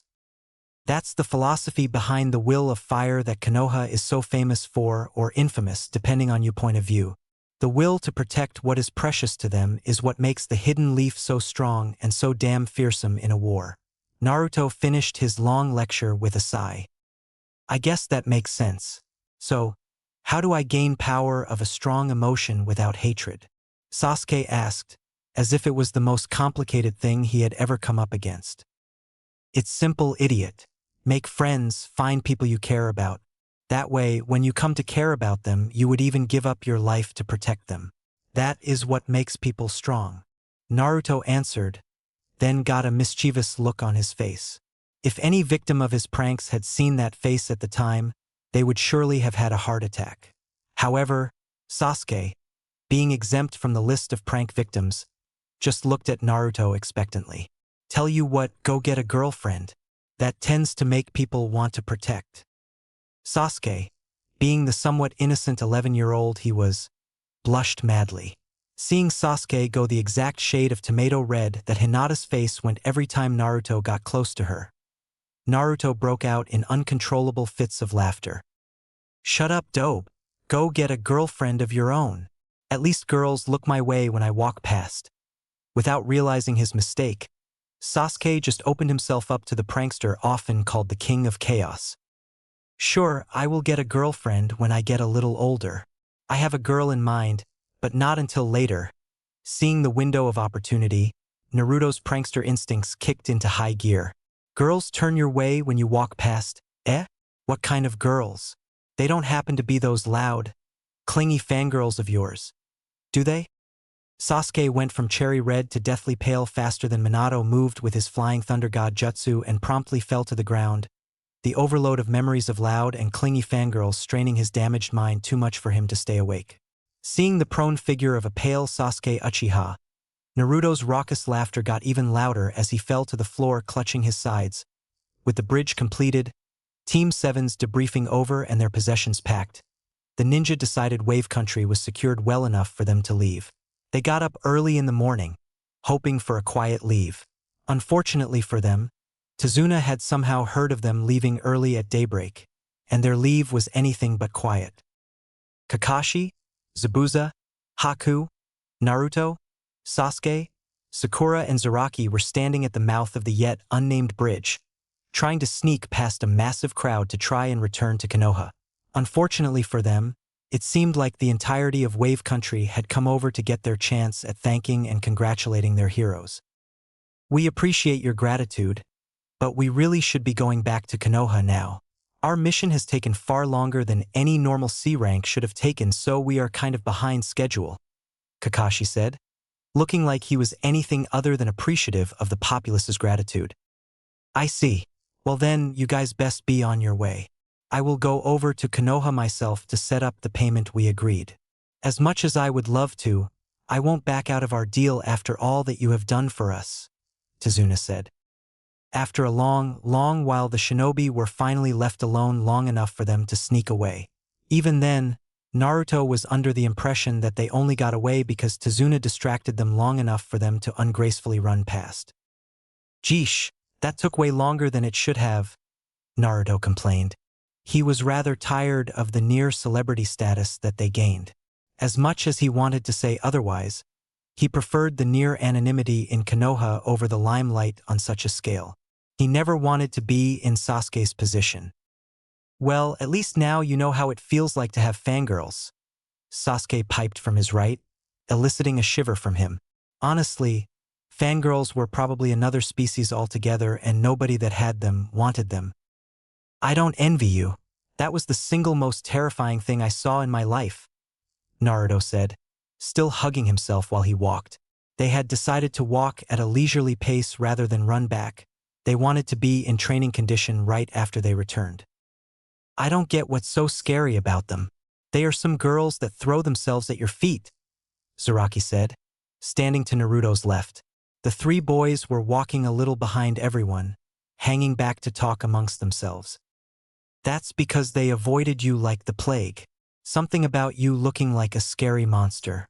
Honestly, Their reaction over your appearance was pretty funny. Yeah. I still don't get why both of you are terrified of them. You could obviously snap them in half whenever you wanted to. So why so scared? Zaraki asked, not understanding the terror that was known as fangirls. You will never understand the horror, Sasuke said, now also hugging himself and shivering like Naruto. Speaking of which, why are you not fainting at the mere notion of fangirls?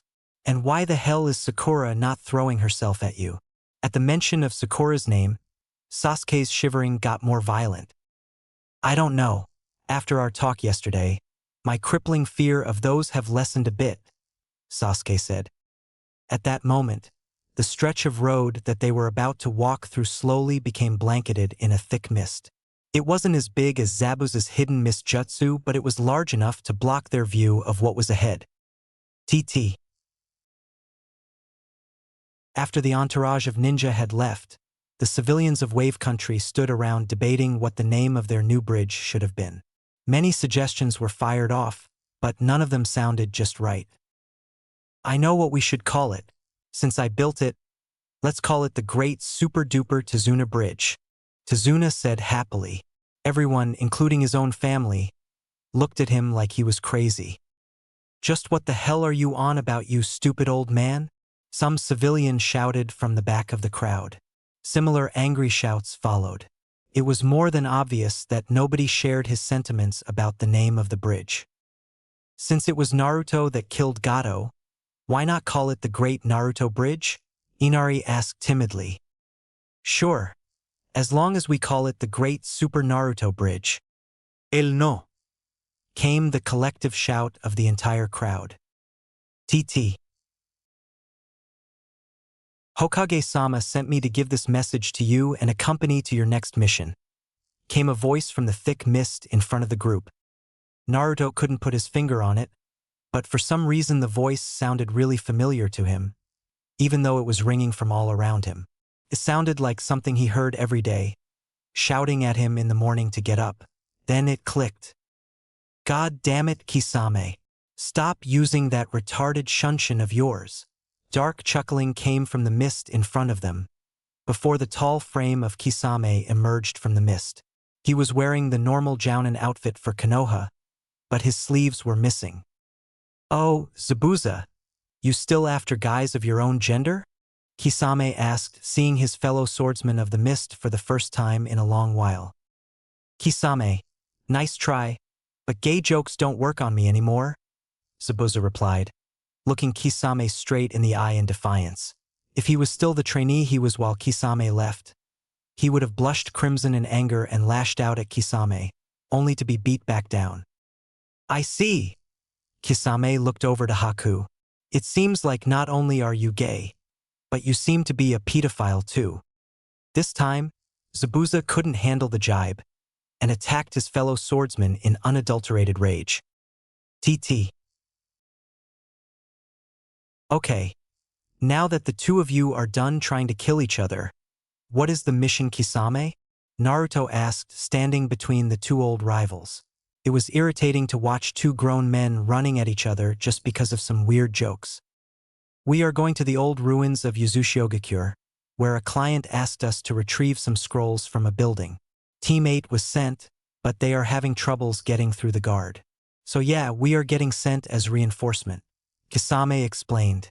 Naruto knew perfectly well that he was going to be visiting the ruins of his clan's village, but he didn't vocalize any complaints.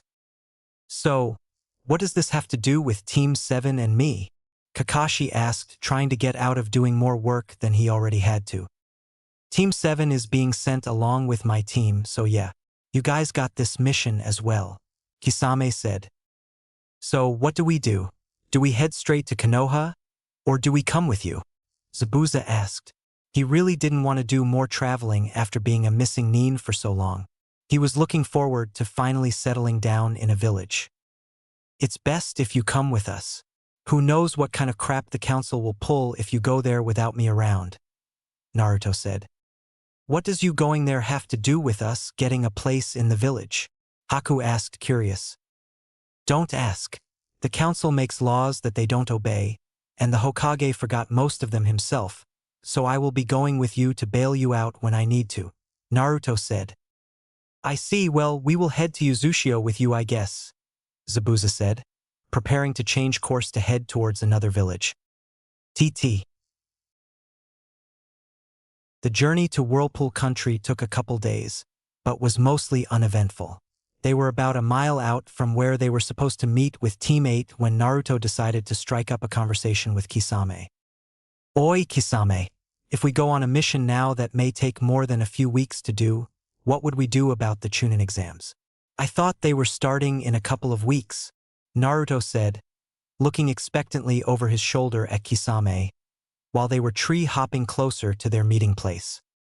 Oh, you don't have to worry. There was something about getting a treaty with Kumo so that their ninja could participate as well, so the exams are getting delayed.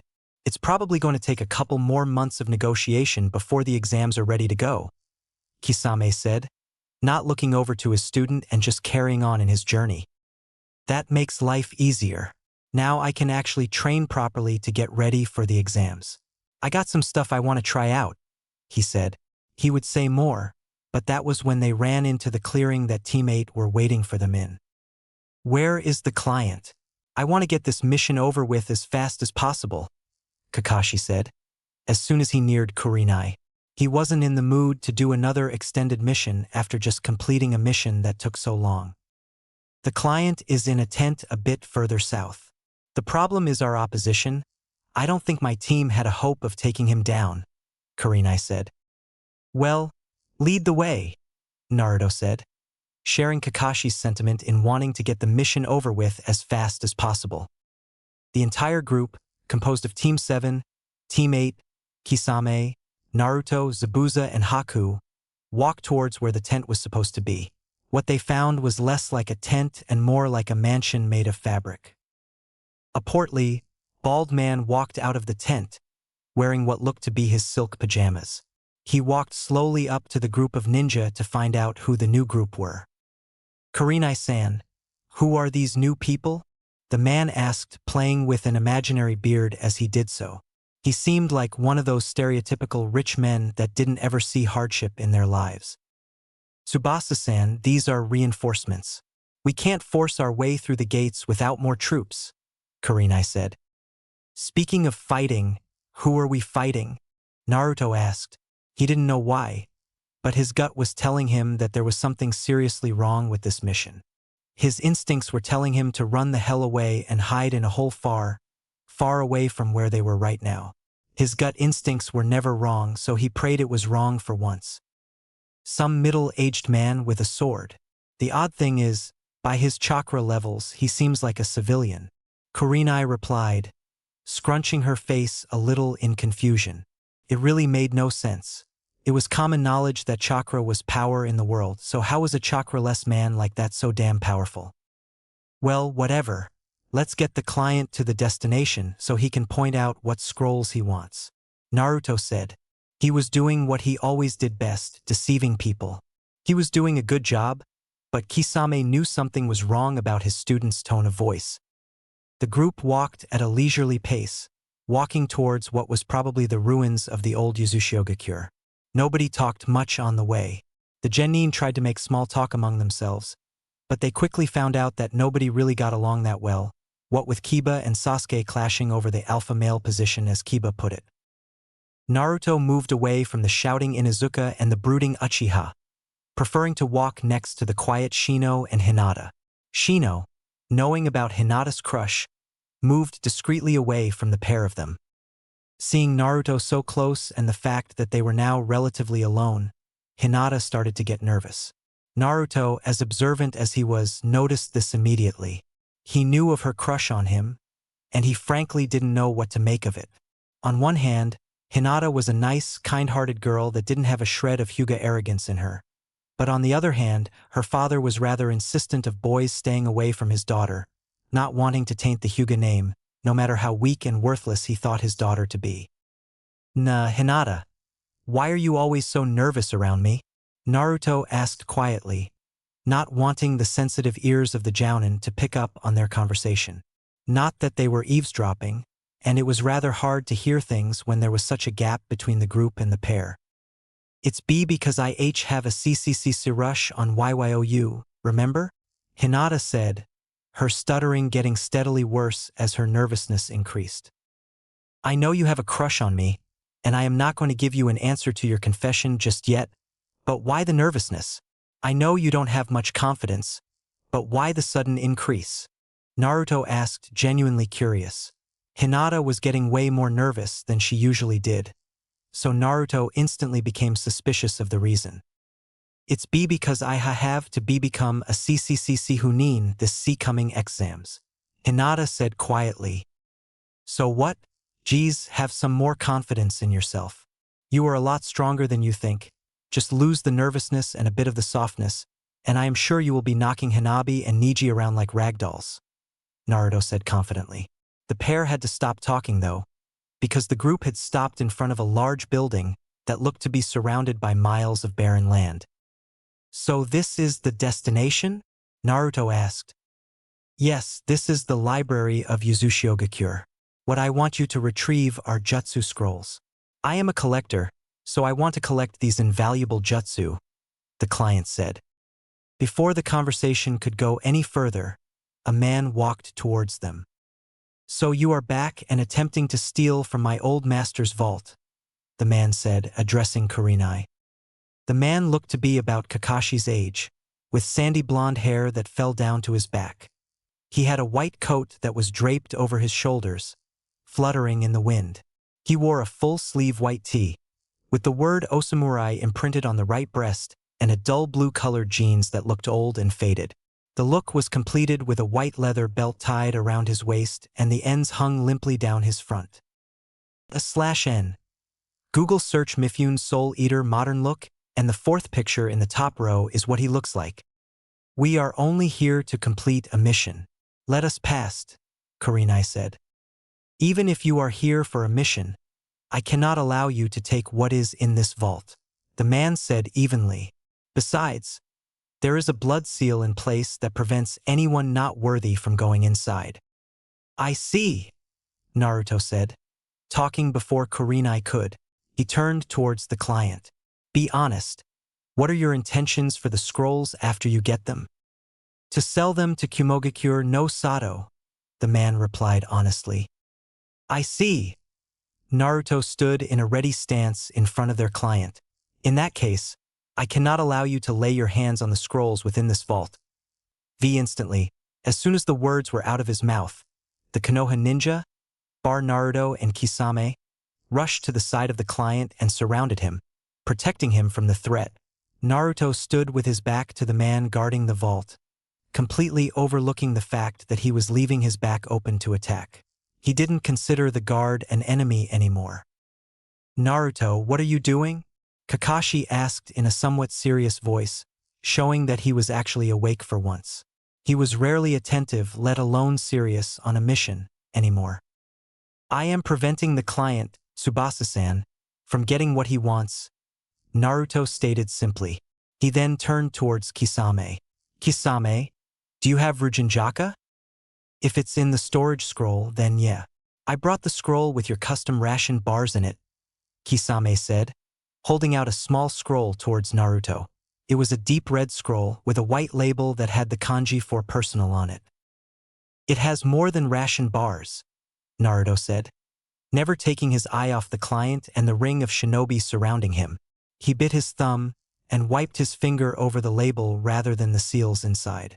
Out came a slightly longer than normal katana, the kanji disappearing from the white label.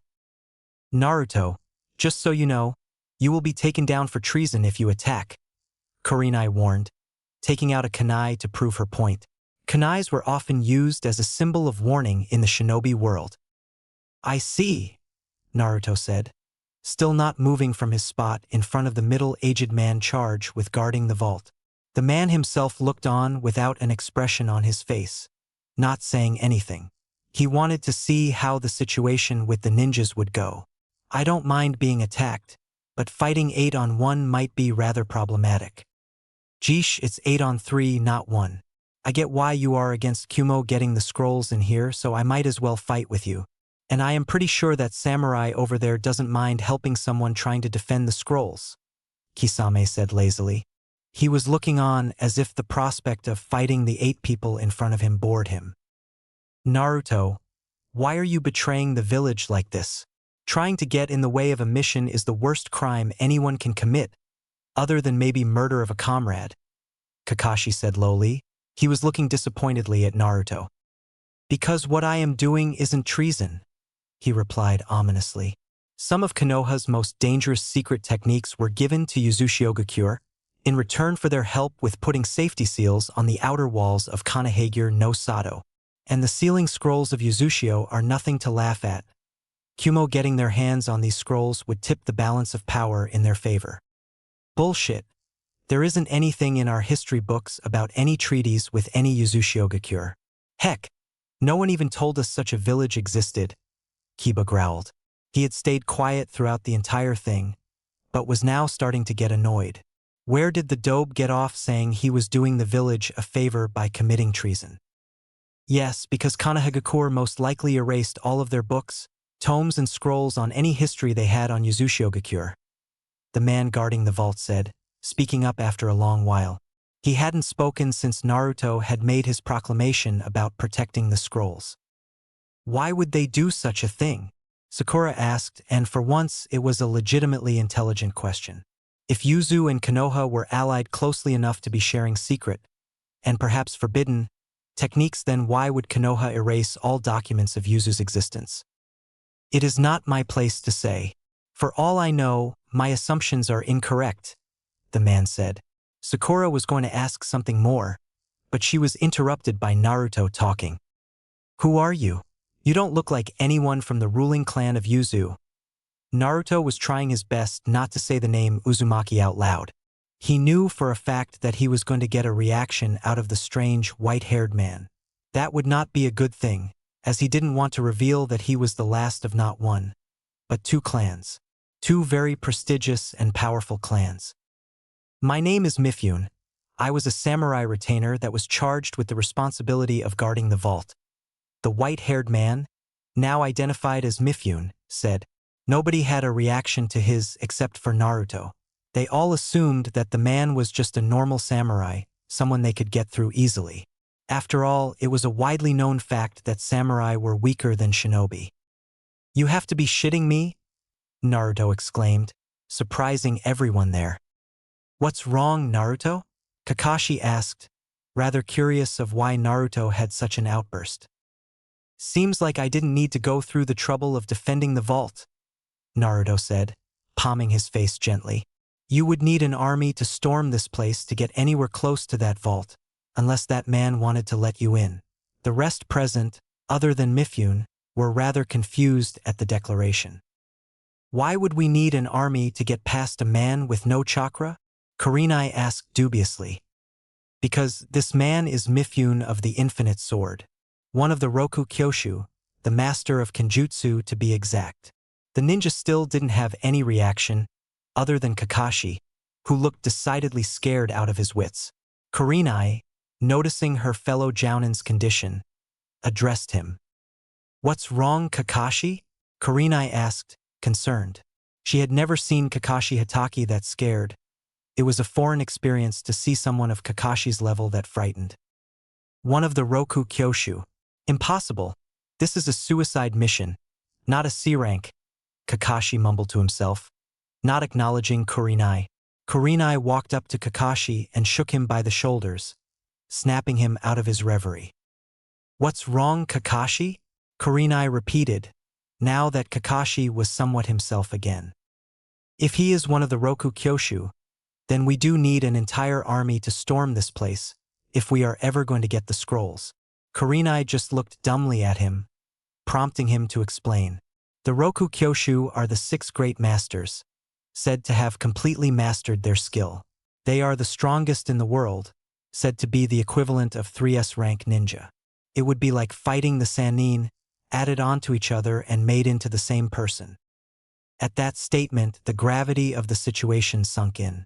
Finally, they realized that despite his frail appearance and apparent lack of chakra, this was possibly one of the strongest men to have ever existed. The Jounin in the area looked frightened and flustered, The client looked surprisingly calm and the genin, except for Naruto, just looked on, doubting the strength of the man in front of them.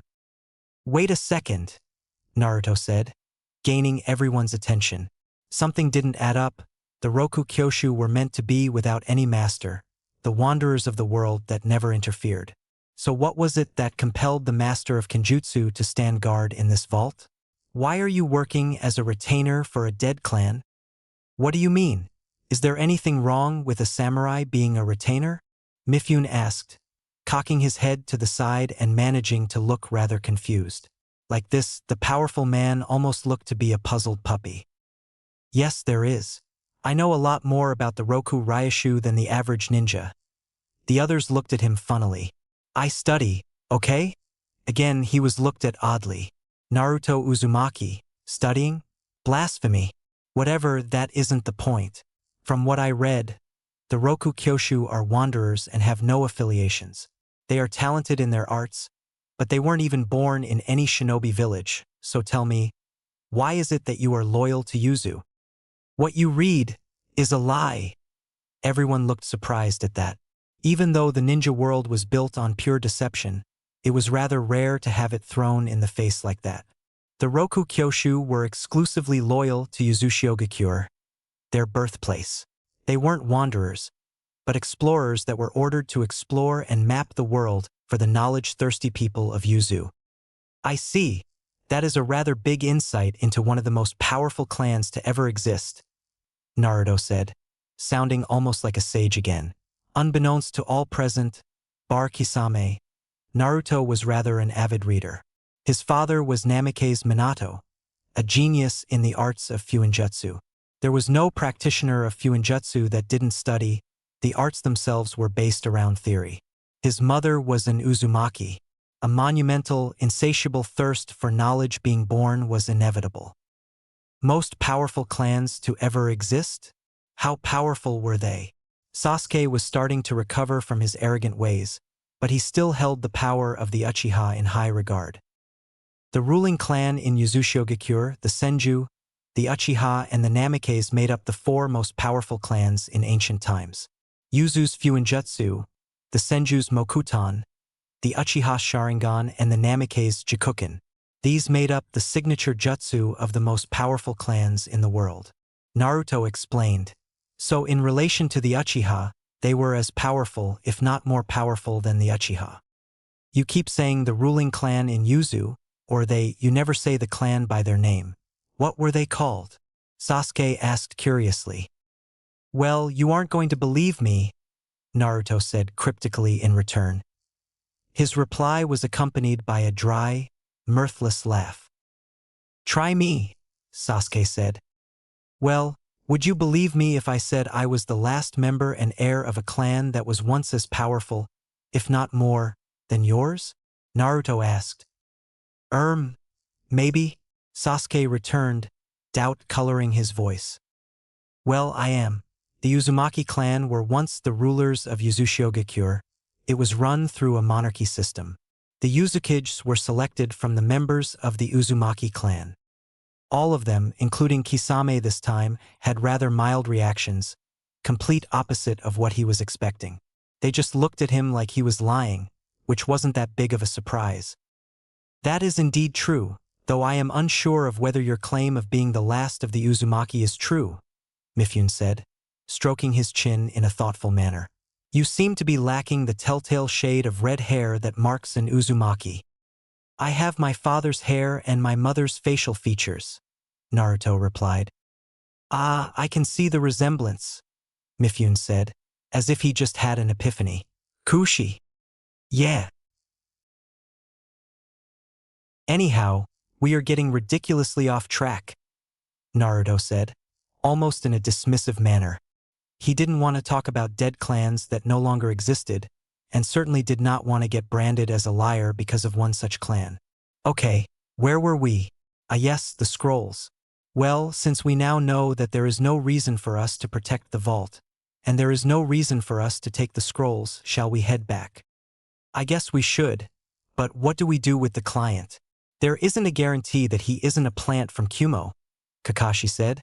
his experience telling him to trust nothing and try to find every hidden detail in the world within the shortest amount of time possible.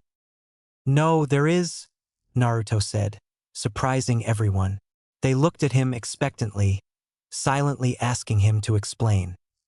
He fully admitted his intentions to us. There was no hint of hesitation or deception. So he was telling the truth. "How does that prove that he isn't someone sent by Kumo?" Kurenai asked in a very clipped and annoyed tone. She wasn't liking the fact that she was, in her opinion, being showed up by a genin. The fact that Naruto was a boy didn't help either. It was a well-known fact that Kurenai despised the male species. Simple. If he was a plant, he wouldn't have told us that he planned to sell them to Kumo. The man probably just thought that he could make some decent money off of the scrolls by selling it to them. Kumo does have a reputation to pay large sums of money for strong techniques. Naruto explained patiently, completely ignoring the tone Kurenai just used to address him. "Still, we should detain him and take him to the Hokage. Let him decide what to do," Kakashi said. He could see that Kurenai was about to question Naruto's logic, in which he found no flaws, so he decided to intervene and nip the problem in the bud. "Agreed," Naruto said. The genin, other than Naruto, Sasuke, and Kiba to an extent, were almost silent throughout the entire ordeal, watching their superiors in knowledge deal with the situation.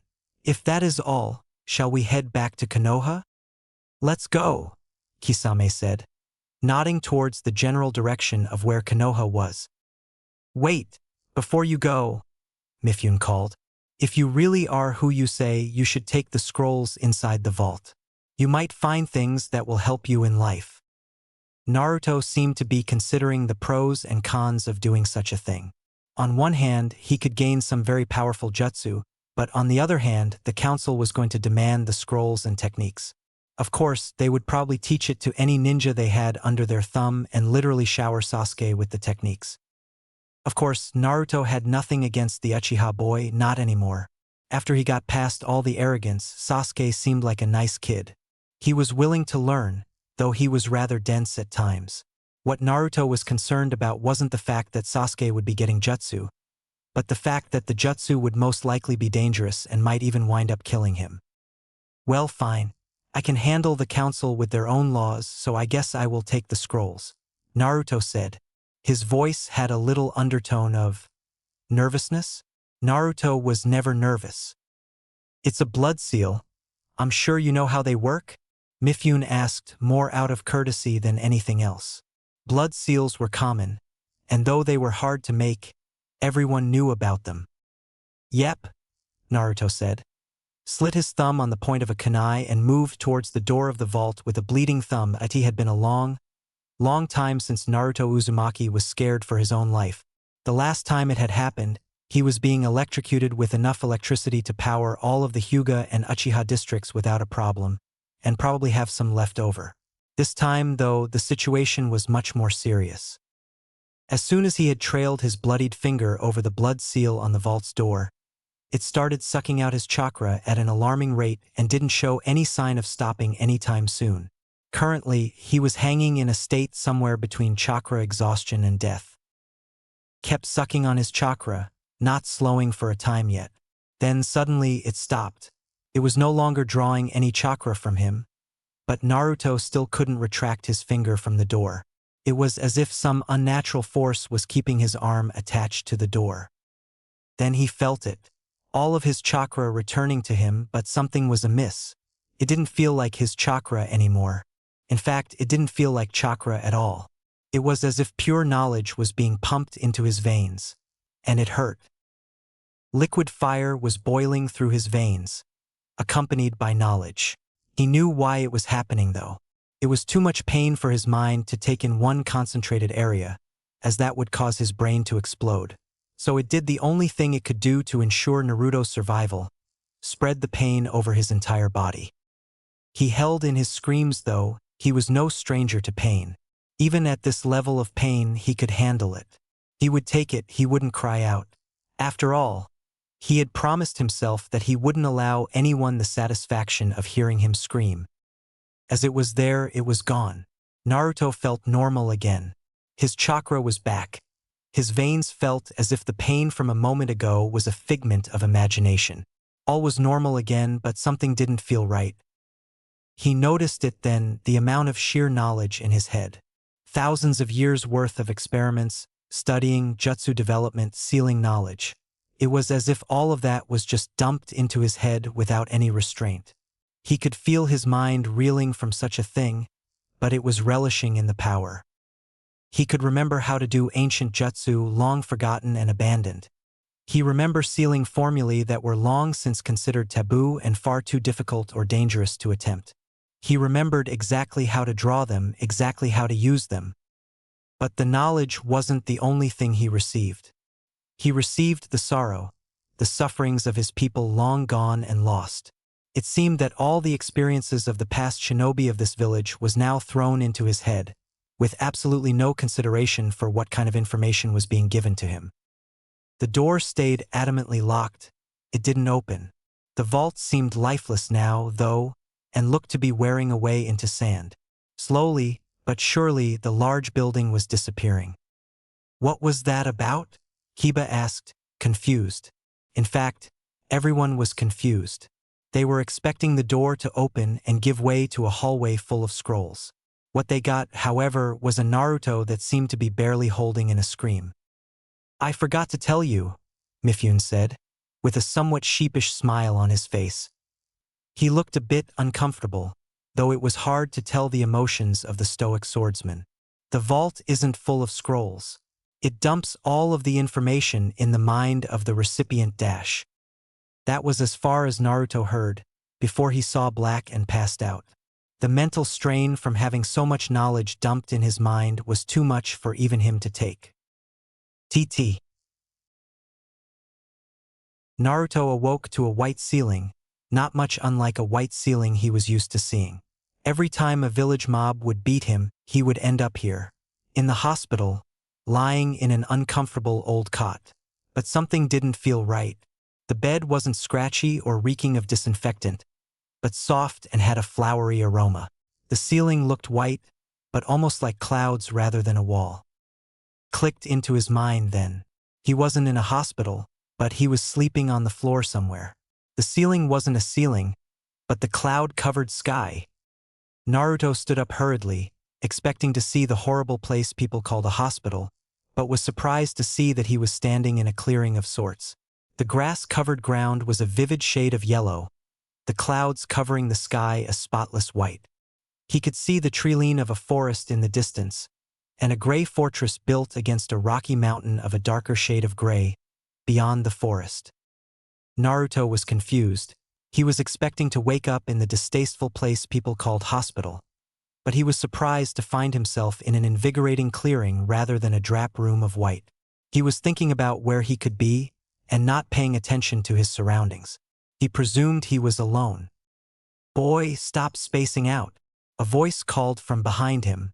He whirled around immediately, on guard due to his surprise. He was even more surprised to see a man of average height and build, wearing plain, nondescript white clothes. He had an odd shade of hair that looked to be red and blue at the same time, and a blue left eye accompanied by a red right eye. "Who are you? Where have you brought me?" Naruto said, hostility coloring his voice. He was starting to formulate a plan to escape if he so needed. "Calm down, I am not your enemy." Now that he was paying full attention, Naruto noticed the man had an odd voice too. It was as if two people were speaking at once, one gentle and calm voice, while the other was low and gravelly. It was as if the two parts of his voice were trying to personify order and chaos. "Besides, even I am not powerful enough to harm you here." Naruto dropped his guard. Just a little, he still didn't trust the man fully. "I didn't ask whether you were hostile or not. I asked who are you, and where are we?" Naruto was still being hostile, despite the fact that the man had told him he wasn't an enemy. Naruto didn't believe it for a second. Trusting people had almost cost him his life so many times that he had lost count. "I understand why you don't trust me. After all, you almost lost your life many times by readily trusting people." Naruto looked startled at that. This man somehow knew intimate details of his life that even the Sandaime didn't know. He's dangerous, whoever he is, Naruto thought. I am the embodiment of your Rinnegan. You can call me Samsara. As for where we are in your mind. Specifically, the portion in which I reside. There are more than one portion to my mindscape?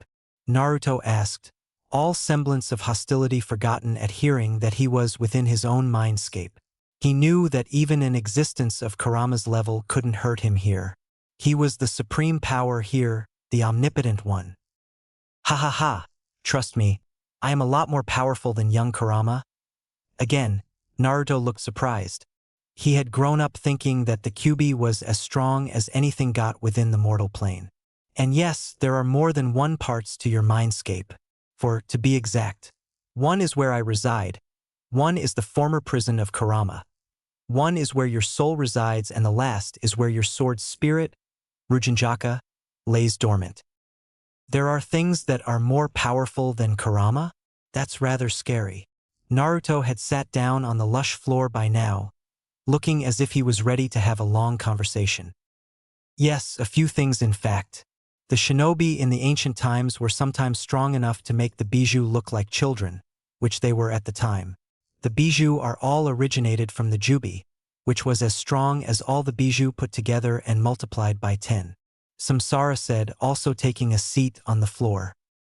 That is a scary concept, Naruto said, looking every bit as scared as a person could. He knew firsthand how powerful a single bijou was by themselves, so the power of all of them combined and then multiplied. It sent shivers down his spine. So tell me, what am I doing here? The mental overload from having so much knowledge dumped into your head was too much for you, so you retreated into your mindscape to deal with the pressure. Samsara crossed his legs and his arms, attempting to get into a more comfortable position. What kind of knowledge? Naruto asked, rather curious about the content of things that was dumped into his head. Most of it is trivial things like accurate recounting of history and such. There are around 3,000 jutsu that you now have knowledge of and can master if you want to, but most of them are completely useless. At this, Naruto's face fell considerably. He was looking forward to mastering so many jutsu, but disappointed at hearing that most of them weren't good enough to be called battle-worthy. Well, but there are also really strong ones like summoning, impure world resurrection, and summoning, pure world rebirth. They sound like the same. How are they different? Naruto said, excited by the prospect of learning about more techniques. Though he was more mature than before, his thirst for new jutsu was still the same. In essence, they are the same. They both bring back the dead. At this, Naruto looked disgusted. But where the impure one brings back the dead via a living sacrifice and uses the dead as a puppet, the pure version brings back the dead and allows them to live normally, as if they never died. The pure version needs the user to sacrifice some of their lifespan, though, a couple decades at the most, but the exact number wasn't confirmed. Who would research something so disgusting? Naruto asked, though as an afterthought, he added, though the pure rebirth sounds like a really noble jutsu to use. Orochimaru, for one. Naruto wrinkled his nose. He had a few run-ins with the Sannin in his younger days. He never liked the man. But the one that invented the first technique was actually the Nidaime Hokage. Tobirama Senju? Samsara nodded. Wow. Never had him pegged for an insane scientist. The second one was an invention of the Yandaime Hokages, who was looking for a way to counter the Nidaime's technique in case he ran across someone that was putting a poor soul through such torture. Samsara looked thoughtful for a second, scratching his chin and looking towards the sky. Your father was a good man, really honest and almost obsessed with doing good deeds. But he was hellishly shrewd, though. Tell me, how do you know so much about the world when you are supposed to be the embodiment of my Rinnegan? It was a side effect from your sudden increase in knowledge and intellect. Mine increased in the same proportions as yours, so I am pretty much all-knowing at this point. Though I won't interfere in ways that would change the future too much, I am still going to help you out wherever I can. Samsara smiled down at him, a fatherly look present in his mismatched eyes. I don't want you to die after all. I see. What else do I know? Some elemental jutsu that are long forgotten. They are really powerful but hard to control. You don't have any need for them at this moment in time. Samsara contemplated for a while more. You might want to learn the control of the air sphere and water-flowing control of the air sphere. Come to think of it, you don't have any offensive jutsu, do you? You might want to learn Maelstrom Strike and Lightning Style, Pale Lightning, while you're at it. Wind Style, Wind Blade and Lightning Style. Lightning Blade wouldn't hurt, but assassination techniques aren't necessary right now. I see. When can I leave and start practicing these jutsu? Naruto asked, excited by the prospect of learning new techniques. He really needed to expand his arsenal of offensive jutsu, if not anything else. In a couple of hours. Me and Kurama are still repairing your mind and sorting out the information into an usable archive. Go to sleep here and you will wake up in the real world when your mind has recuperated fully. TT. Naruto awoke to the sound of battle and the unconscious face of Mifune. He stood up quickly, not knowing what was going on. Looking around, he saw all of the genin passed out on the floor and the jounin barely holding up against what looked to be hordes of Kumo jounin. What the hell is going on here? Naruto screamed. The vault isn't full of scrolls. It dumps all of the information in the mind of the recipient without any heed for what kind of information is being shared or whether the vessel's mind is being overloaded. It is a dangerous method, but the Uzumaki life force is more than enough to counteract most of the damage done, Mifune explained. He would have explained the mechanics further, but he just felt a few hundred, rather strong presences approaching. Be careful, Kakashi said, also noticing the hostile presences. It was rather hard for someone like him, a man that had lived through a war, to not notice so many people leaking so much killer intent. There is too many of them for us. The genin hang back. This is beyond your ability. As if to illustrate that point, a jounin, judging by appearance, with the badge of Kumogakure across his forehead, stepped over the unconscious form of Naruto and proceeded to knock out all of the genin. The jounin from Konoha watched in morbid curiosity, not moving since their students didn't have any mortal wounds inflicted upon them. It was safer for them to be passed out during all of this nonsense, anyway. Well, to what do we owe the pleasure? Kisame said, hoisting his large sword over his shoulder. He knew there was no way they were getting out of this without a conflict, but hoped that having a member of the Roku Kyoshu would even out the playing field a bit. Give us the blonde boy, and we will be on our way. All we want are the secrets of the Uzumaki clan, and that is all. There is no need for us to cause problems between our villages, the first jounin warned. He looked to be the leader of the group, standing ahead of everyone else and holding up his head like he was important. Besides, there is no way that the four of you can take on 300 jounin. I'm afraid we can't do that, came Kakashi's lazy drawl. He drew a kunai and lifted up his forehead protector, revealing his transplanted eye to the world. The boy is too important to the village to be given over to the land of lightning. Normally, Kakashi wouldn't be stupid enough to risk the life of 3 jounin and several genin of the village over a single genin, but he knew Naruto was special.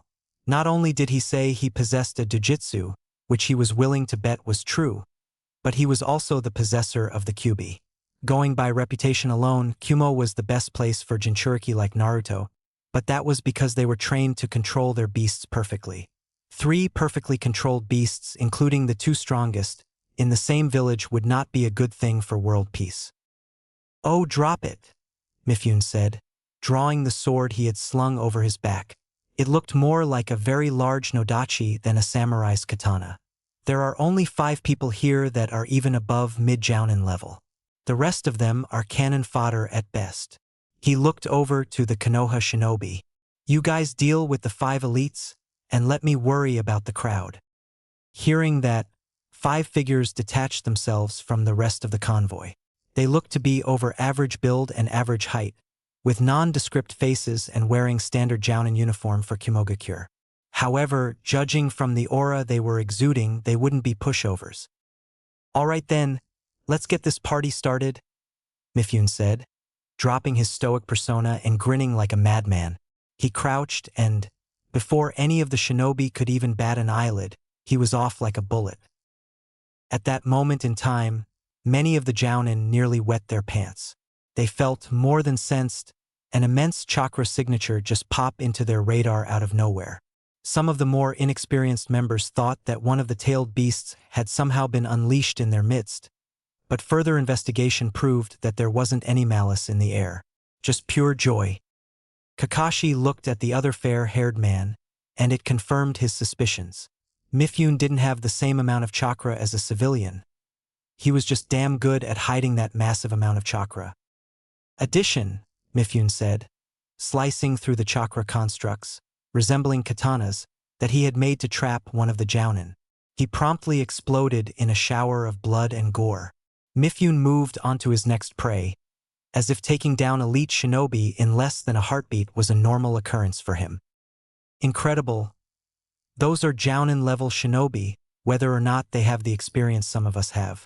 And that man is just slicing through them like he's slicing through butter, Kakashi said in awe. It had been a long, long time since he had seen someone massacre trained shinobi in such a manner.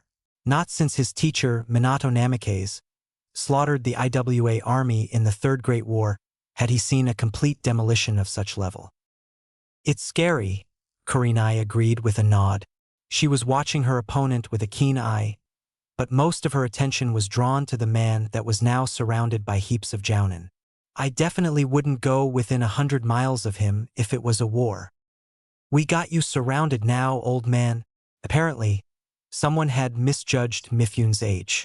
He just looked at the shinobi around him, boring into them with his calculating gaze. Infinite sword wave. At the wave of a hand, a ring of swords appeared around Mifune at chest height. He sliced through their hilts horizontally. The cut, though it went through the sword handles, made the katanas fly towards his enemies at high speeds. 20 shinobi, dead in one move. That one move cost a lot of chakra though. That explains why he is called Mifune of the Infinite Swords, Kakashi said, shuddering at the display. Making swords out of thin air and chakra alone was a scary ability. 20 minutes later, the Kumo elites were still standing in front of the Konoha elites, but there was a difference this time. There was no backup for the Kumo jounin. 295 jounin lay dead around them while a bloodied Mifune panted among them, still holding his nodachi in both hands. His blonde hair was matted, sweat poured from him, and he was panting like a dog, but he wore a satisfied smirk. Well, that takes care of the small fry, Mifune said, taking a step towards the Konoha jounin, but he fell face first next to the unconscious Naruto, falling into darkness himself. Apparently, even one of the Roku Kyoshu got tired after killing that many jounin. The Konoha and Kumo jounin took that as a signal to start fighting. Kurenai and Kakashi took on an opponent each, while Kisame ended up with 3 of them, including the leader. Their battle, however, was interrupted a while later, when they heard an incredulous shout echo through the air. TT. Naruto awoke to the sound of battle and the unconscious face of Mifune. He stood up quickly, not knowing what was going on. Looking around, he saw all of the genin passed out on the floor and the jounin barely holding up against what looked to be hordes of Kumo jounin. What the hell is going on here? Naruto screamed. Upon closer inspection, he noticed that the teachers were only taking on 5 ninja, not an entire horde. The majority of the ninja were on the floor, already dead from several sword wounds. They did, however, look rather tired and bored. What was boring about a nice fight against someone of your own ability? Seriously, what is going on here? Naruto asked. He started walking towards Kisame who, despite fighting 3 times as many enemies as his fellow Konoha elites, looked to be the freshest of the lot. It truly was a testament as to why he was branded as an S-rank ninja. Long story short, we got ambushed by an army of Kumo jounin. Mifune took care of the small fry, then passed out from exhaustion. Kakashi explained in his patented bored tone. No matter what happened, Kakashi always seemed bored. Let us take care of this, then we will head back. What about Mifune? Naruto asked, watching the teachers fight against the enemy shinobi. He can do whatever he wants. I really doubt a wild animal could kill him, and the likelihood of a ninja attacking him after all of that is rather low. Kakashi said. Alright then, let's get rid of these idiotic Kumo lot, Naruto said, moving into a rough taijutsu stance. TT. So you were telling me you were tricked, met a Roku Kyoshu, got ambushed by an army of Jounin, watched the Jounin get slaughtered by single man and returned with a genin learning about secret techniques of a long-dead clan? Sarutobi asked.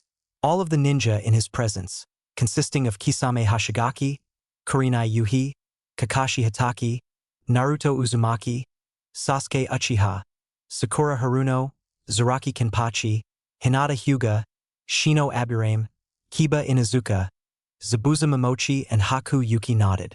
The third just rubbed his temple. I really am too old for this shit. Before the Sandame could comment on the situation, a member of ANBU shunshined into the room. Apologies for the interruption, Sandame-sama, but the Honored Council has asked for an emergency meeting to be held immediately. They have also asked for Naruto Uzumaki, Zabuza Momochi and Haku Yuki to attend the meeting, the ANBU stated in a monotonous voice. I see, we will be there shortly, Sandame said. The masked ninja nodded and left the room in the same fashion that he had entered. The Hokage turned towards the others present in the room. Well, what's done is done. Naruto, Zabuza, and Haku, come with me to the meeting. We will discuss Zabuza and Haku's fates there or afterwards. The others, you can go back to your normal duties. Well done on a mission accomplished. Everyone, other than the Hokage, Naruto, Zabuza, and Haku left the room. Okay. Before we go anywhere, I would like to warn you. The council, especially the civilian side, are a rowdy and greedy lot. I hope you are prepared for what is to come. The others nodded towards the elderly, yet powerful man. They followed him out of the office and into a dimly lit room with 2 tables. The Hokage sat at the head of the first table, sat aside for the Hokage and the shinobi side of the council, while the ninja that came in with the Hokage stood in a nervous line in front of the entire council. As the door closed with an audible crack, Naruto noticed some of the civilians giving Haku an almost lecherous stare. All right, what is this meeting about? The Hokage asked, without any sign of the massive amount of irritation that he was feeling. The council meetings he was called to were often foolish, repetitive, and had almost no purpose behind them other than to just annoy him. At least that was what he thought. He didn't have a single shred of doubt in his mind.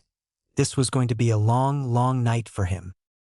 We are here to discuss the fate of Naruto Uzumaki and the 2 missing nin that he has brought into the village, called one rotund individual. He looked to be an average merchant, and how he got into the Konoha High Council, Naruto had no idea. The power of money and stupidity of politics, he supposed. We received word of the fact that Naruto Uzumaki attempted to betray his comrades in a mission. We propose that he be executed for treason against the village. Naruto and Sarutobi mentally shook their heads, while Zabuza and Haku wondered why the council were so hostile towards the young blonde. They really are trying to find an excuse to kill me. God knows what it's going to take to get away from these vultures. Declined. The room erupted into uproar. The ensuing shouting match took almost 10 minutes to calm down, but an even louder shout by their leader did the job perfectly. Naruto's reasons for interfering with the mission was perfectly justified and perhaps saved the lives of some of our most promising ninja. We demand to know how the Debrat saved any of the village's ninja, shouted the same man. He was so tantalizingly close to breaking the law that Hiruzen had unconsciously started to thumb a kunai in his hidden pocket. Those are military matters that the civilian council has no business in interfering. The Sandame's voice ran with finality. So, is that all you wanted to bother me about today? In that case, we demand to know why 2 missing nin were allowed into the village. It seemed like the Porky Merchant was the spokesperson for the civilian side of the council, for he was doing all of the direct talking. 1 missing nin. Actually, Naruto corrected, raising his hand as if asking for permission to talk. However, He didn't wait for anyone to acknowledge his request before speaking. Haku Yuki is not listed in the bingo book as a missing nin. She was just trained by a missing nin. Fine, we demand to know why there is a missing nin among us. The spokesperson concluded. Who does that stupid, fat pig think he is? Demanding to know things from his superiors. A voice in Naruto's head rang. It had been a while since he had heard the bloodthirsty voice of his surrogate elder brother speak to him. You should kill the impudent bastard for even trying to do something like that. Now Kurama and I, no need to start thinking such bloodthirsty thoughts. Naruto mentally chastised the beast, almost as if he was acting as the older brother. Think about happy things instead, like ponies. And stay quiet. I don't want to be spacing out in a council meeting. Kurama stopped talking for the time being, but did not cut the mental link. It is because Zabuza Momochi has asked for asylum within our village, since his village is in the middle of the civil war, Naruto answered. And that is perfectly legal as long as the Hokage deems the ninja trustworthy. It doesn't matter if they are a missing ninja or not. So, there is no need for you to whinge about it. The last comment about whinging earned him a few more glares from the civilian side and a few snickers from the shinobi side. Who are you to tell us what is legal and what isn't, you demo brat? The spokesperson was almost foaming at the mouth with rage. It's true, Shikaku Nara confirmed. He was always the voice of reason, and being the Jounin commander, he was effectively the second highest ranked ninja in the village. The rule has existed since the reign of the Nidame, and has always been honored if the situation came up. That silenced worries about Zabuza. Most of them were more than happy to gain another powerful Jounin, though some of the civilians still gave him a distrustful glare or two. This, however, brought them to more pressing and irritating issues. What's next, or is that all? Hiruzen asked. He could almost feel the headaches and migraines creeping up on him, and something told him that he was going to regret asking that question. It is about Naruto Uzumaki's newly found bloodline limit, the portly man said, while grinning triumphantly. Naruto shuddered at the accusing look the old man was giving him. Oh shit, this is not going to go well. The bloodline? What bloodline limit are you speaking of? Naruto said, ever playing the fool. He didn't believe it for a second though. He knew the council had him by the balls right now. He needed to play this right, or losing the trust of the Hokage for the rest of his days wouldn't be out of the question. I am an orphan without a clan. There is no way I can have a bloodline limit. Weird. I am pretty sure his eyes were from a jujitsu when he fought me, Zabuza thought, confused. Something was going on, and Zabuza wanted to find out. Oh well, if he doesn't want the council to know, it's better if I keep my mouth shut for now. Now.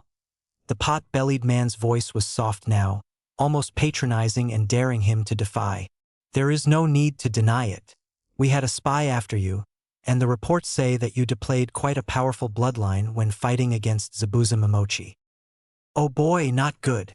Then a thought of spies and rules about them came into mind. That could work. Better go on the offensive. So you, a civilian, admit to having sent a spy after a ninja, a military official under the direct rule of the Hokage? Naruto asked, keeping his voice neutral. While the civilian council were oblivious to his strategy, the ninja council saw the cunning in his words. The round spokesperson only nodded. Then it would only be right that you be arrested for trying to find out state secrets from a military official. Naruto's face was stretched into a full-blown grin now. He knew he was going to win this argument, at least. What are you talking about? A military official? The unnamed man shouted, and a lot of the civilian council were nodding their heads in agreement. You are barely a rookie, Genin. There is no way you could be considered a military official. Actually, even Genin are considered part of the military forces, no matter how young or green they are. We may not hold high ranks, but we are still different from civilians. Naruto's face formed a sneer of sorts without losing his earlier grin. He was going to enjoy reversing their words onto them and watching them squirm. Not only that, I also know forbidden jutsu of the state, even though I am a genin, so it could have been seen as an attempt to find out about those techniques and commit treason. What forbidden jutsu do you know? Shikaku Nara asked, rather curious. He wasn't aware of the fact that rookie genin were allowed to access forbidden techniques, let alone use them. And if someone like Shikaku wasn't aware that it was possible, it was rather likely that it wasn't possible. Ah, things like shadow clones and exploding shadow clones, Naruto said, then added as an afterthought, considering his new knowledge, among other ones.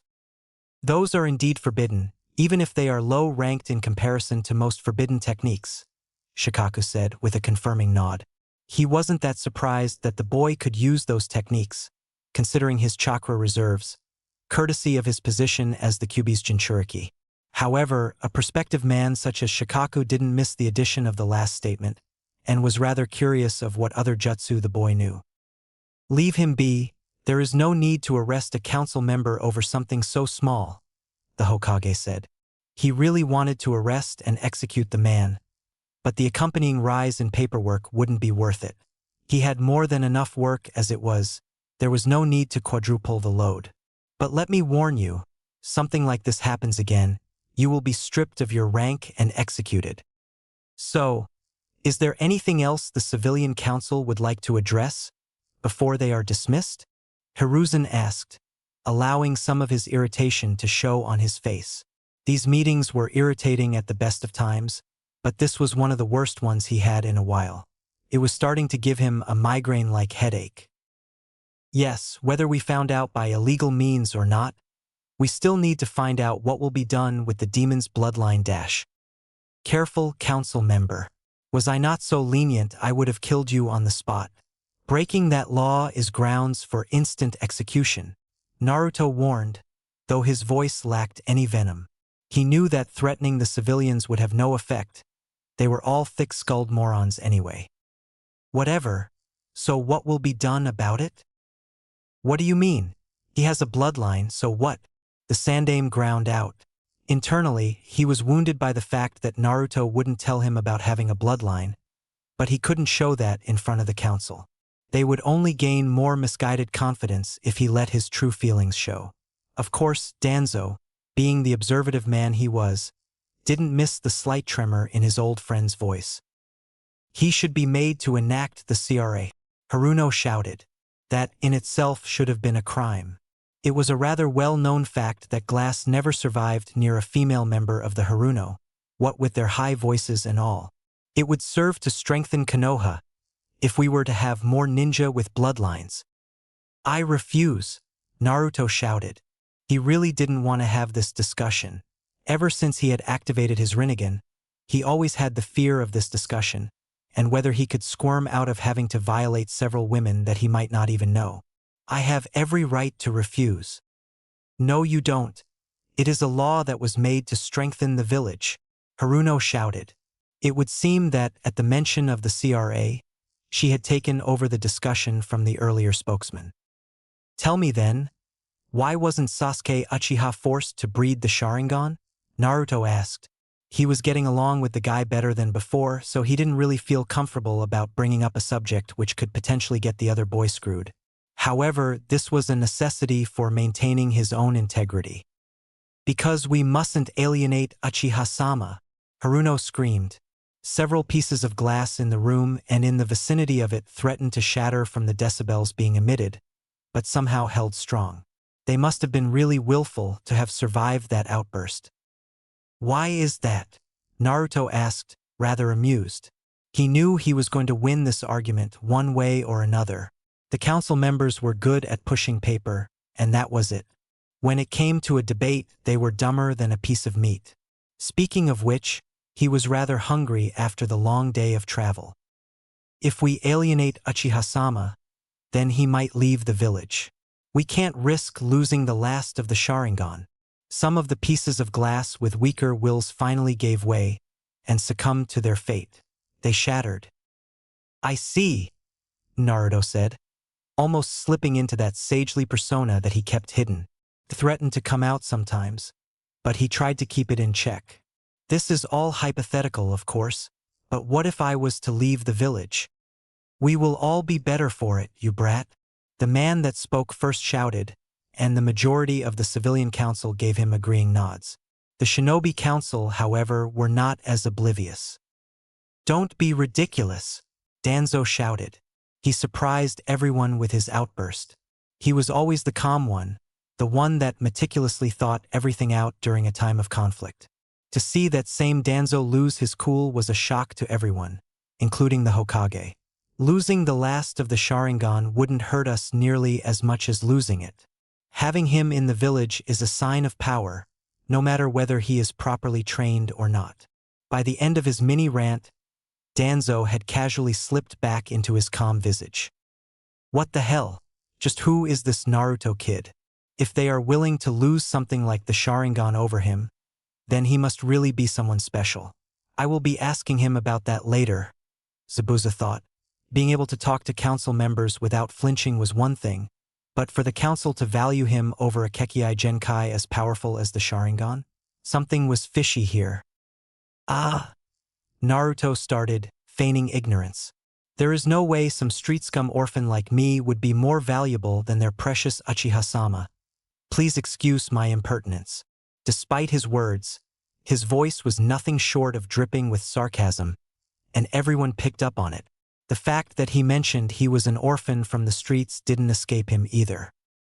But still, we should force him into the CRA and strengthen Konoha with another bloodline. Haruno shrieked desperately. She really wanted to get a hold of that bloodline so she could raise the status of her family from a large civilian family to a shinobi clan. Choose your words carefully, Haruno-sama. Regardless of the honorific, his voice was venomous and disrespectful. You would want neither my bloodline nor my tenant as the enemy of the leaf. And under his breath, added, "Not that you haven't given me enough reason to leave already." Again, out of curiosity, "What is your bloodline?"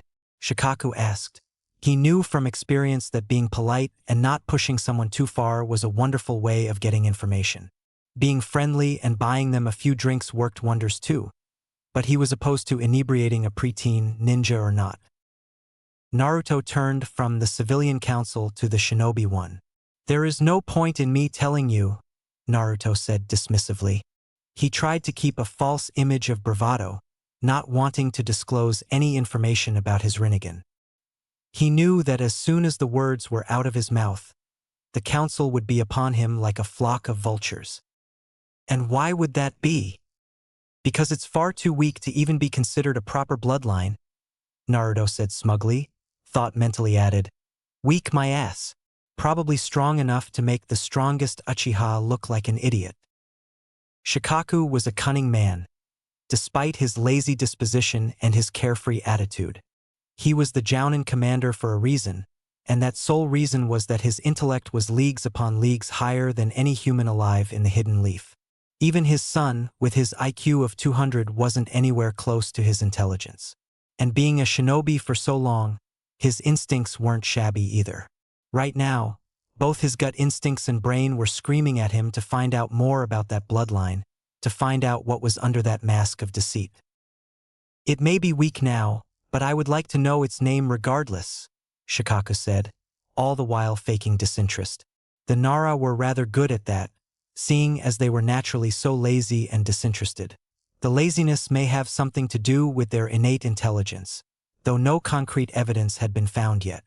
But underneath that facade of carelessness was a calculating, ruthless demon of a man. "Shit, he has me trapped. I either spill the beans and risk the council descending on me like a pack of wolves, or lie to them. Lying would be a bad idea. Shikaku and Shibi would catch me in an instant. Not to mention Hayashi's Byakugan. Damn clan heads and their abilities to detect the slightest bit of deception. Of course, I could outright refuse, but that would just bring on more bloody suspicion." Naruto's face adopted a rueful smile. "I might have gotten smarter, but damn, you really are a monster, Shikaku Nara." It was a little-known fact, but Ibiki Marino was not the best mental interrogator in Konoha. In fact, that title went to the head of the Nara clan, Shikaku. He had left the torture and interrogation division a long time ago, but his skills stayed sharp. The man was a ninja designed for war, with a mind that literally missed no detail and a tongue that squeezed out any and all information out of his enemies. It was a scary combination. Naruto deflated with a sigh. You got me, you lazy prat. Naruto held up his hands in a placating manner, showing that he was only kidding. He had decided to go with the safest option, which was the one that made him lose the least amount of the Hokage's trust. It's a jujitsu known as the Rinnegan. As expected, the entirety of the civilian council looked almost oblivious to the significance of the name. They were, however, almost salivating at the prospect of another jujitsu, regardless of how weak it may have been. Not that jujitsu were ever weak. They were famed for their strength since normally, nothing but chakra was required to use a jujitsu. And since it was something in the eye and needed no extra effort to keep active, they also tended to be rather convenient. The Shinobi Council's expressions were almost identical to that of the civilian one. Most of them didn't know what the Rinnegan was, but the ones that did know had large, disbelieving looks on their faces. These ninja consisted of the Sandaime, Shikaku, and surprisingly Hayashi Hyuga. You lie, Hayashi shouted, almost rising from his seat. Usually, most wouldn't be able to discern the difference between the head of the Hyuga clan and an ice sculpture. But that cold man was gone now, replaced with an incredulous one. There is no way a street ruffian like you could develop something like the Rinnegan. Naruto's only response was to stare impassively at the white-eyed man. Seeing the Hyuga's apparent outrage, Sum Inuzuka, head of the Inuzuka clan, decided to speak up. Just what is the Rinnegan? Hayashi went into something similar to the Sandaime's patented professor mode. The Byakugan, the eyes gifted to the Hyuga, are said to be the eyes of angels. This is garnered from the white color and to see all around us. He took a breath, before continuing in the same monotonous voice. His face was still strained, though. The Sharingan, the eyes of the Uchiha, are said to the eyes of the devil, because of the Uchiha's deceptive nature and the blood-red color of their eyes. These two are naturally powerful set of eyes that have the potential to rule the world, if they were mastered fully. Yes, but what does that have to do with the Rinnegan? Sum asked, almost annoyed. First, I believe it would be best if the civilian council, Haku Yuki and Zabuza Momochi, were to leave the room for a while, Hayashi said, making his subtle order known. The council knew what kind of man Hayashi was, so they left the room in a hurry, though they grumbled about not being told the full story behind the new pair of eyes that had graced the hidden leaf. The two former missing nin walked out with much less drama, but had no less confusion written across their faces. Well? Sum prompted, barely containing her impatience. She almost felt like leaping at the man and clawing him to bits for making her wait for so long. The Rinnegan, along with the Sharingan and the Byakugan, completes the three great Jujutsu.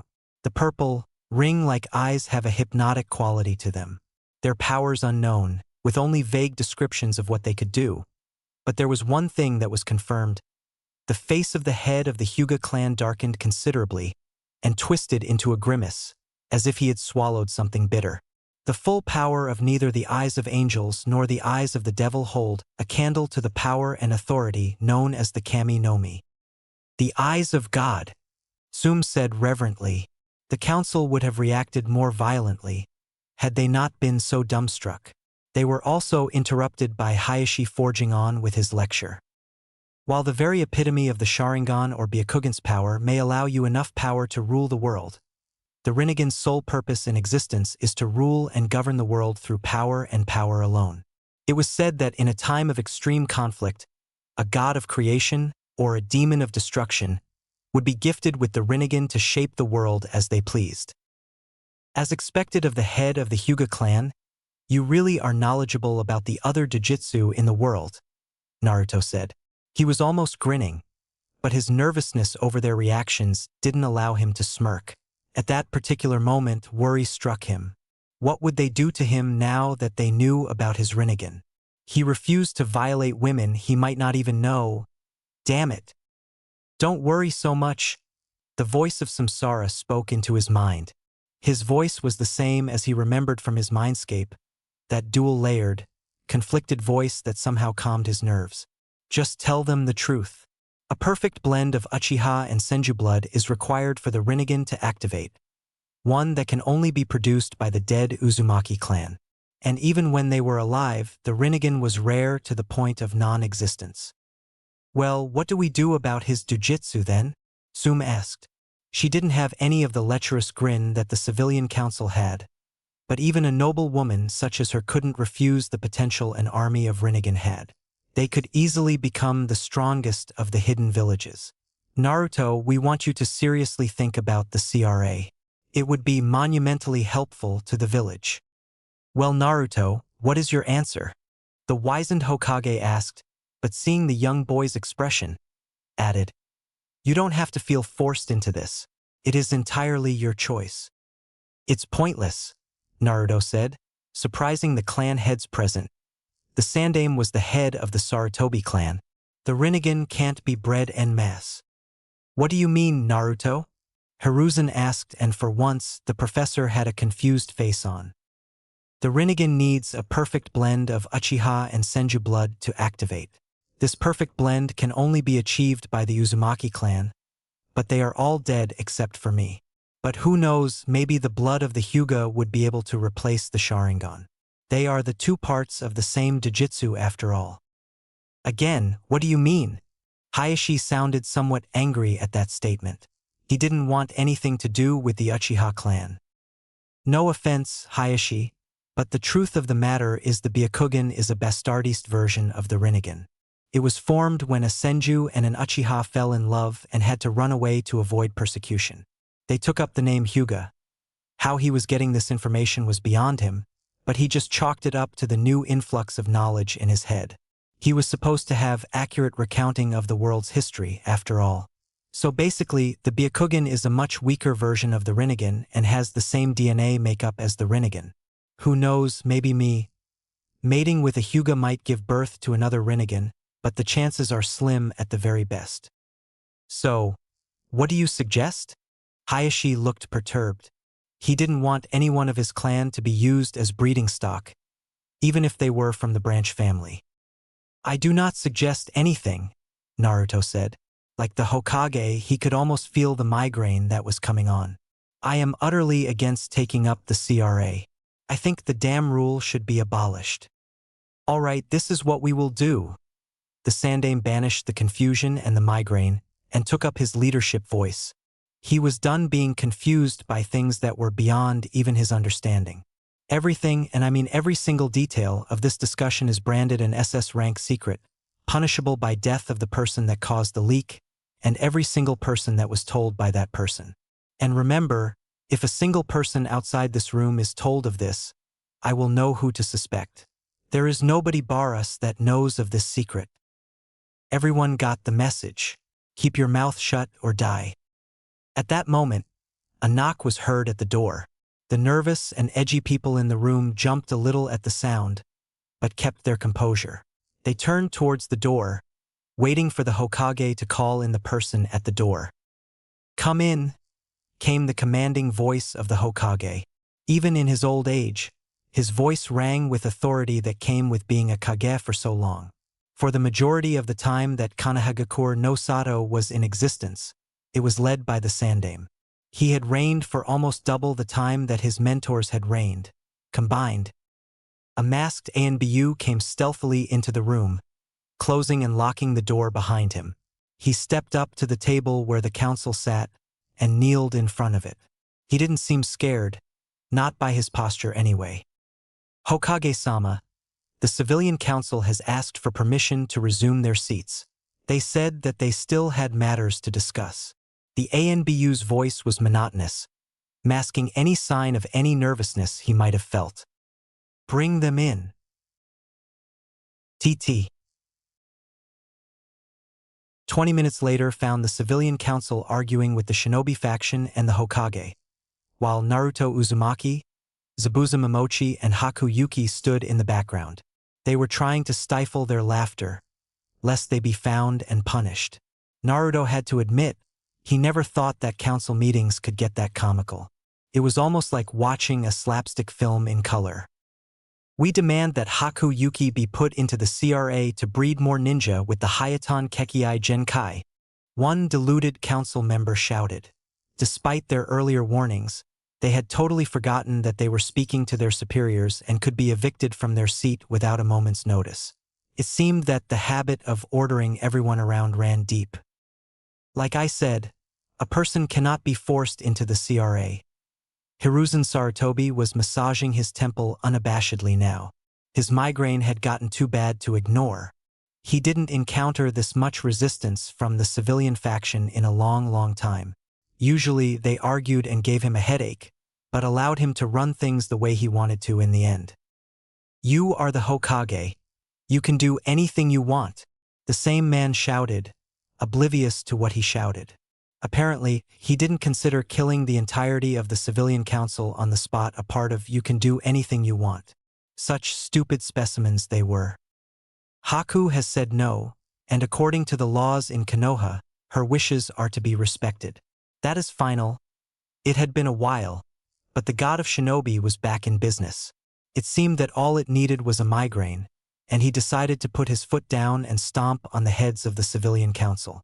As for Zabuza Momochi, he will be assigned as a jounin and he will be taking on a genin team comprised of Haku Yuki, a new genin. You are all dismissed. TT.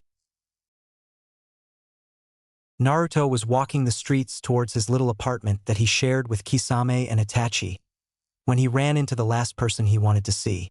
He remembered the promise he made to let him see Itachi, but only now did he realize what he had promised.